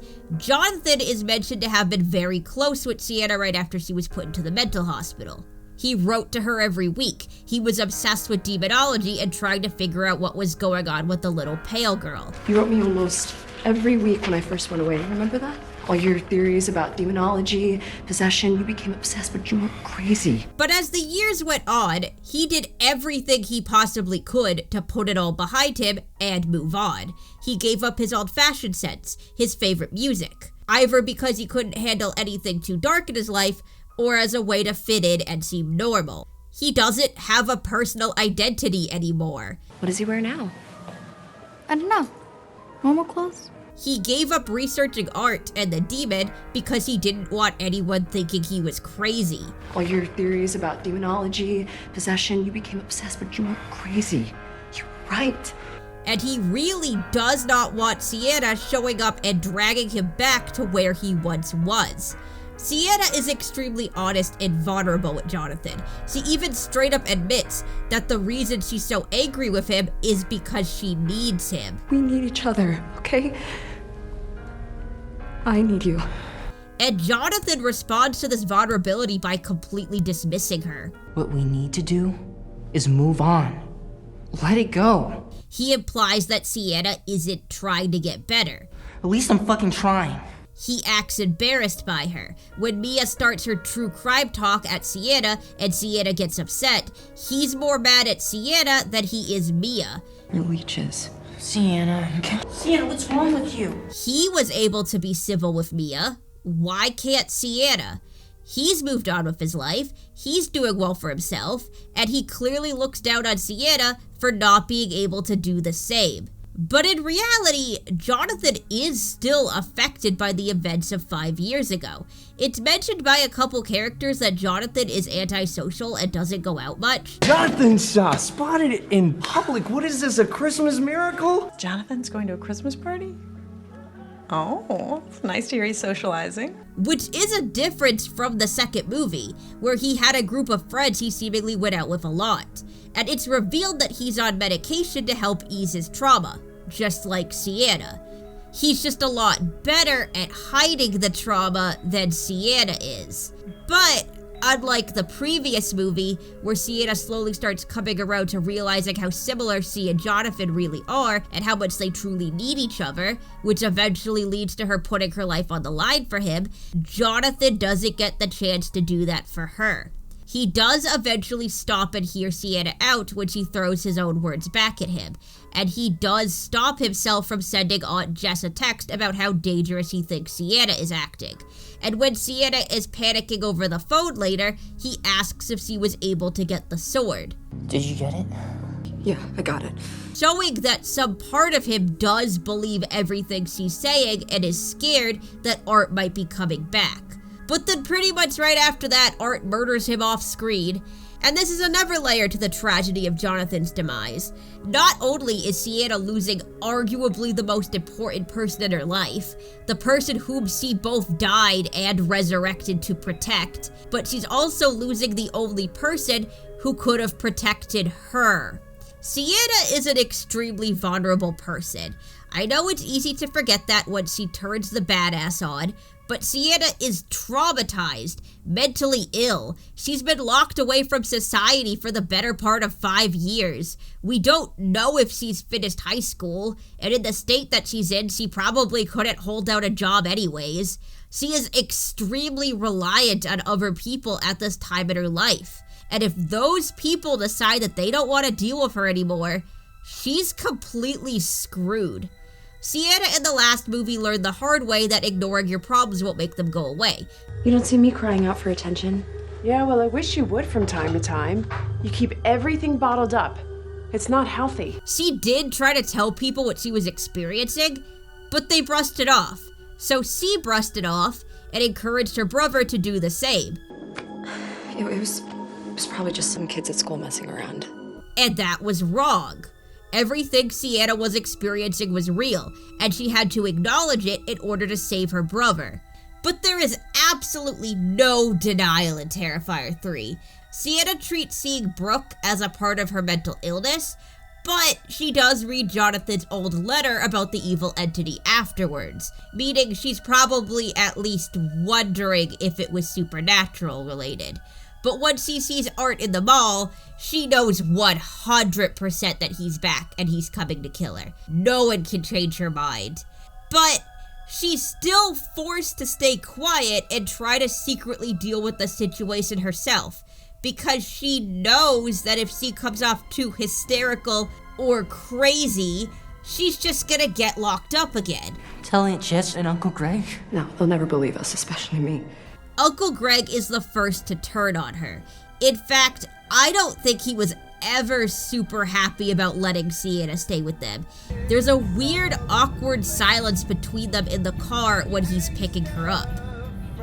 So, And then, a little bit afterwards, Sienna sees a vision of her dead friend at the dinner table. Now, more likely than not, this is a supernatural occurrence, but it is at least worth noting that this happens right after Gabby stares at Sienna's scars and then starts talking in great detail about how she got a scar of her own. There was so much blood and like this piece of fat oozing out. all right. Which very well could have triggered Sienna. And Uncle Greg, in this moment, seems to understand that Gabby staring could upset Sienna. Gab, stop staring. It's rude. But then he also starts talking about blood and gore in front of her like it's no big deal. Something Jess even calls him out on. So much blood. Okay, honey. You're disgusting. And then when Sienna does get upset, Greg immediately jumps to, she's too dangerous to be around our child. Now they're going Christmas shopping tomorrow. Just the two of them? Mm-hmm. Did you not see what happened today? What if that little episode was just a microcosm of what's to come? This despite the fact that nothing happened. Sienna didn't yell or act violent or even say anything at all. From their point of view, not being able to see Brooke at the table, Sienna just sat there quietly with a sad look on her face and then abruptly left. She was even in a good enough state of mind to excuse herself. Excuse me? Not to mention that this is exactly how Sienna dealt with being triggered even before Art attacked her. In Terrifier 2, Brooke goes into so much detail describing what Monica Brown looked like after being attacked that Sienna starts panicking and runs off. Allie and Brooke didn't think that this meant Sienna was gonna snap and kill them. They were worried and understood that something deeper was going on. Sienna, talk to me. What's going on? But to Uncle Greg, Sienna getting upset after her trauma is brought up means that she's too unstable to be around their child. Aunt Jess, once again, does immediately jump to defend Sienna in this moment. She understands that Sienna is doing everything she can to get better and that they need to be patient with her. I'm not gonna abandon her. She's healing. It's gonna take time. She does agree to be cautious. I'm saying is let's keep our guard up, all right? Okay. But she also doesn't prohibit Sienna and Gabby from hanging out together unsupervised, so obviously she doesn't have any real concerns at this point. But then after Art blows up the mall and Sienna has a complete meltdown, Aunt Jess turns on her, becoming frantic and angry that Sienna is scaring Gabby. Stop it. You're scaring Gabby. Stop it. And then tells Greg that he was right. You're right. They don't make a decision about what they're gonna do with Sienna. We'll talk about it when I get back. But the writing's on the wall. Even Gabby can see it. She's gonna go back to the hospital, isn't she? But again, Sienna getting upset isn't coming out of nowhere. Sienna and Gabby were just at that mall. The explosion would have happened not too long after they left. Even if Sienna was wrong and it really was just a random attack from a random person, it is completely understandable that the survivor of a massacre would have a meltdown after almost ending up in a second massacre. I understand that they have to put their child's safety first, but Sienna hasn't shown any signs of becoming violent or doing anything reckless. The survivor of a violent crime gets upset after clear triggers are brought up in front of her, and it's enough for her two caretakers to ditch her after less than 2 days. And it's not even as if there's any catharsis to be found in this particular scenario.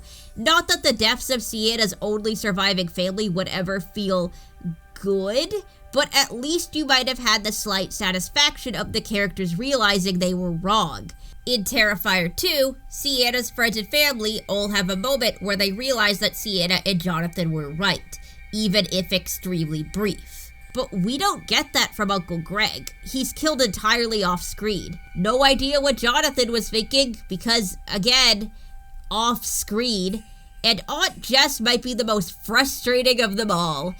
Aunt Jess and Sienna are taped to the chairs facing each other. Jess can clearly see that Art is there, that he killed her husband, that he supposedly killed her child. She knows that Sienna was right, and she gets a chance to say something to her before she's killed. She tells Sienna that she loves her. I love you, Sienna. Which is good. Jess has no idea what's gonna happen to Sienna after she dies.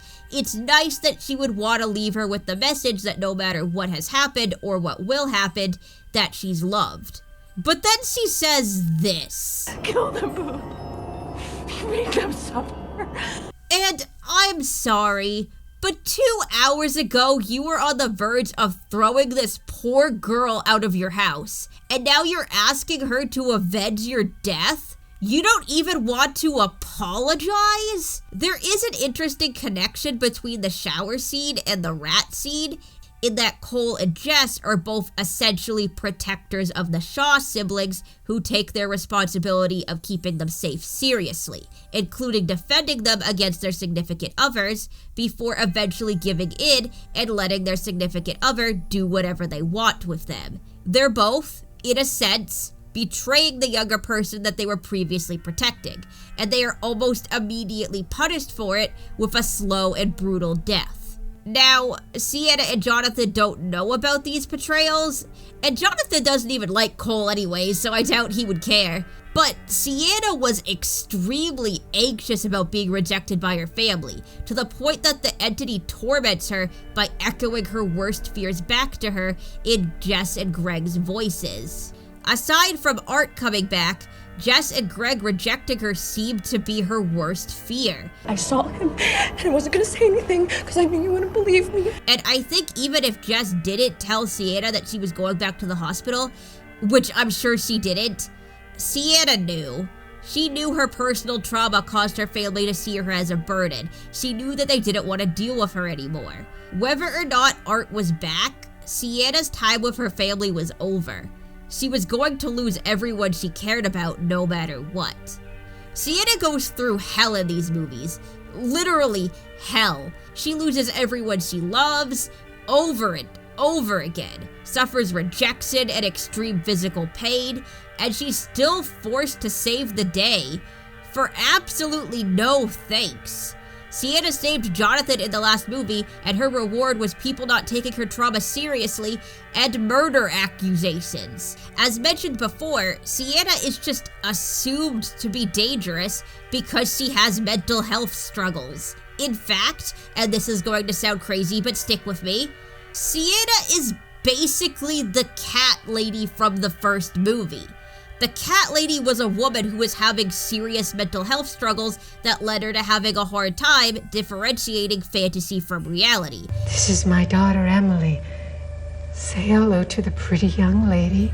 And when Tara comes across her, she's immediately frightened by her. She assumes she's dangerous, so she tries to get away from her as soon as humanly possible. Will you excuse me a moment? I have to find the landlord. And then she turns a corner and, oh yeah, here's the actually dangerous guy who does actually hurt Tara and her friend. The cat lady then tries to get help, and she just straight up isn't believed. You need to call the police right away because he's right downstairs and he's probably going to kill you too if you don't get someone down here right away. That's not what you're talking. Because she's crazy, there isn't a killer in the building. And because this guy refuses to believe her, everyone is killed and or horrifically mutilated. And the exact same thing happens in the second movie. At first, it's mostly happening to Jonathan. You know, he's a weird little kid who's obsessed with serial killers. Did you know the Nazis used to inject children's eyeballs to see if they would change color? Jonathan! And both Sienna and their mother come to believe he might potentially become one himself. I should have listened to you. You have been telling me over and over again about this kid. But eventually, Sienna starts going through the same thing. She's already struggling with her mental health after the death of her father, and she starts seeing Art in the little pale girl in her dreams and in public. But no one takes her seriously. Did you change medications recently? Jesus Christ, I'm not crazy! No one takes Jonathan seriously. I don't want to hear another word about this goddamn clown. And as a result, everyone dies. And then in the third movie, Sienna's mental health is even worse. No one takes her seriously when she says Art is back and is gonna kill everyone. Her family wants to get her out of their house as quickly as humanly possible because they think she's dangerous. And then, surprise! Art shows up, and yeah, it turns out he's really the dangerous one. And because no one listened to Sienna, because they just dismissed her as unstable and crazy, everyone dies. And yes, obviously, characters not being believed is one of the biggest horror tropes there is. But it's interesting that every single Terrifier movie, in one way or another, ties a character not being believed to a mental illness. And that the portrayals of these mentally ill people get more sympathetic as the movies go on. The first half of Terrifier is more or less told from Tara's point of view. We're viewing the cat lady from her eyes. We're also supposed to think she's off-putting and creepy. But Sienna is the main character of Terrifiers 2 and 3. We see everything she sees, and that makes it easy to understand her reactions and get frustrated when she's dismissed and discarded. There are only 2 people between Terrifiers 2 and 3 who believe Sienna and genuinely try to help her, and that's young Jonathan and Gabby. They're both smart enough to piece stuff together, and Jonathan even shoots Art at one point. Gabby is also seemingly the only person to check on Sienna after her meltdown at the dinner table. Are you okay? And she reads Sienna's diary entirely because she's worried about her and wants to understand what she's going through. I'm sorry. I want to know what happened to you. That's not super appreciated by Sienna for obvious reasons, but it was a genuine attempt on Gabby's end to try and help her older cousin. You saw him today, didn't you? At the mall, that's why you freaked out. But at the end of the day, Gabby is a child. Jonathan in Terrifier 2 was a child. They couldn't do anything to protect Sienna, and in fact, ended up completely relying on Sienna to save them. A huge amount of pressure is put on Sienna in these movies. In the second movie, Sienna was a kid. She had just lost her father. Her abusive father too, so there's a lot of mixed feelings there. She's already being forced to take up more responsibility around the house, and she already wasn't handling it well. Now she's gone through the loss of another parent, the loss of all of her friends. She literally died and went to hell, and now that she's finally feeling ready to try and live her life and heal, it all happens again. In this way, Sienna is a John Wick-like character. John Wick, at its core, is the story of a man who was not allowed to grieve. First, his puppy, who was given to him specifically so he could heal, is brutally taken away from him. And then he's continually forced back into situations where he has to kill his friends and fight for his life. John Wick doesn't want to be the Baba Yaga anymore. He doesn't want to be out on the front lines fighting off swarms of assassins. He just wants to be at home playing with his dog and healing from the loss of his wife. When Ellen died, I lost everything. Until that dog arrived on my doorstep. In that moment, I received some semblance of hope. An opportunity to grieve unalone. And your son took that from me. Stole that from me. Likewise, Sienna didn't ask to be a savior. The entity keeps blaming Sienna for her loved one's deaths, telling her that everything bad that's happened is all her fault. But all Sienna's done to cause any of this to happen is exist. She's not trying to get involved at all. She just wanted to make a cool costume and have fun with her friends and have a nice Christmas with her family. Her main goal in both of these movies is to just have a nice holiday and heal from her trauma.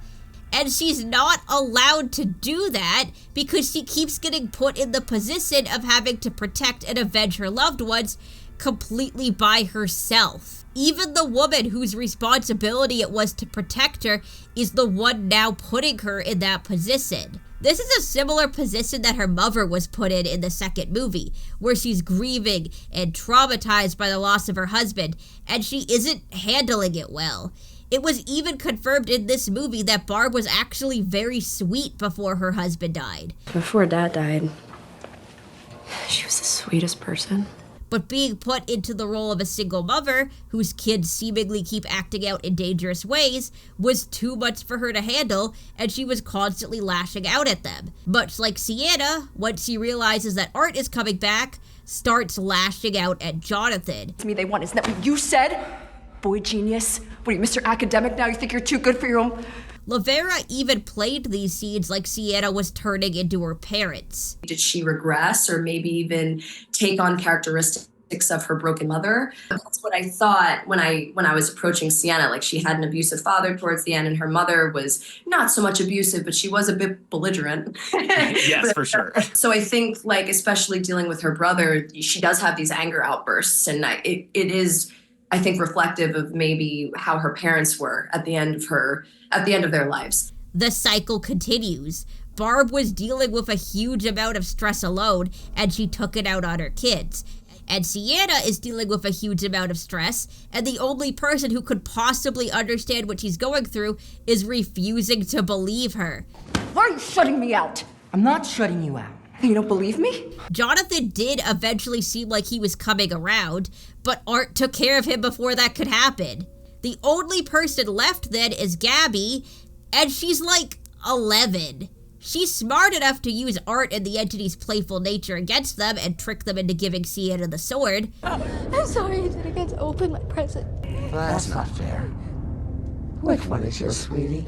But physically, she can't do anything to protect her. And she kind of turns into a stupid child right at the very end. Sienna tells Gabby to run to the Mackenzies and get help. Gabby, run! But for some reason, Gabby tries to wake her mother up. Please, wake up! Okay, as someone who lost a parent at 11 years old, kids aren't this stupid. And even if they were, Gabby already reacted to seeing her mother's dead body. She was lying at her dead mother's feet for a really long time. She already knows that she's dead. Why is she acting like this is new information? Gabby went from a well-written, annoying child to a badly written, annoying child. I'm sure that there was a much less contrived way to make her fall into the hell pits, but whatever. Sienna, at this point, has Art pinned. She could probably finish him off right here.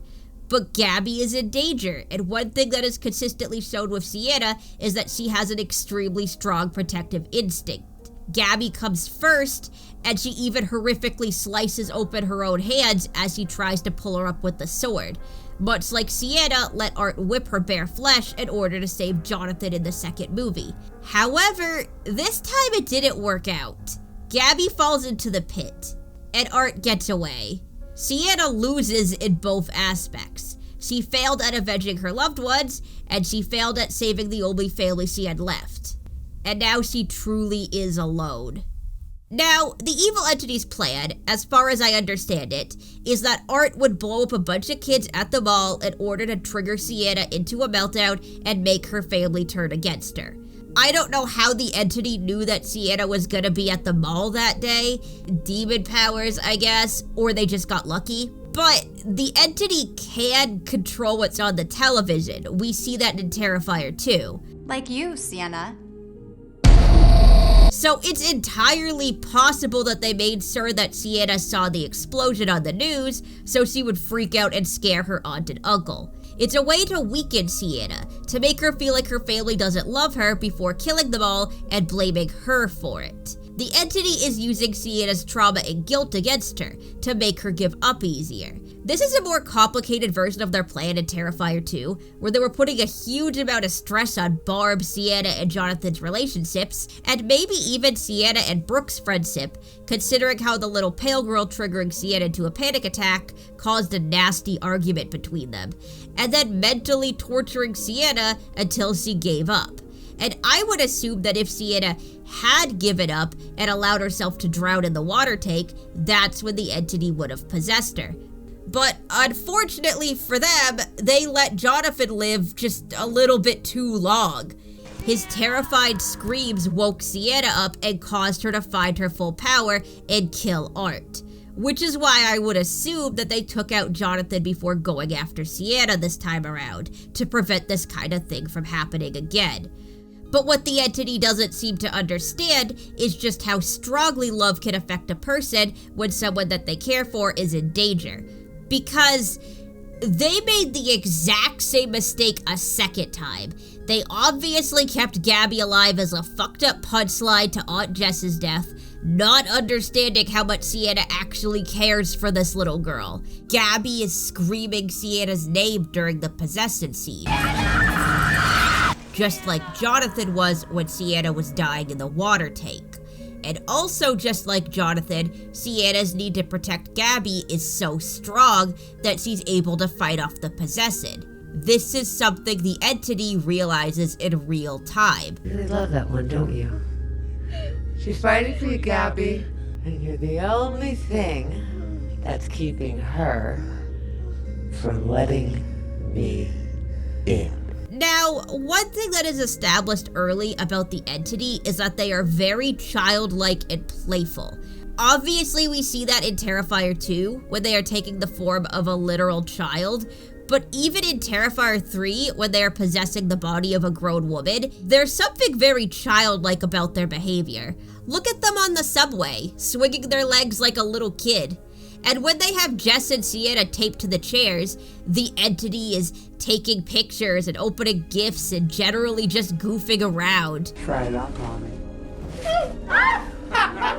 The entity even shows some semblance of affection to the beings it's playing with, particularly to the rats we see throughout the film. The entity is always holding them and playing with them. They literally say "aw" at one point. Aww. But then when Art kills the rats right in front of them, the entity doesn't react. Despite clearly finding the rats fun and cute, the entity doesn't care about them as living beings. Art is very much the same. He had fun goofing around with Santa Claus. Santa was genuinely very kind to Art. But that doesn't stop Art from torturing him to death. Santa even tries to appeal to Art's empathy. He's literally listing off his grandchildren's names to convince Art not to kill him. Listen, I have 4 gorgeous grandchildren. Their names are Brian and Denise.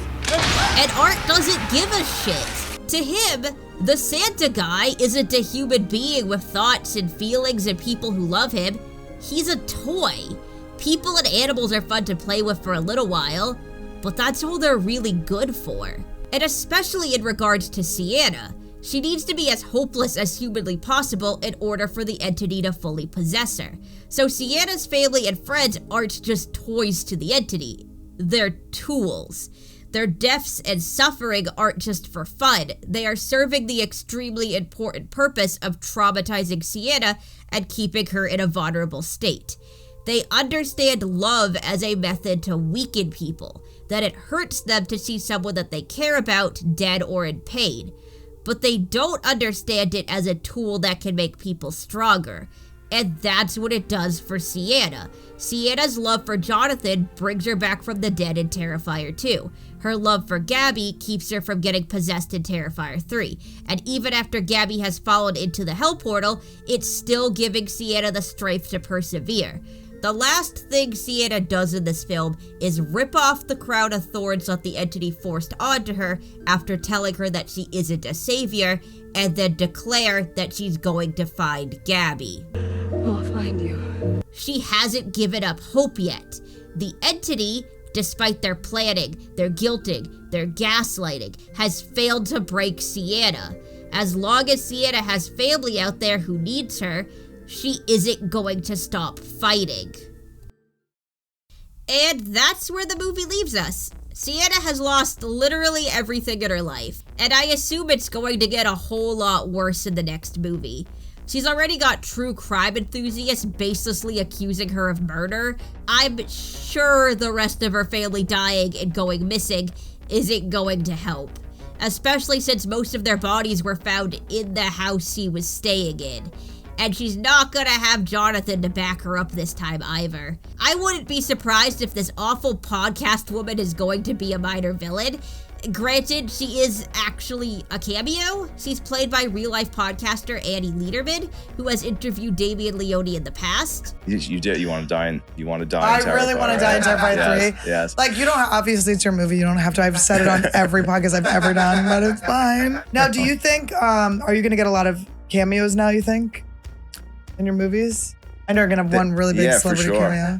And usually the cameos in these movies aren't major characters. Most of the time, they just get a handful of lines and maybe a kill scene.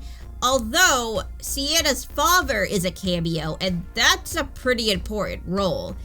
And I did recently find out, apparently the mom in Terrifier 2 was supposed to be played by Heather Langenkamp of A Nightmare on Elm Street fame. That was the famous horror icon that Leone was advertising in his Indiegogo campaign. So a cameo having a major role in the story isn't out of the question. And Lederman does have some acting experience, so hey, maybe it could work out. It does 100% feel like she's set up to become a minor villain. Like, she's Mia's roommate who thinks that Sienna is the real killer, and Mia is killed right after Sienna was publicly seen yelling at her. It would make perfect sense to have this girl come back and lead an online campaign accusing Sienna of the murders. Granted, I don't know how much it's gonna stick. You know, malls have security cameras, and there were a lot of witnesses who saw Art kill all those kids. But at the very least, I'm sure Sienna will have to answer some very uncomfortable questions, and this podcast girl can make her life an absolute living hell. Plus, I'm still completely on the Monica Brown train. I still maintain that it would be really weird to show that she's still alive in the second movie and then never do anything with her again. And a trial, or else an investigation, would be a really good time to bring her back, especially if Sienna's gonna be running around claiming Victoria attacked her. Monica Brown is the only other living person who has any kind of experience with that.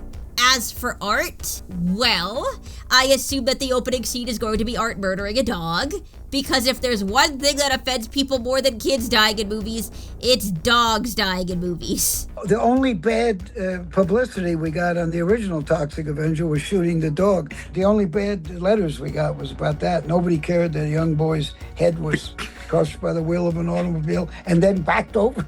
Take the movie Strange Harvest from earlier this year. They show kids' dead bodies in graphic detail, but censor the dog. It's so fucking funny, I love it. But no, seriously, I think there's a good chance that we'll actually get to see Leone's original plan for the Knives Circle short play out, which is really, really cool. And then after that, we're supposed to get Art's backstory. He's told me a few things he's got planned for part 4, because I know we are going to start going into a little bit more of his origins. And because I think people have been, patient enough. I think people are finally like, okay, you got to tell us what's going on with this guy. And so we're going to finally start answering those questions. I know that. Which I have mixed feelings about. I feel like most of what makes Art so iconic is that he's kind of an enigma.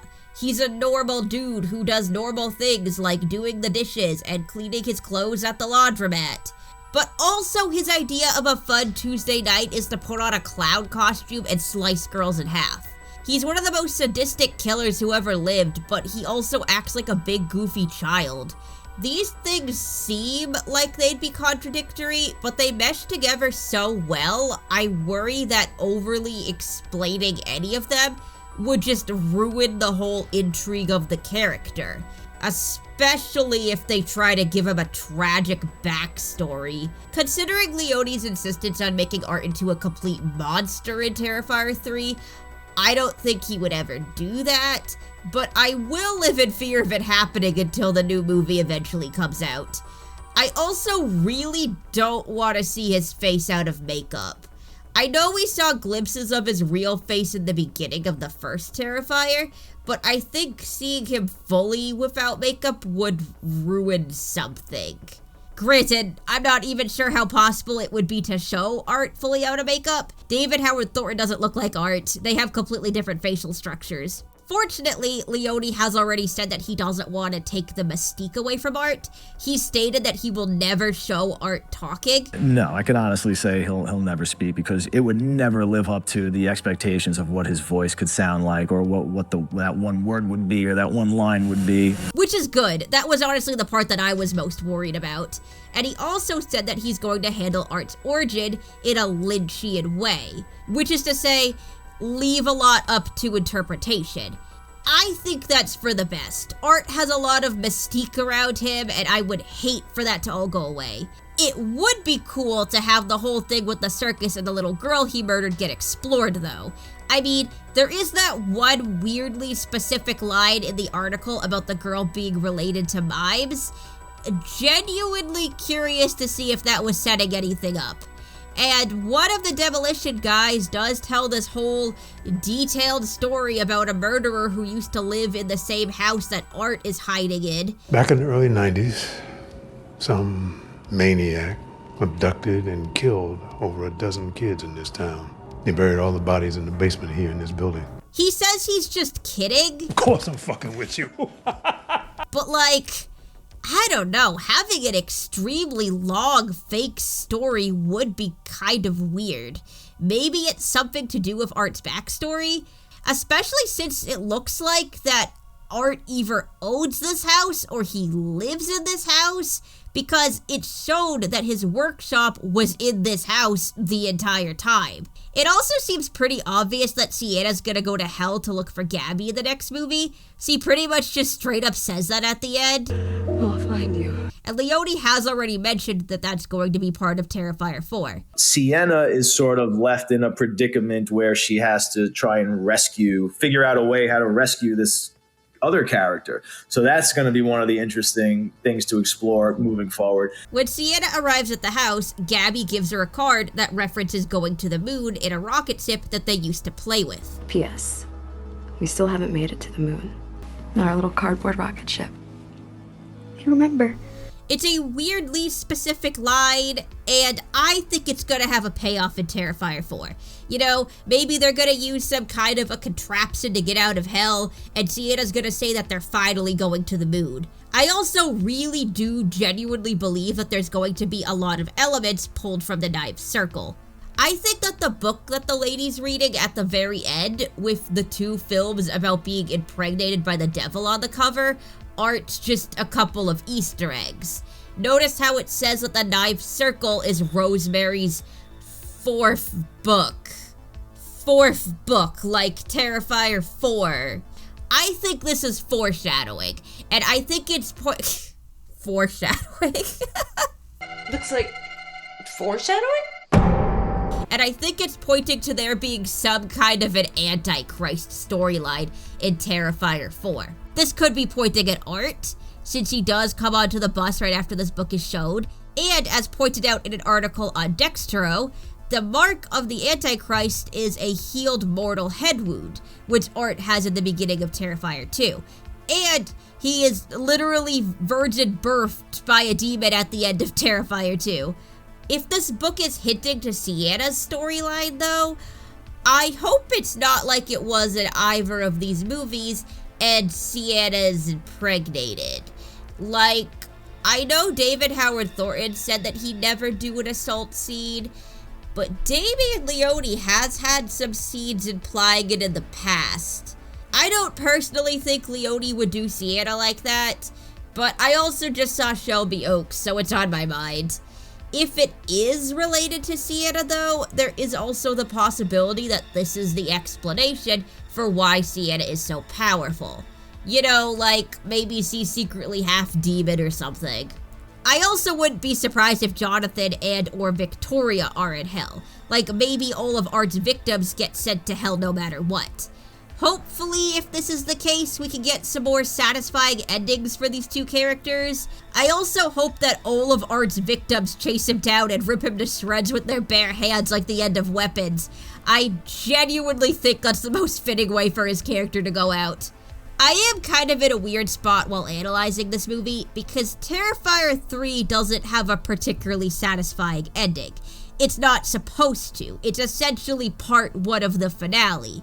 It's usually referred to as Terrifier's version of The Empire Strikes Back. It's such an Empire Strikes Back type of ending. This is sort of our Empire Strikes Back chapter where every character is left absolutely at their darkest. So, stuff I complain about, like Jonathan's death and missed opportunities with Victoria and lore stuff that doesn't seem to make much sense, might be expanded on in the next movie. I genuinely don't know yet. But whatever it is that happens, it's going to be the end. Leone has spoken extensively about how he doesn't want Terrifier to be dragged on forever like every other horror property. Partially because he's aware that eventually, slasher movies aren't going to be cool anymore and the formula will get stale. Because the other issue is the slasher genre is so cyclical, and I think there's only a very small window here before. Yeah. I think slashers are going to be really big right now, really hot, but probably only for the next couple of years.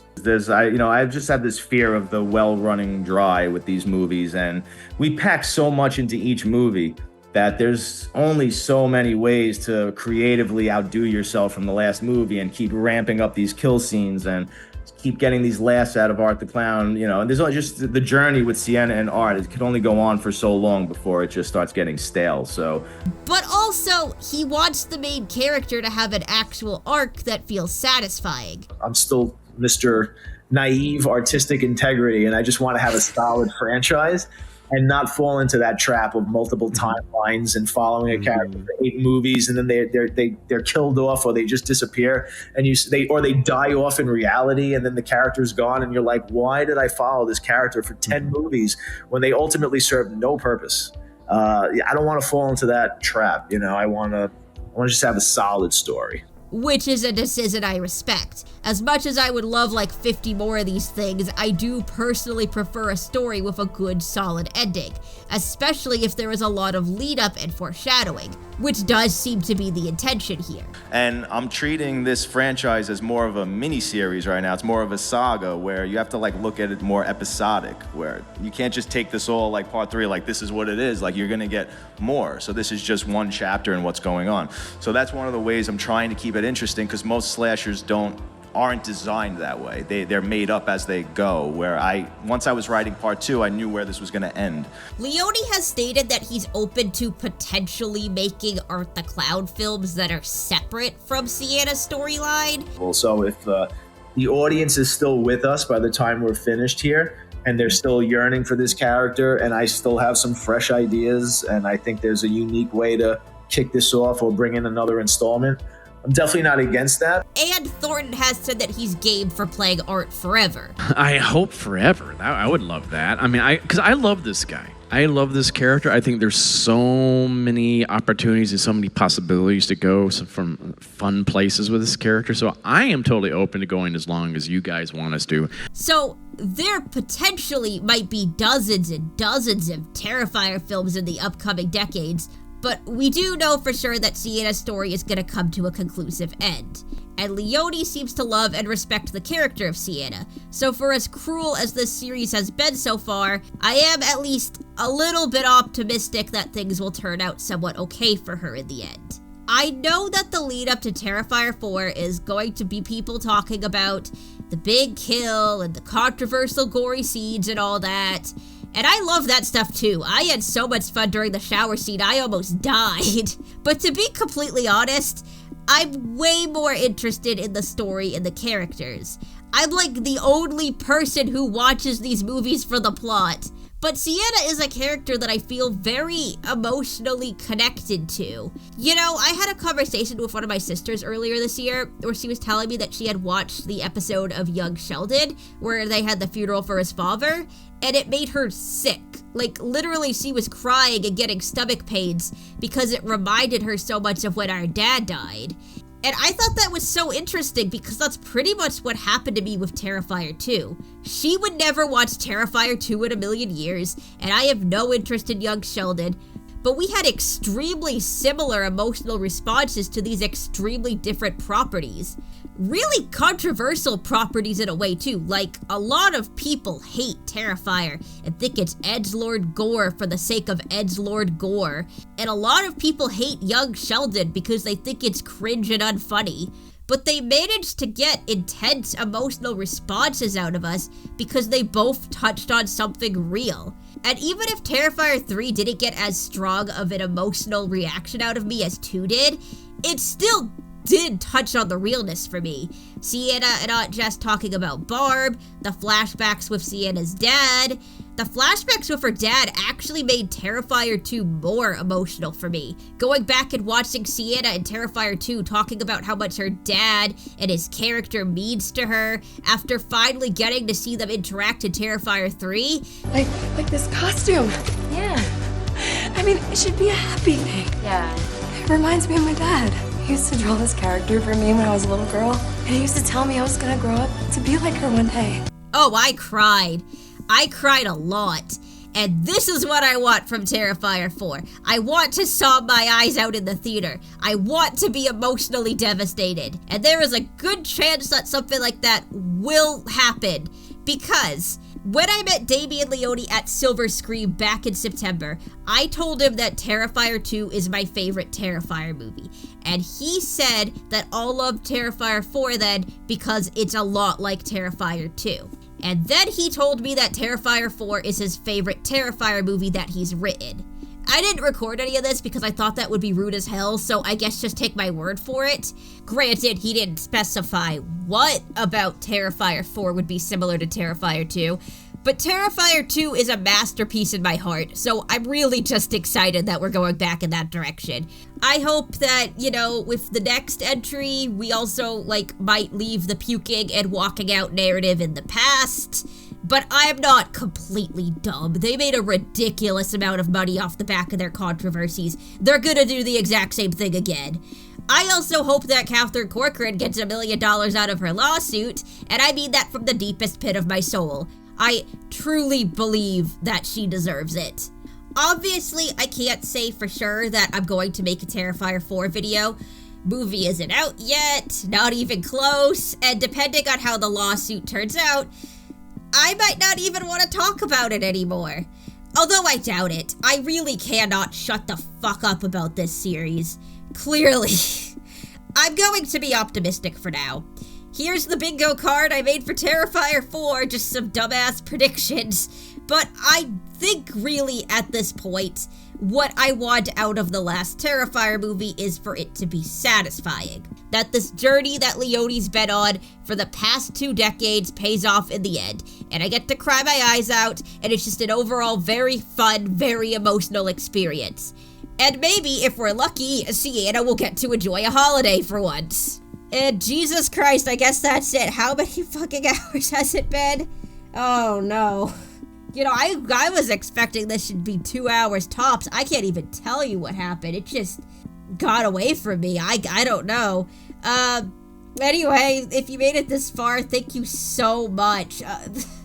Feel free to like and subscribe, and I'll see you at some point in the future, maybe. I don't know.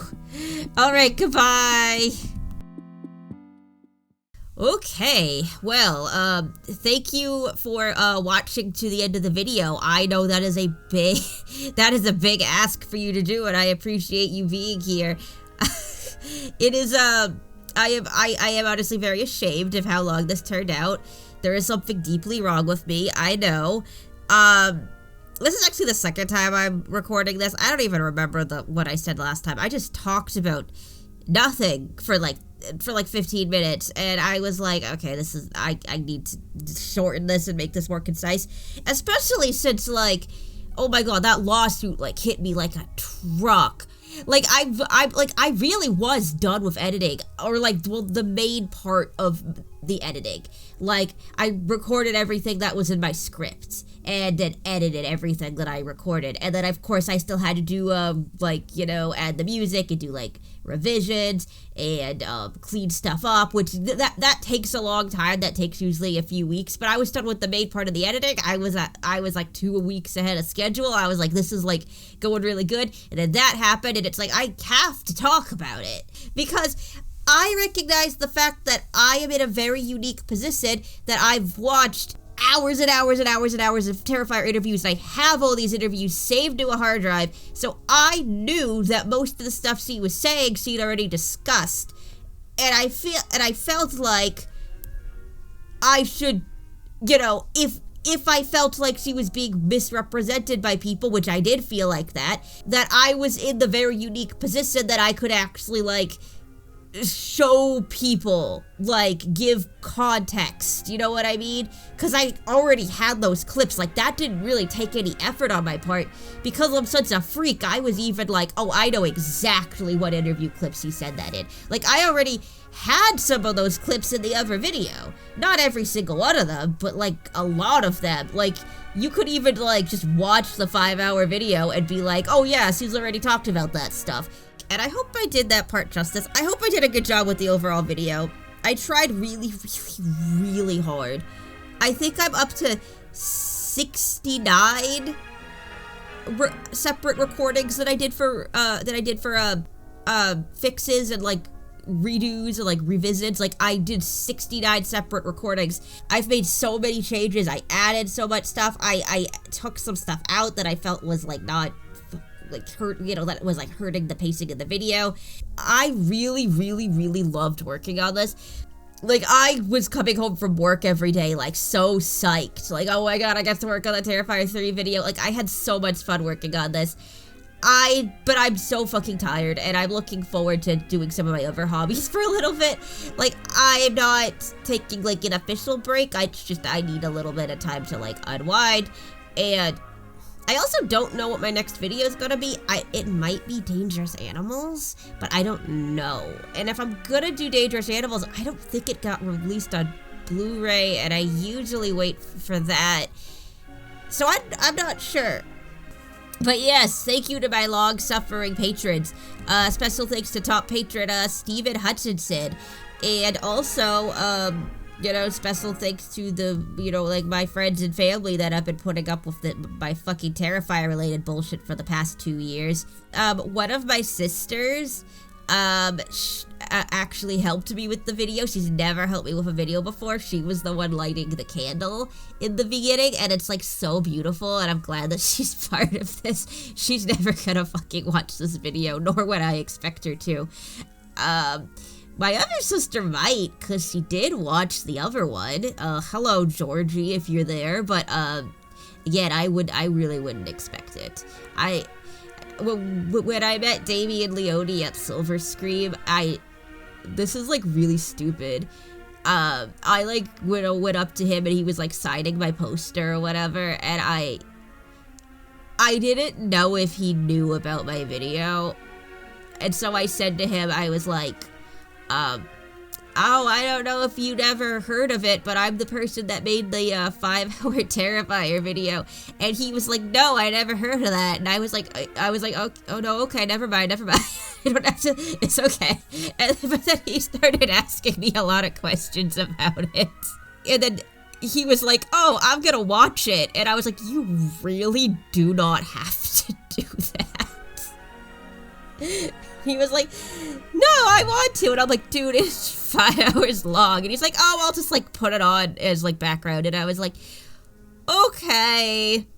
I didn't know how he was going to take the gender stuff. And now I don't know how he's going to take the lawsuit stuff if he ever watches this video. But I feel like I was fair. I went to read the actual case and I came up with my own conclusions based off of that. Yeah, I don't know. I should probably fucking end this shit. This video's been going on for too long. Yeah, anyway, thank you again to everybody. Like and subscribe, I guess. And I'll see you when I see you. Okay, goodbye.